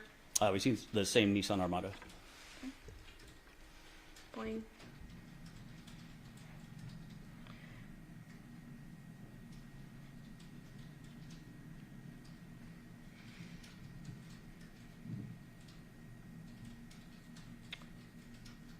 And ultimately in that video, what is of evidentiary note? In that video that you're able to see outside of the screen what apparently is probably a vehicle pulling up, because you're able to see the headlights of that vehicle that comes to a stop and is illuminating the Nissan Armada based on where it's parked. And from viewing that, it appears that that vehicle would have parked directly in front of 2698 Paladura. Because this camera is next door 2696, correct? Correct.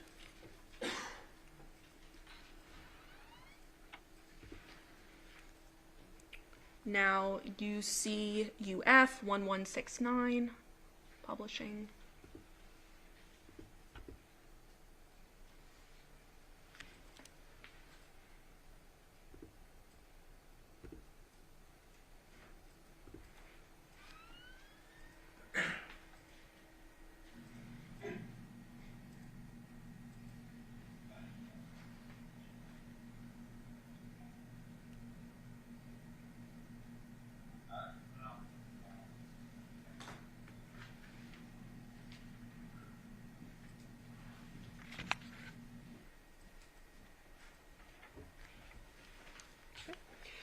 What did we see in that video?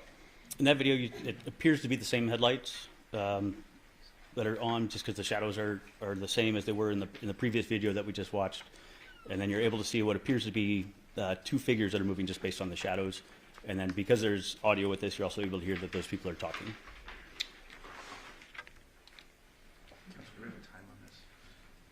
Were you able to determine the time frame of this video? The determination on this time frame was based off of another camera when the truck returned to the neighborhood. So this would be at approximately 22:12. And that would be PM? Correct.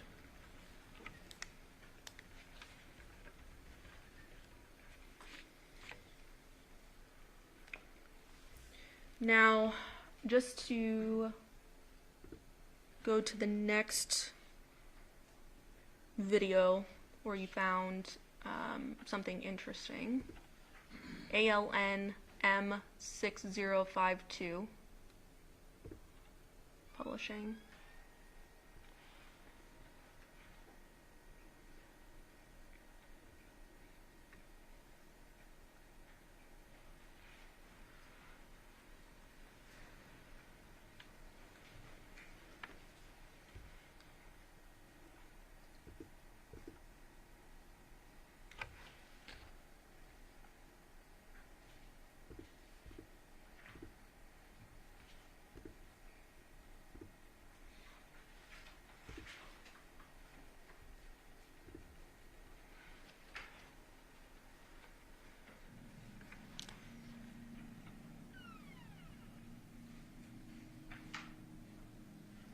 And I want to pause it there at 7 seconds. What did we see in this video? We saw the flash of the rear lights on the Nissan Armada, which is often consistent with someone unlocking a car. Playing again.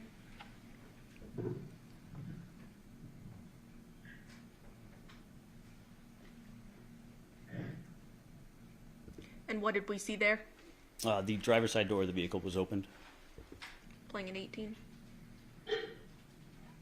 And there? Another flash of the lights. Did we also hear something? And we did hear something. What did it appear to be? Possibly a locking or unlocking of the doors.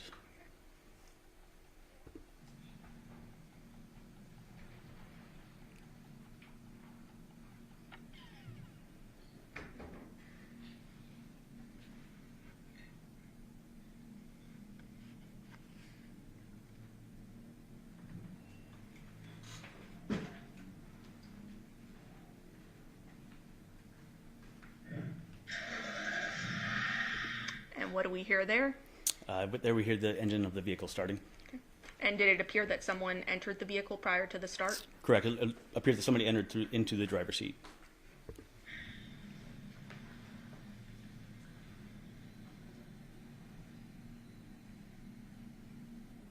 And what did we see there? There we saw the vehicle, the Nissan Armada, slowly pull forward. The brake lights seemed to be activated, which made it appear that the vehicle was just pulling forward and was going to stop just out of the view of the camera. Okay. And what home was it going in front of? By the direction that it was going, since it was pulling straight like that, it would be directly in front of 2698 Paladura, and it would be nose to nose with the 2020 Chevy truck that had already parked along the very front of the house. And that was the home of the murder, correct? That is correct. And the time frame for that, through your investigation, you were able to look at different information, in this case, to determine time frames, correct? Correct. And we know that the Nissan had been activated prior to 11 p.m. Is that right? The video we just watched. Yes. The timestamp on that one was actually 23:05:46 seconds, and that was from the home, the resident who actually had the video. That was from her cellular device. So that would be the timestamp on it. 11:05 p.m. for us laymen? Correct. Yes? Yes. Okay, thank you.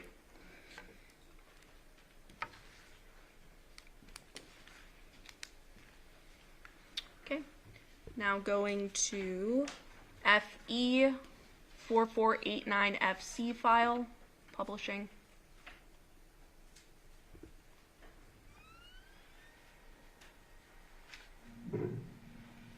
Thank you.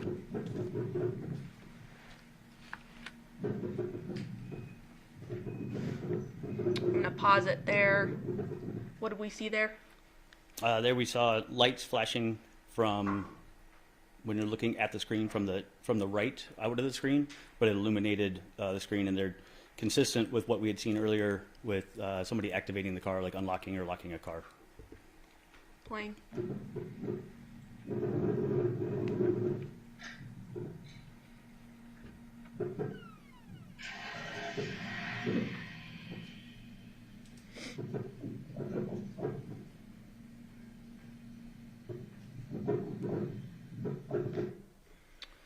And what did we see in that video? In that video, you see, after hearing the engine start of a vehicle, you then see a vehicle back into view, and it appears to be the same Nissan Armada that we'd seen earlier. Okay. And based on you looking at the resident's cellular phone, did that appear to have occurred at 2:04 in the morning? Correct.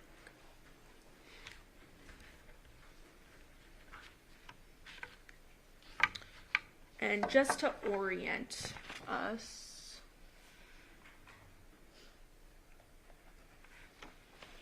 publishing states 9. Are you able to use that mouse and hover over the address of that surveillance video we just watched? Yes.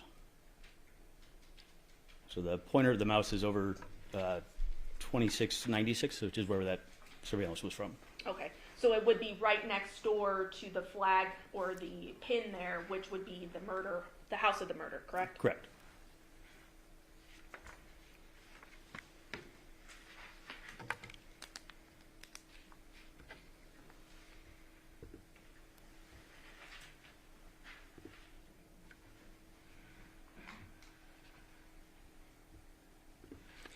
Now the next address of importance was a 2697 Paladura Drive, correct?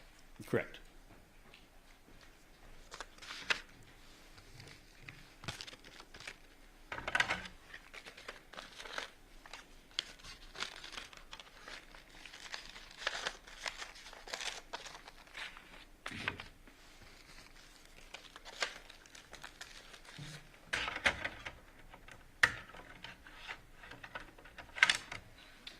Using that same map,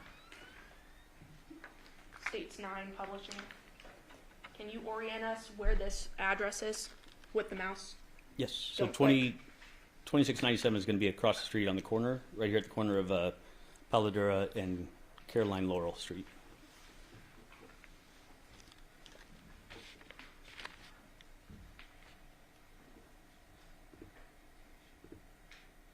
Publishing States 626, excuse me.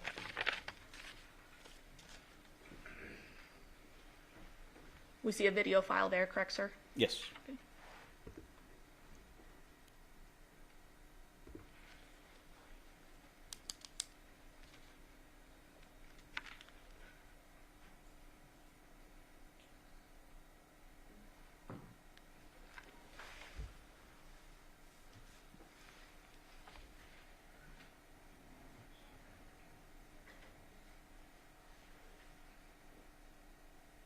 And here we're focusing sort of at the top center of the screen, right?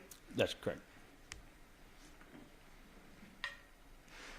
And ultimately what we see in this video is a vehicle do a U-turn at the intersection of Paladura Drive and Carolina Laurel Street, correct? That's correct. And we have a date listed there as August 6, 2023? Yes. And what time? 0819, and it had gone up to 17, but it started at 081838.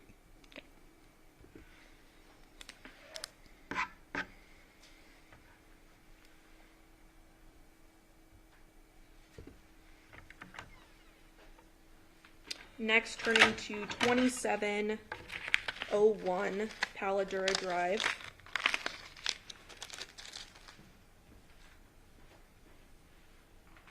Can you please orient us at States 9? I believe it's going to be this house right here. So it's going to be, it's 2701 is going to be across the street and just like one house to the west So not directly across the street from the residence, from our residence of where the homicide occurred. Sort of catty corner. Correct. Publishing 2701.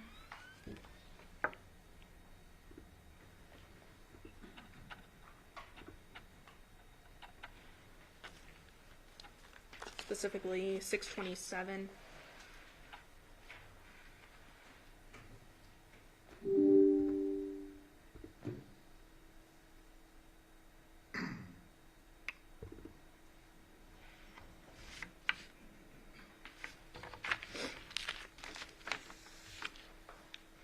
Now, was there something unique about this particular camera? Was it motion activated? Was it always on? Something else? No, this camera was motion activated. It was motion activated by what appeared to be by the residents themselves moving around in their driveway or in front of their residence. Have some long file names here, correct? Yes. So I'm not going to play every single video, but the members of the jury will have time to review those if they'd like to, but there were particular videos that showed interesting things. Is that right? Yes.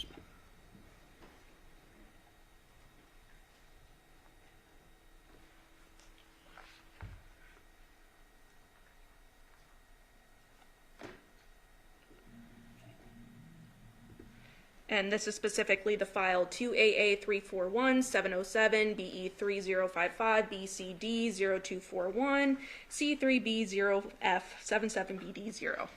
Lots of letters and numbers, correct? Yes. All right, so in the top right-hand corner of this file, what do we see there?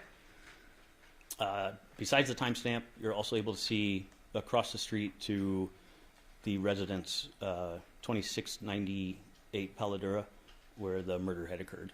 Okay. And what date do we see there? It's 2023-0806, so August 6th. And what time? 18:26:58. And can you do the math for me, what time that would be? 6:26, almost 6:27 at night, or in the afternoon, evening. 6:27 in the evening? Correct. Playing.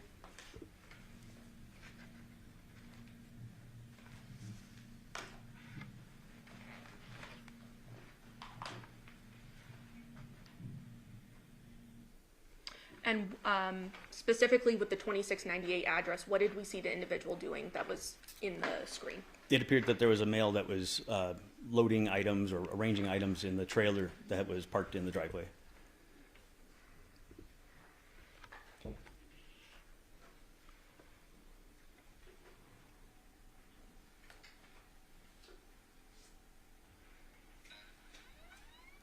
Turning to the file ending in 105DD, starting with FC4.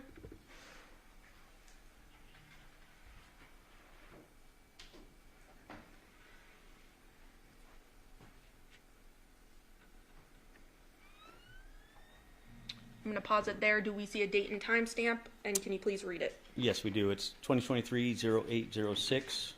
And then the timestamp is 21/11/47, which would be 9/11/47 p.m. And which exhibit? I'm so sorry to interrupt you, but which exhibit is this one? This is the same exhibit. 627 file starts with FC4, ends with 105DD. 105DD? Correct. Thank you very much. No problem.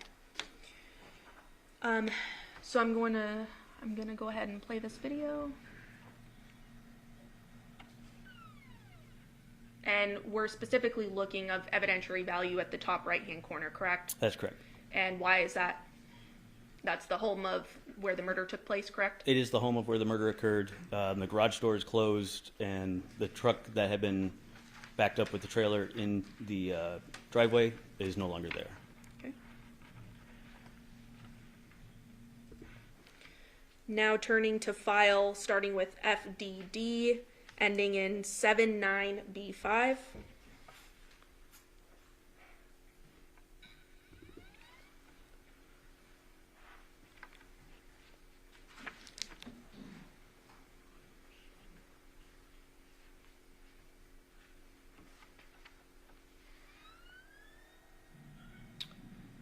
Pausing there at, what do we see there as the date and time?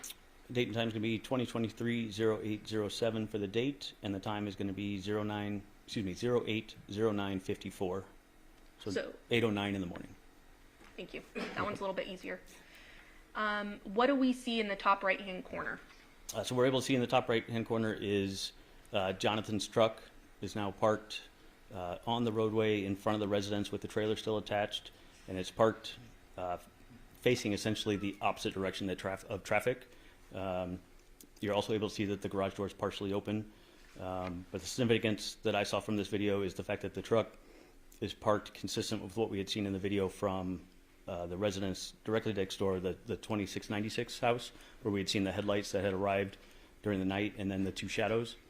So that would kind of corroborate the fact that he had parked his truck in that manner that night when they had arrived. And that's how we also found it when we arrived. So essentially the Nissan Armada and that truck would have been nose to nose at that previous video that we saw. Correct. During the night. Correct. And it's still in that same position in the morning. Yes.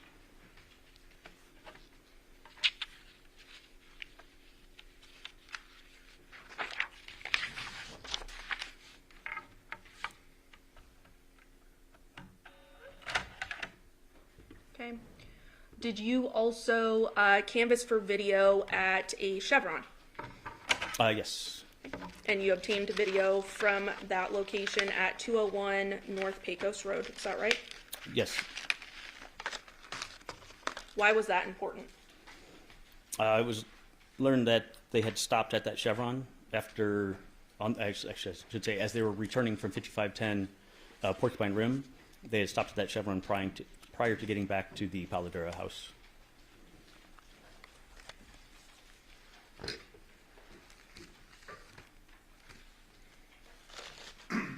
Publishing 622.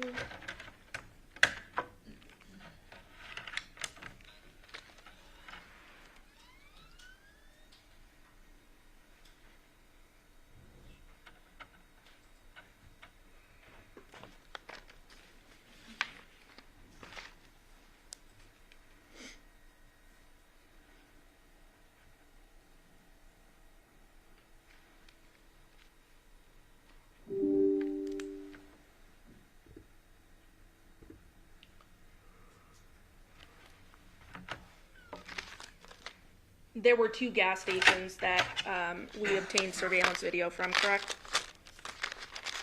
The gas station that I was aware of that we collected video was the 201 North Pecos Road, and that was the Chevron Terrible Hearse. Publishing 623.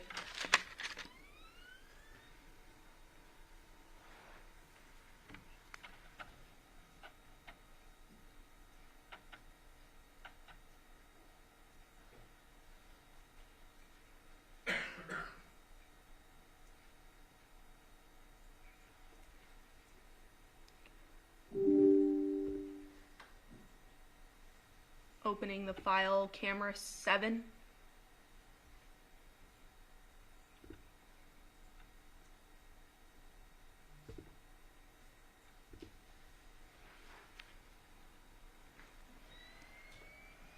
And I'm just going to pause immediately. In the bottom left-hand corner, do we see a date and time there? And if we do, please read it into the record. The date is 08/06/2023, and the time is 22/04/01, which would be 10:04 at night. Playing.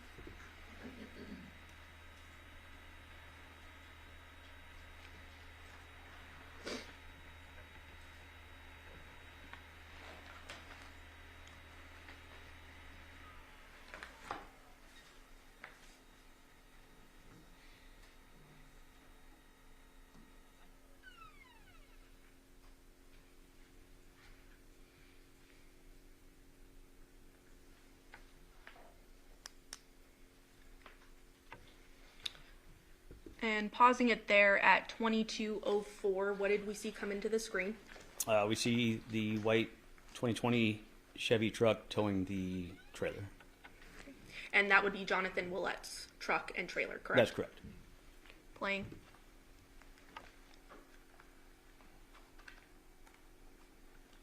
And do we see anything else of evidentiary value in this camera angle? No. Now you obtained another camera angle, correct? Correct. Publishing camera 9.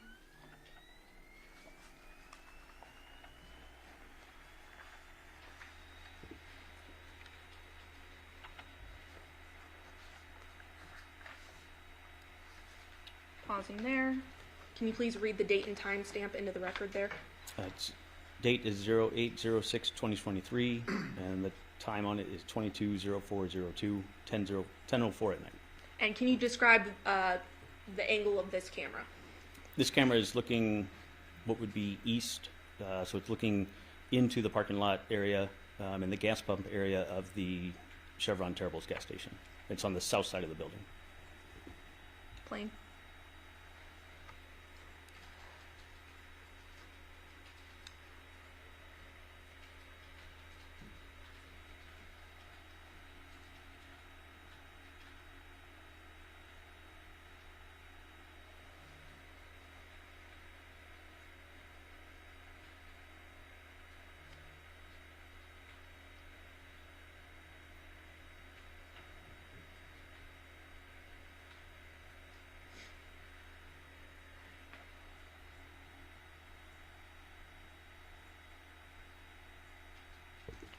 Pausing there at 22:04 and 41 seconds. What do we see there? We see the white Chevy truck with the trailer belonging to Johnathan. Say that again, I'm belonging to Johnathan. And it's sort of parked in between these two sets of palm trees. Correct. It will stop and park right between those. And the actual store belonging to the Chevron, would that be to the left of the screen? Yes. Playing.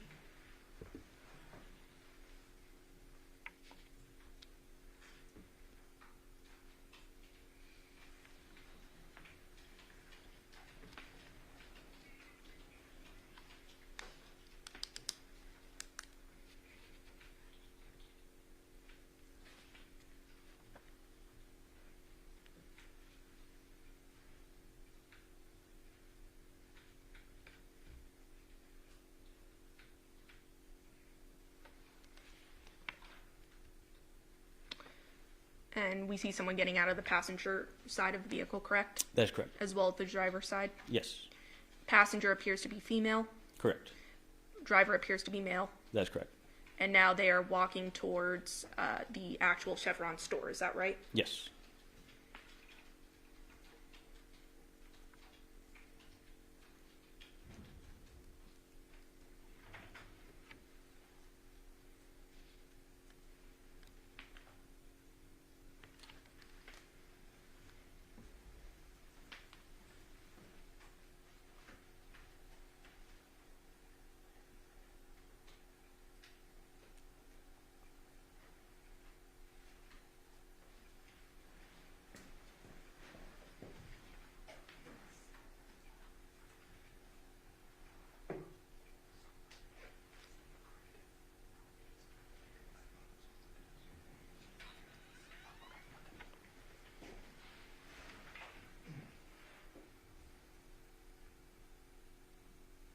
And they are still appear to be out of frame, correct? That's correct.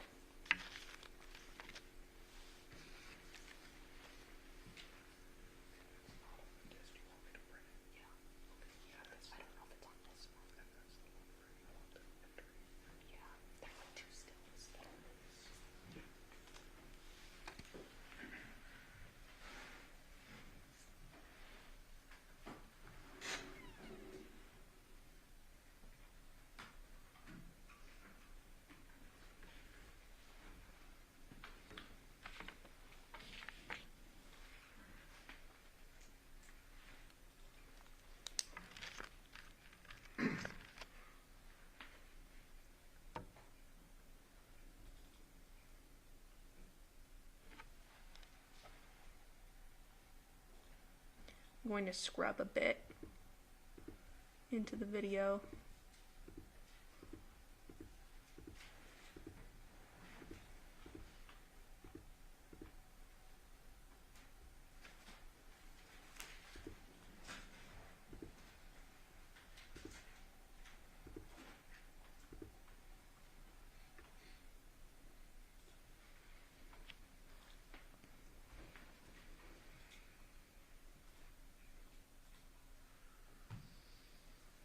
So stopping it at 22:10, according to the timestamp on the video, we now see that female and male walking back towards Jonathan's vehicle, correct? Yes, we do. and that's about 5-ish minutes since they left to outside of the screen, correct? Approximately, yes.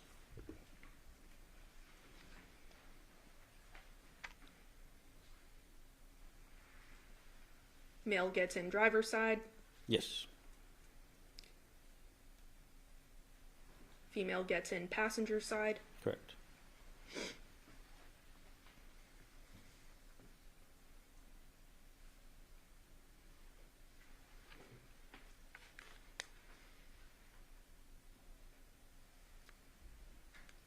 Lights on the vehicle activated. Correct? Yes.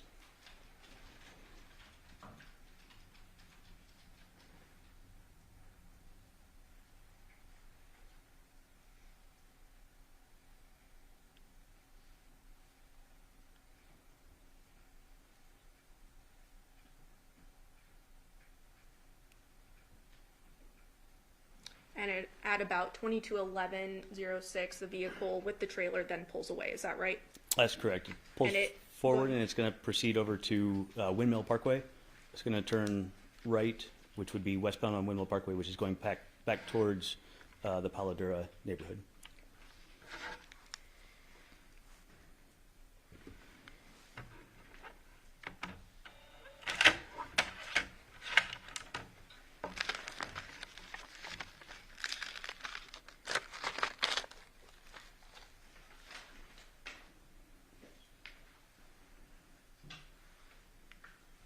Turning your attention now to 2699 Van Palm Court. That was near the Paladura address. Is that right? Correct. It's a house just to the south. Or excuse me, not a house, a street to the south of Paladura. Are It's you on a able to cul-de-sac use street. that mouse and orient us, please? Yes. So this cul-de-sac street right here is Fan Palm Court, and 2699 is the house at the end of the cul-de-sac right there.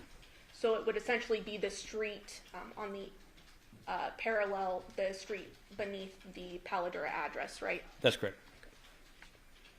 And you received a video surveillance from that, correct? Yes.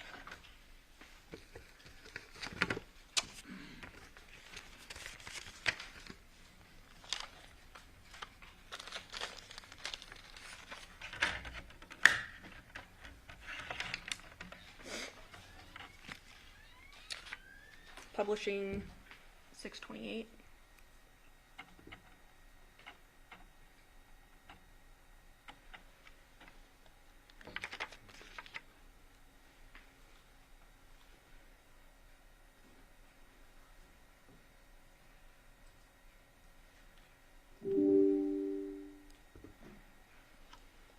I'm going to play file ending in 324.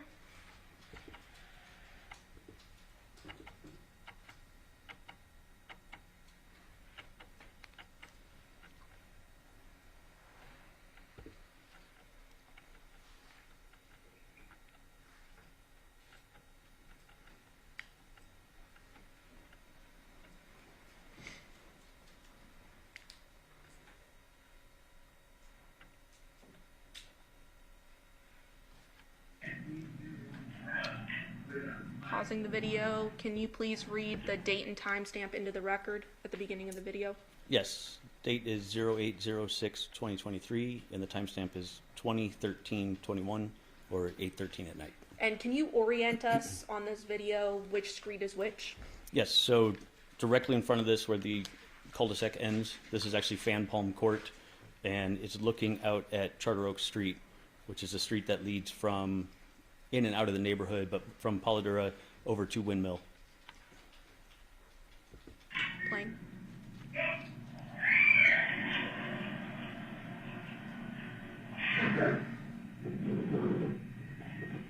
I'm gonna scrub.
I'm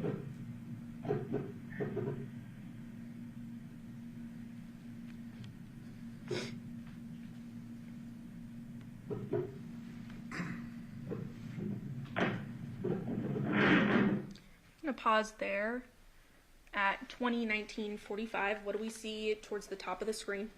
Towards the top of the screen on Charter Oaks, you're able to see Jonathan's 2020 white Chevy truck towing the trailer, and they're proceeding southbound on Charter Oaks towards Windmill. And that would be the exit or the entrance of the Paladura neighborhood. Correct.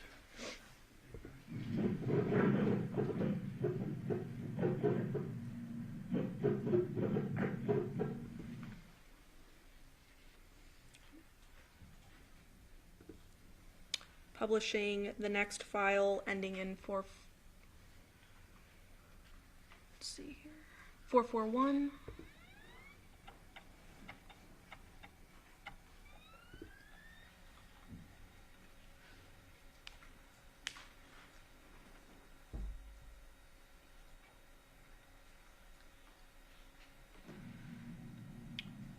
Beginning of the video, date and timestamp. Could you read that into the record, please? Date 08/06/2023 with a timestamp of 22/04/38, which is 10:04 at night.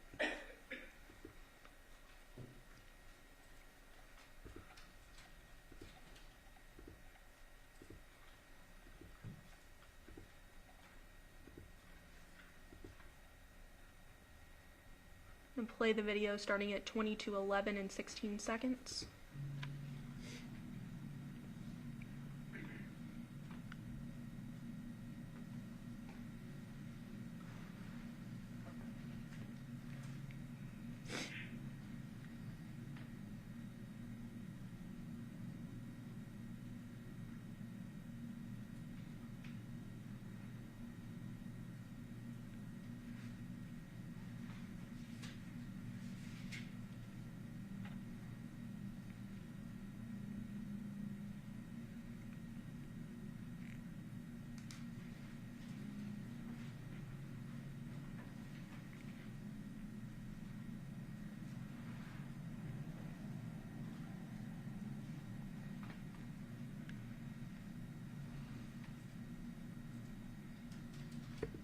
Stopping at 22:12 and 7 seconds. What do we see there at the top of the screen?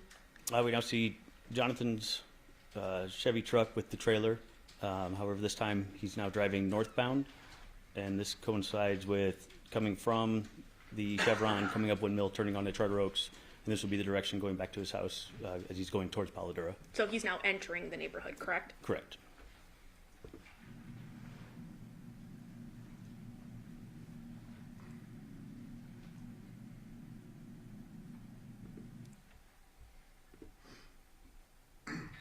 Publishing file ending in 128.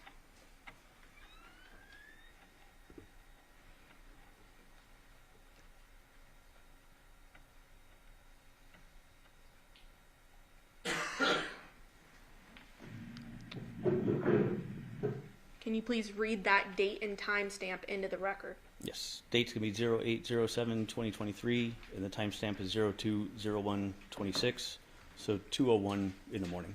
So several hours later, but same camera view, correct? That's correct. Now into the early morning hours of August 7th on approximately 2:01 in the morning. Correct.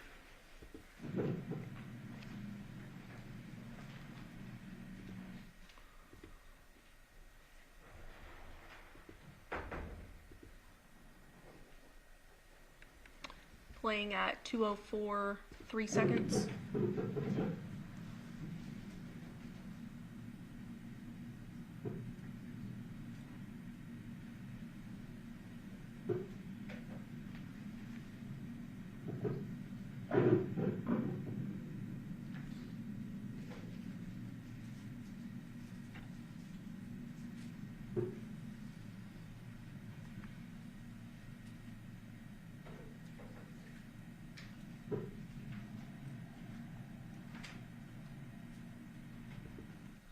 Stopping there at 2:04 and 36 seconds. What did we see there?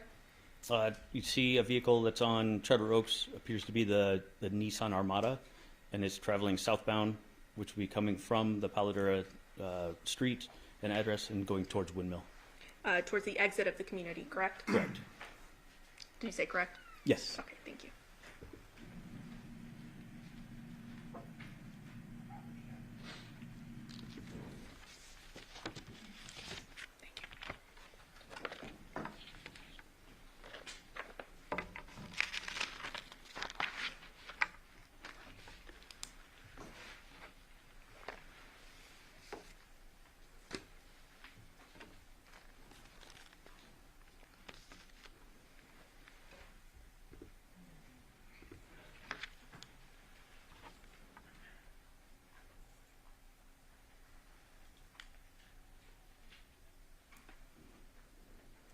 Now at 217 Charter Oaks, ultimately we see an activation as well, correct? That's correct.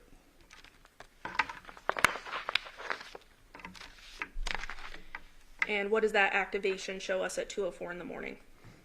It shows a vehicle that's passing by, that's turning from Paladura onto Charter Oaks.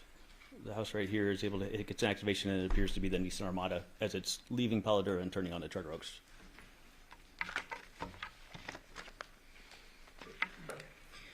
And did you also canvass for video at 2699 Basalm Pear Court? Yes. Okay, can you orient us where that is?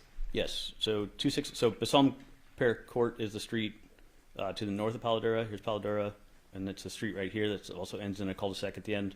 2699 was actually directly behind the house where the murder occurred. And were you able to locate any surveillance video from that? Yes, the resident there was able to provide activations from their surveillance system. What was that, sir? Yes, the resident there was able to provide activations from their surveillance system that they had. Anything of evidentiary note? Evidentiary note, no. There was activity, some of the residents coming and going, walking their dog, and a little bit of activity on the street, but nothing that was suspicious in nature.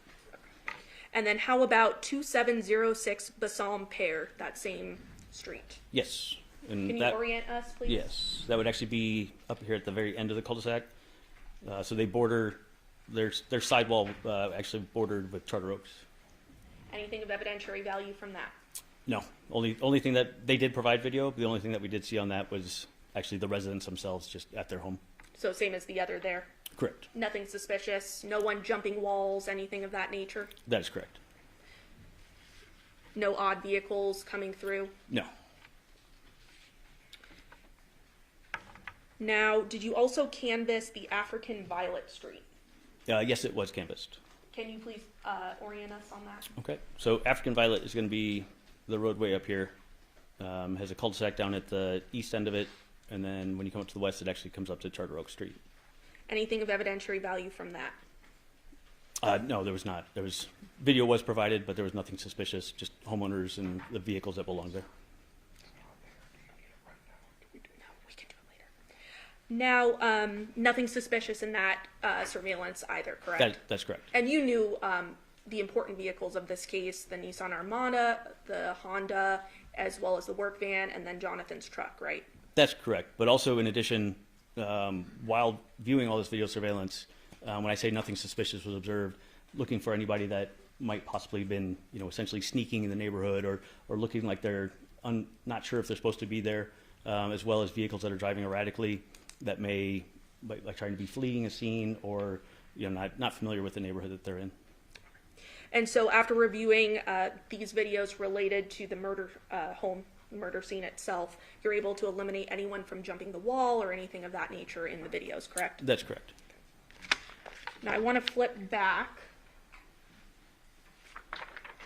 to that chevron. There was video surveillance taken from inside that chevron, correct? That's correct. And at this time, I believe between stipulation of the parties, the state would move to admit 623A, 623B, and 623C, showing the stills from that surveillance video. Yes, we have no objection to this. However, the entire video has been marked and admitted. The entire video has been released? Yeah, you. Yes. Yes. The video from inside the store? We've only seen the video outside the store. Court's indulgence.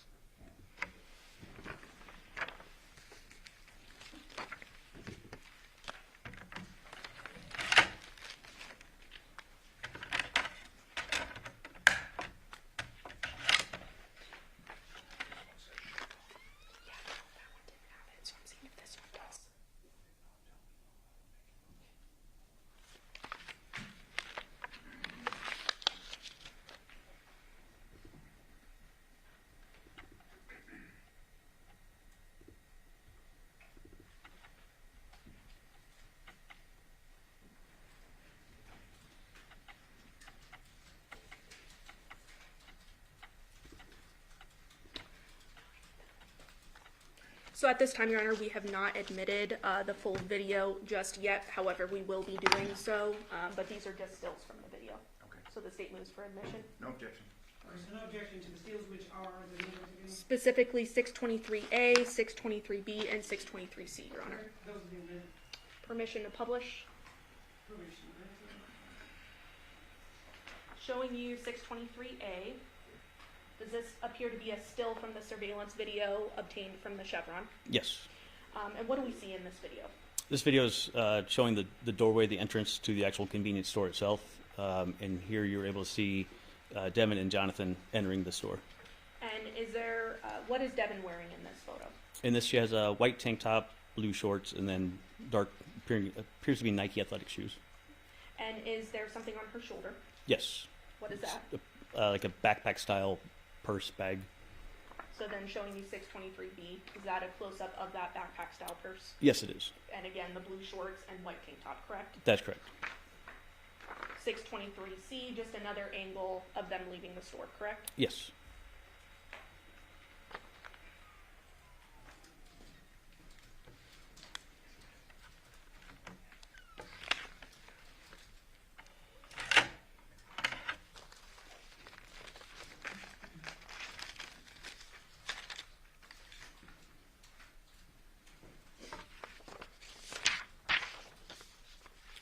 During the investigation, you had also learned that the Devyn Michaels had gone to a CVS store. Is that correct? Yes, it is. And so based on that, you obtained video surveillance from that location? Yes, it was obtained.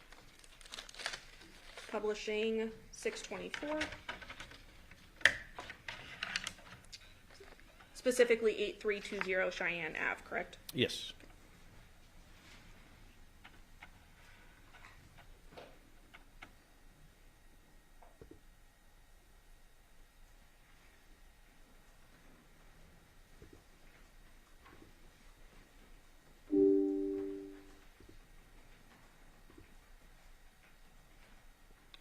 I'm going to play the file drive-through outside.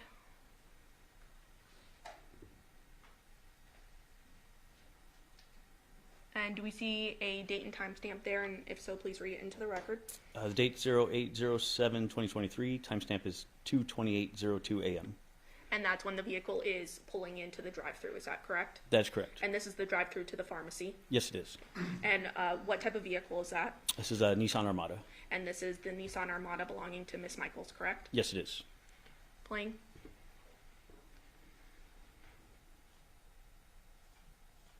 Do we see? What do we see inside the vehicle? You see female in a white tank top in the driver's seat, and she's the only subject or person that you can see inside the vehicle. So no other individual visible inside this vehicle, correct? That's correct.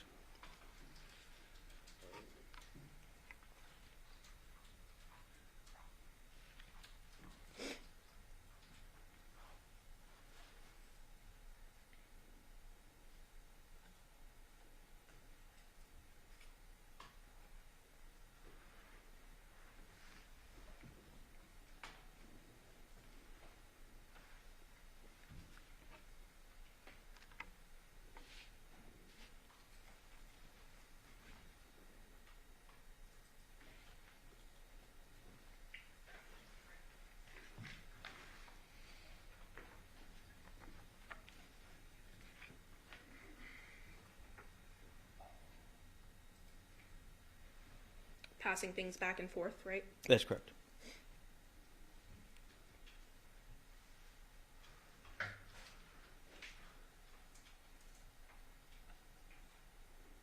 And the vehicle is now leaving that drive-through at approximately 2:30 in the morning on August 7th, correct? Yes.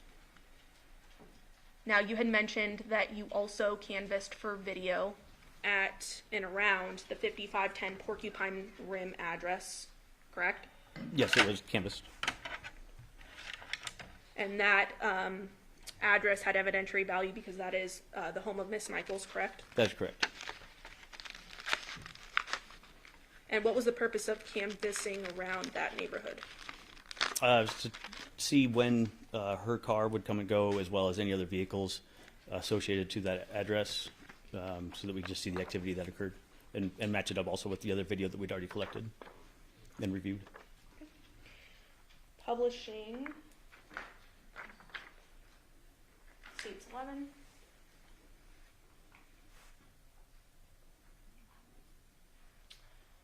Do you recognize this map? Yes, this is the neighborhood with the Porcupine Rim address. And the Porcupine Rim address, the 5510, would be that red flag there, correct? That's correct.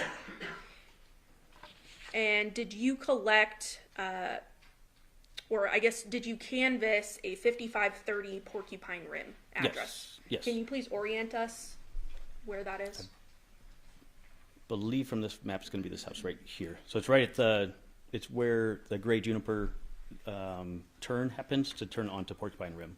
Now, how many entrances and exits does this particular neighborhood have? This neighborhood only has one entrance and exit, and that's onto Ann Road. Can you please use the map Yes. to go over to that? So it's right here. And there's no other entrance, no other exit for vehicles, correct? For vehicles, that's correct. So 5530, you did meet with the homeowners there. They had some activations of note. Yes. And what were they?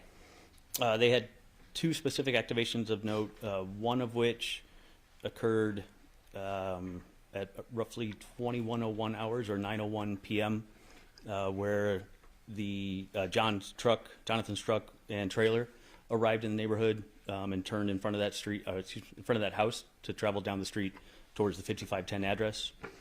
And then the second activation of note was at roughly 02:42 hours on the morning of the 7th, and that is when the Nissan Armada arrives in the neighborhood and turns from the Gray Juniper address, or excuse me, street onto the Porcupine Rim Street and proceeds towards 5510. Do you see the white work van between those operative hours coming and going from that address? No, I do How not. about that blue Honda belonging to Devier? No. Just Jonathan's vehicle and Devyn's, correct? During those hours, that's correct. Which time span did you look for videos from that address? From that address, the time span was, I believe it was 8 o'clock at night on the 6th until 6 in the morning on the 7th. And in that time frame, you only see, of note, the Nissan Armada, as well as Devyn's Nissan Armada, as well as Jonathan's truck and trailer. Excuse me. That's correct. No white work van, no blue Honda. No. Did you then obtain video surveillance from the home of 6621 Gray Juniper? It was obtained, yes. Can you please orient us where that is? I believe it's going to be the house right here. So it's on Gray Juniper and it faces north, and it's able to view the access from Ann Road into the neighborhood. So it's able to view the only entrance and exit from that neighborhood, correct? That's correct. That's correct.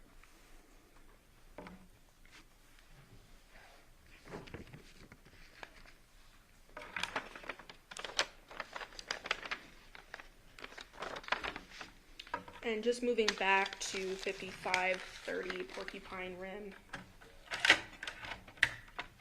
for the record.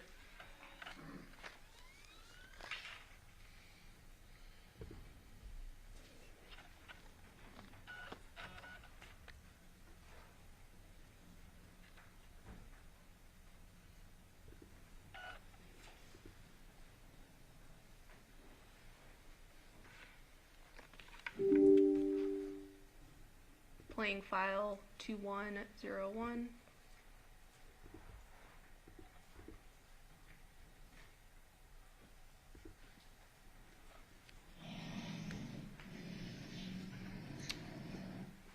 And I believe bottom right hand corner, we have a date and time stamp there, is that right? Yes. And what does that read? 08/06/2023 for the date, and 2101, I believe 36 is the seconds on it. So 9:01 at night. Okay. And what did we see in this video? You were able to see Jonathan's truck and trailer as it turned from the Gray Juniper onto Porcupine Rim. So essentially coming from the entrance exit street essentially. Yes. And turning the corner onto Porcupine Rim. That's correct.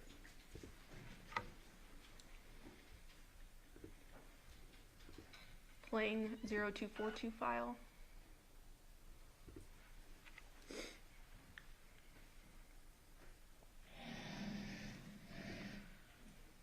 Can you tell us the date and timestamp there? Date's going to be 08/07/2023 with a time of 02/42/50, so 2:42 in the morning. And playing from the beginning, what do we see there?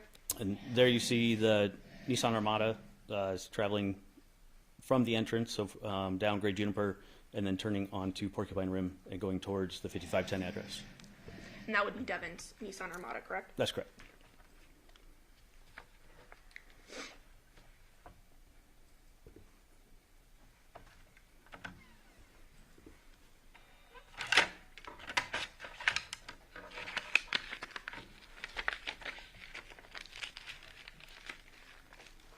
So now going back to that 6621 Great Juniper.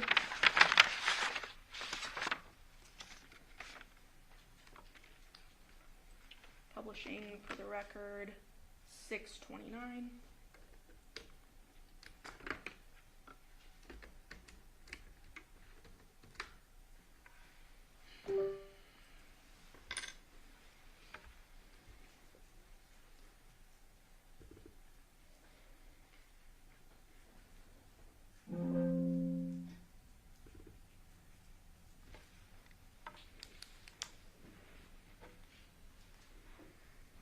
Now, this video is slow to real time, is that right? That's correct. How many, is it about 3 minutes slow? It's 3 minutes slow. So the timestamp on the video itself is 3 minutes behind actual time. Okay, playing the first file, 512.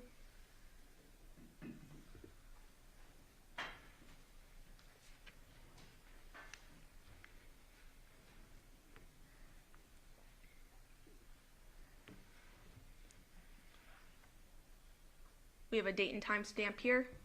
Yes, the date's going to be 08/06/2023 with a time of 08/05/19 p.m.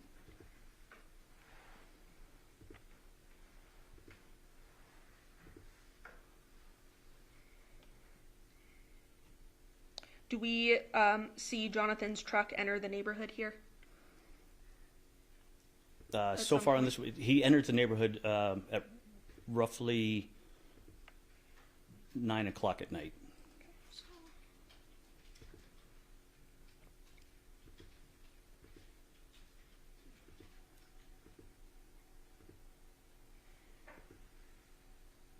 I apologize. On this one, it'll actually be, because of the 3 minutes slow, it will be at 8:57 on this, based on the timestamp on this video. And that's because it's 3 minutes slow, correct? That's correct.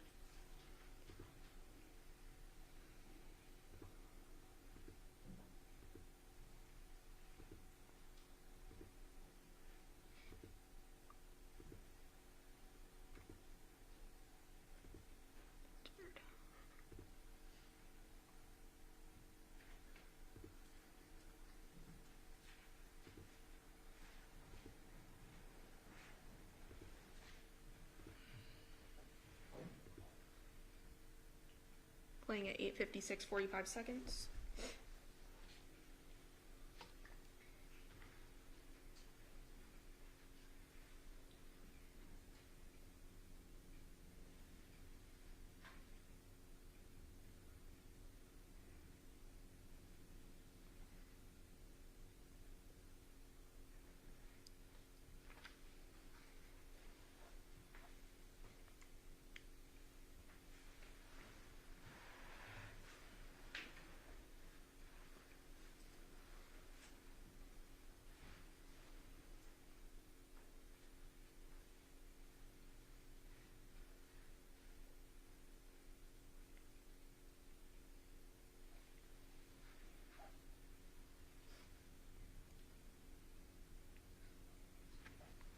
They're at 8:57, 36 seconds. What do we see?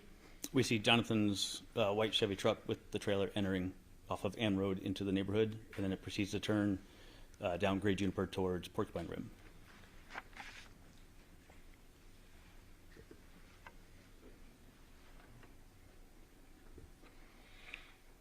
Playing 1002.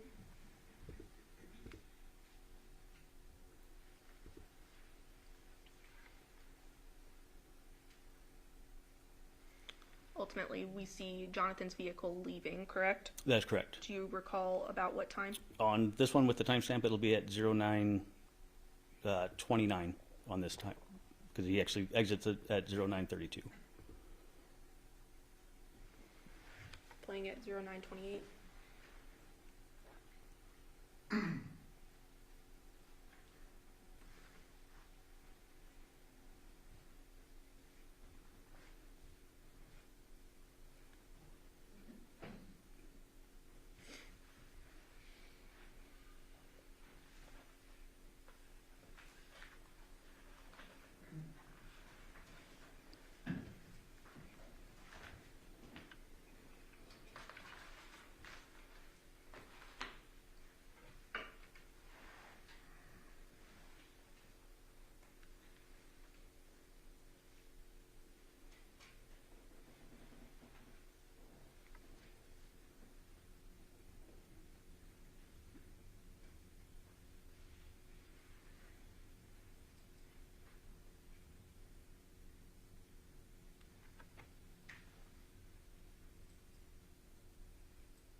We see headlights there at 029. Yes. Sorry, 0929. Yes. Then what do we see there? Once again, we see Jonathan's truck towing the trailer, and he's exiting the neighborhood, stopping at the stop sign at Ann Road.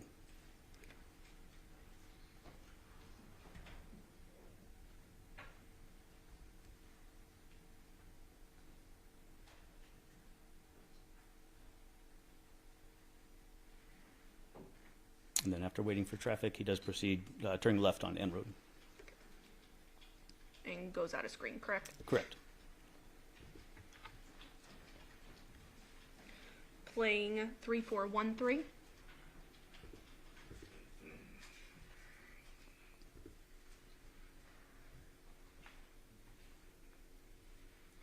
What's the date and time stamp for this? 08/07/2023 is the date, and 02/34/20 a.m. is the time. So hours later, correct, from the That's previous correct. video? Correct.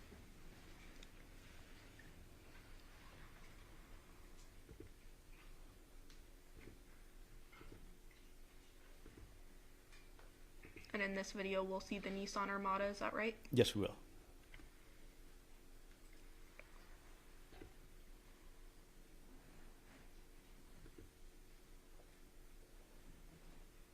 At 2:39, 28 seconds, is that Nissan Armada? Yes, it is. Just turned in off of Ann Road and is proceeding down Great Juniper towards Porcupine Rim.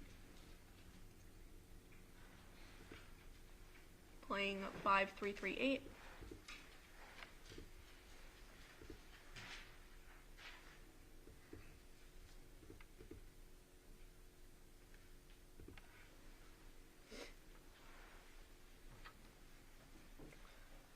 Date and time stamp on this one. Date is 08/07/2023 with a time of 06:53:48 seconds.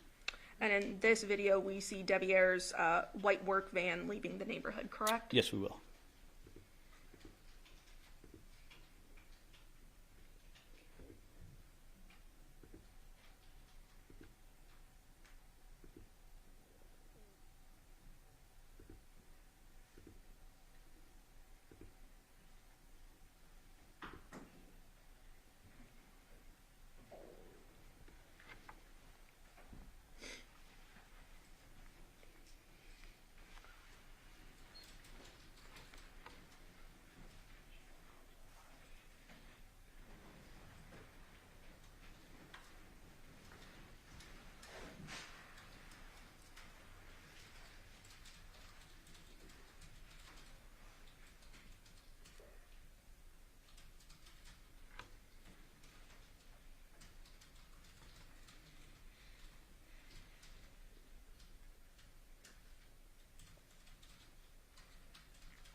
There at 7:31:54 seconds. What did we see there?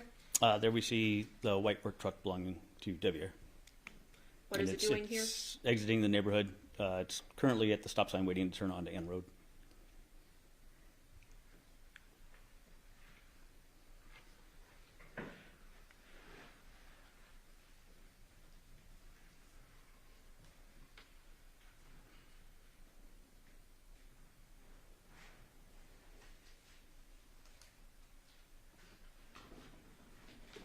And then it proceeds to turn left on Ann Road and out of view.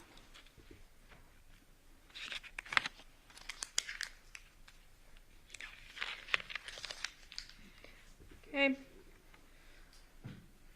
At 5829, playing that file.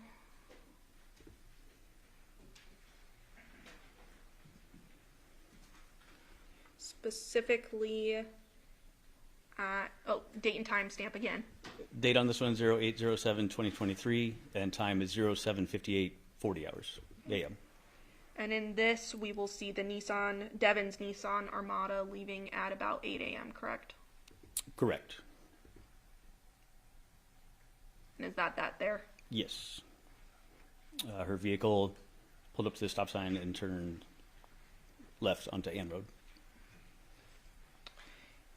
Then at 8:02:50, I believe we see her Nissan Armada return, correct? Yes, we do.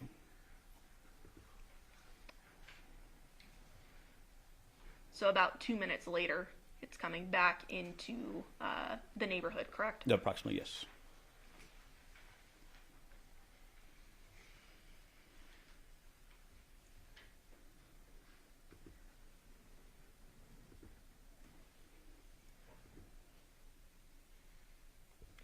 (8:02:48). Correct. You see it turn from Ann Road into the neighborhood, turns left on Gray Juniper and proceeding towards Porcupine Rim. And on this date, on August 7th of 2023, do we see trash cans in the road there? Yes, we do. So it appears to be trash day, is that right? Yes. Then fast forwarding, same video to about 8:08.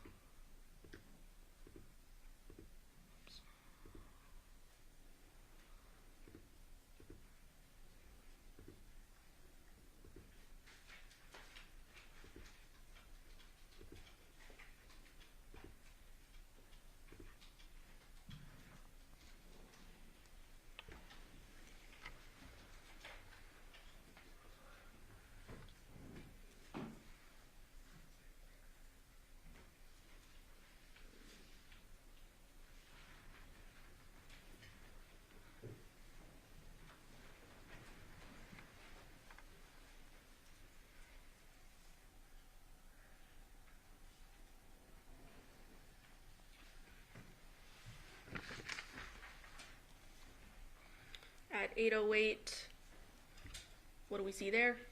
We see Devyn's Nissan Armada just turned from Gray Juniper. It's up at the stop sign, about to turn onto Ann Road. And so a few minutes after it had just come into the neighborhood, it's going back out, correct? Correct.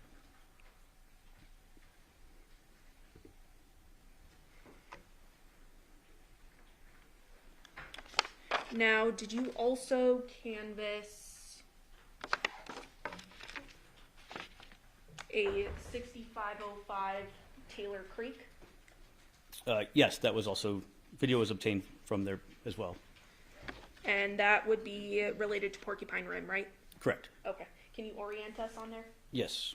So the house that you're talking about is this corner house right here. Again, where you can have a kind of a line of sight to 5510 Porcupine Rim. And I don't know that I moved to admit this, Your Honor.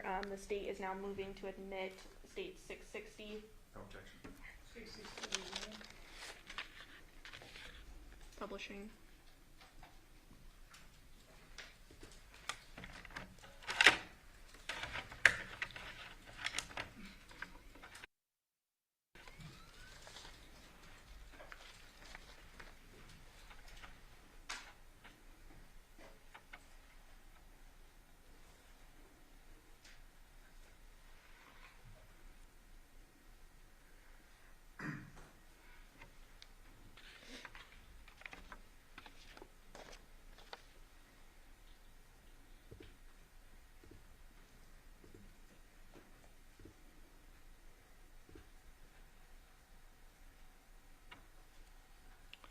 Playing 452.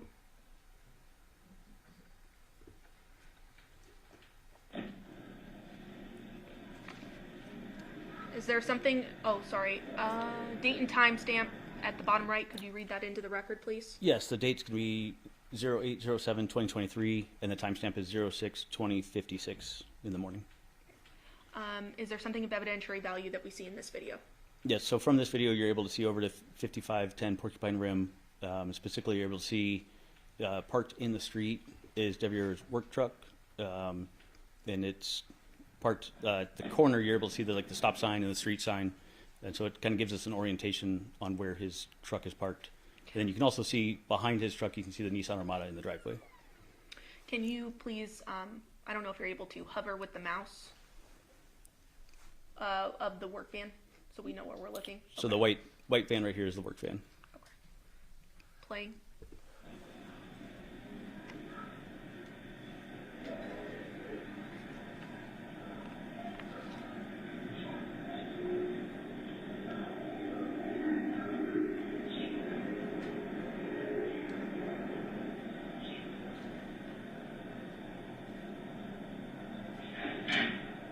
Again, trash day.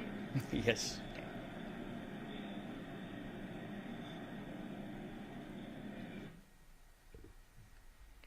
Playing 2506.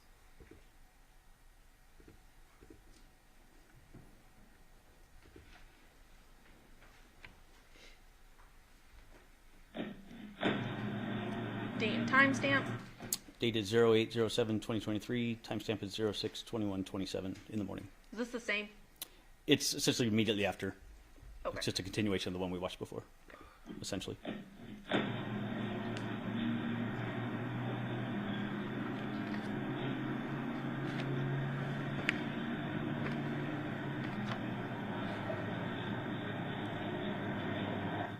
And again, seeing Devier's work van, correct? That's correct.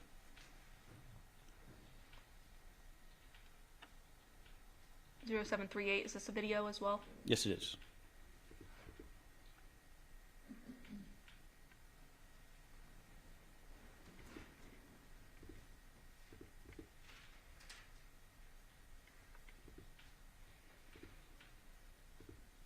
Now, I don't see a date and timestamp on this video, but is this another situation where you were able to determine the date and timestamp when looking at the video on the homeowner's device? It's also embedded in the name of the video itself.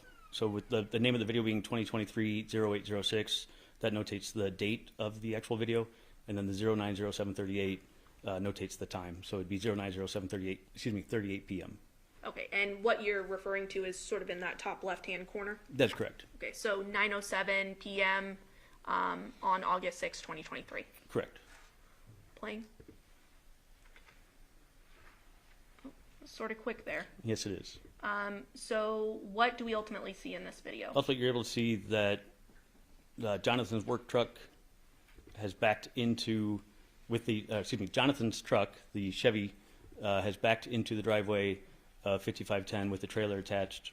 And then it also shows Devier's work truck parked in the street, and the work truck essentially appears to be in the same location that it's observed in the morning videos. So it doesn't appear to have moved That's from correct. its location in the morning versus this evening video, correct? That's correct.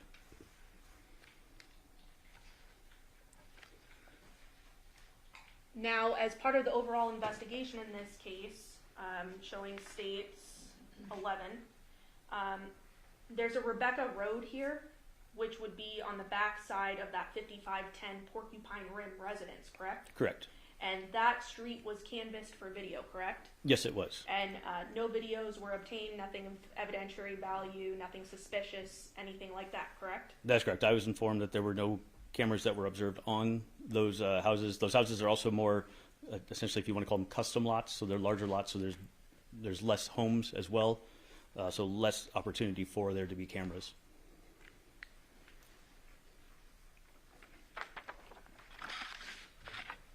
So at no point during the night of August 6, 2023, do we see Devier's vehicles plural, seen coming or going from the residence, correct? That's correct. and we only see his work van ultimately leave at 7:30 in the morning, correct? That's correct. It's 7 in the morning. Thank you for correcting me.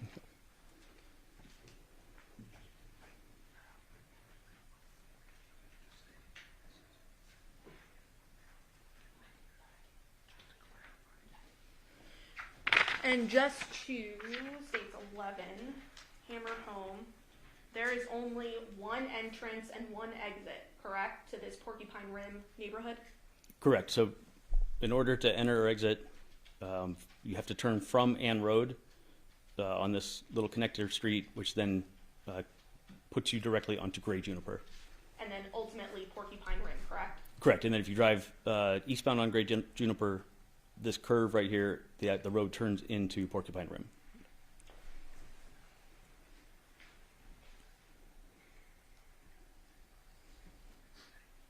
And so this 6621 Gray Juniper Ave, this is a full-time video camera. It's not an activation camera, right? This kept correct. Pass the witness, Your Honor.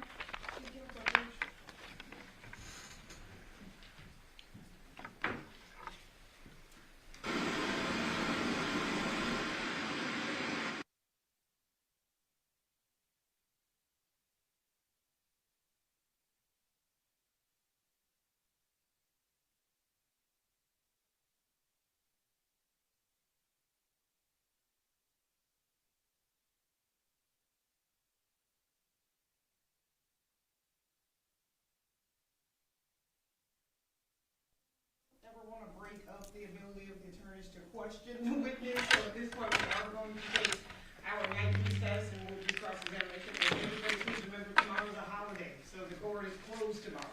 So we will not be in session tomorrow, and we'll be back on Wednesday. During this recess, you must not discuss or communicate with anyone, including fellow jurors, in any way regarding this case or its merit, either by voice, phone, email, text, internet, or other means of communication or the media. You must not read, write, listen to news or media accounts or company or case. You must not do any research, such as consulting dictionary, using the internet, or using reference history. You must not make any investigation, test the theory of the case, recreate any aspect of the case, or in any other way investigate or learn about the case on your own. You must not form or express any opinion regarding the case or the prosecutor's duty. We will be in recess until Wednesday at 11 a.m. All rise for the jury.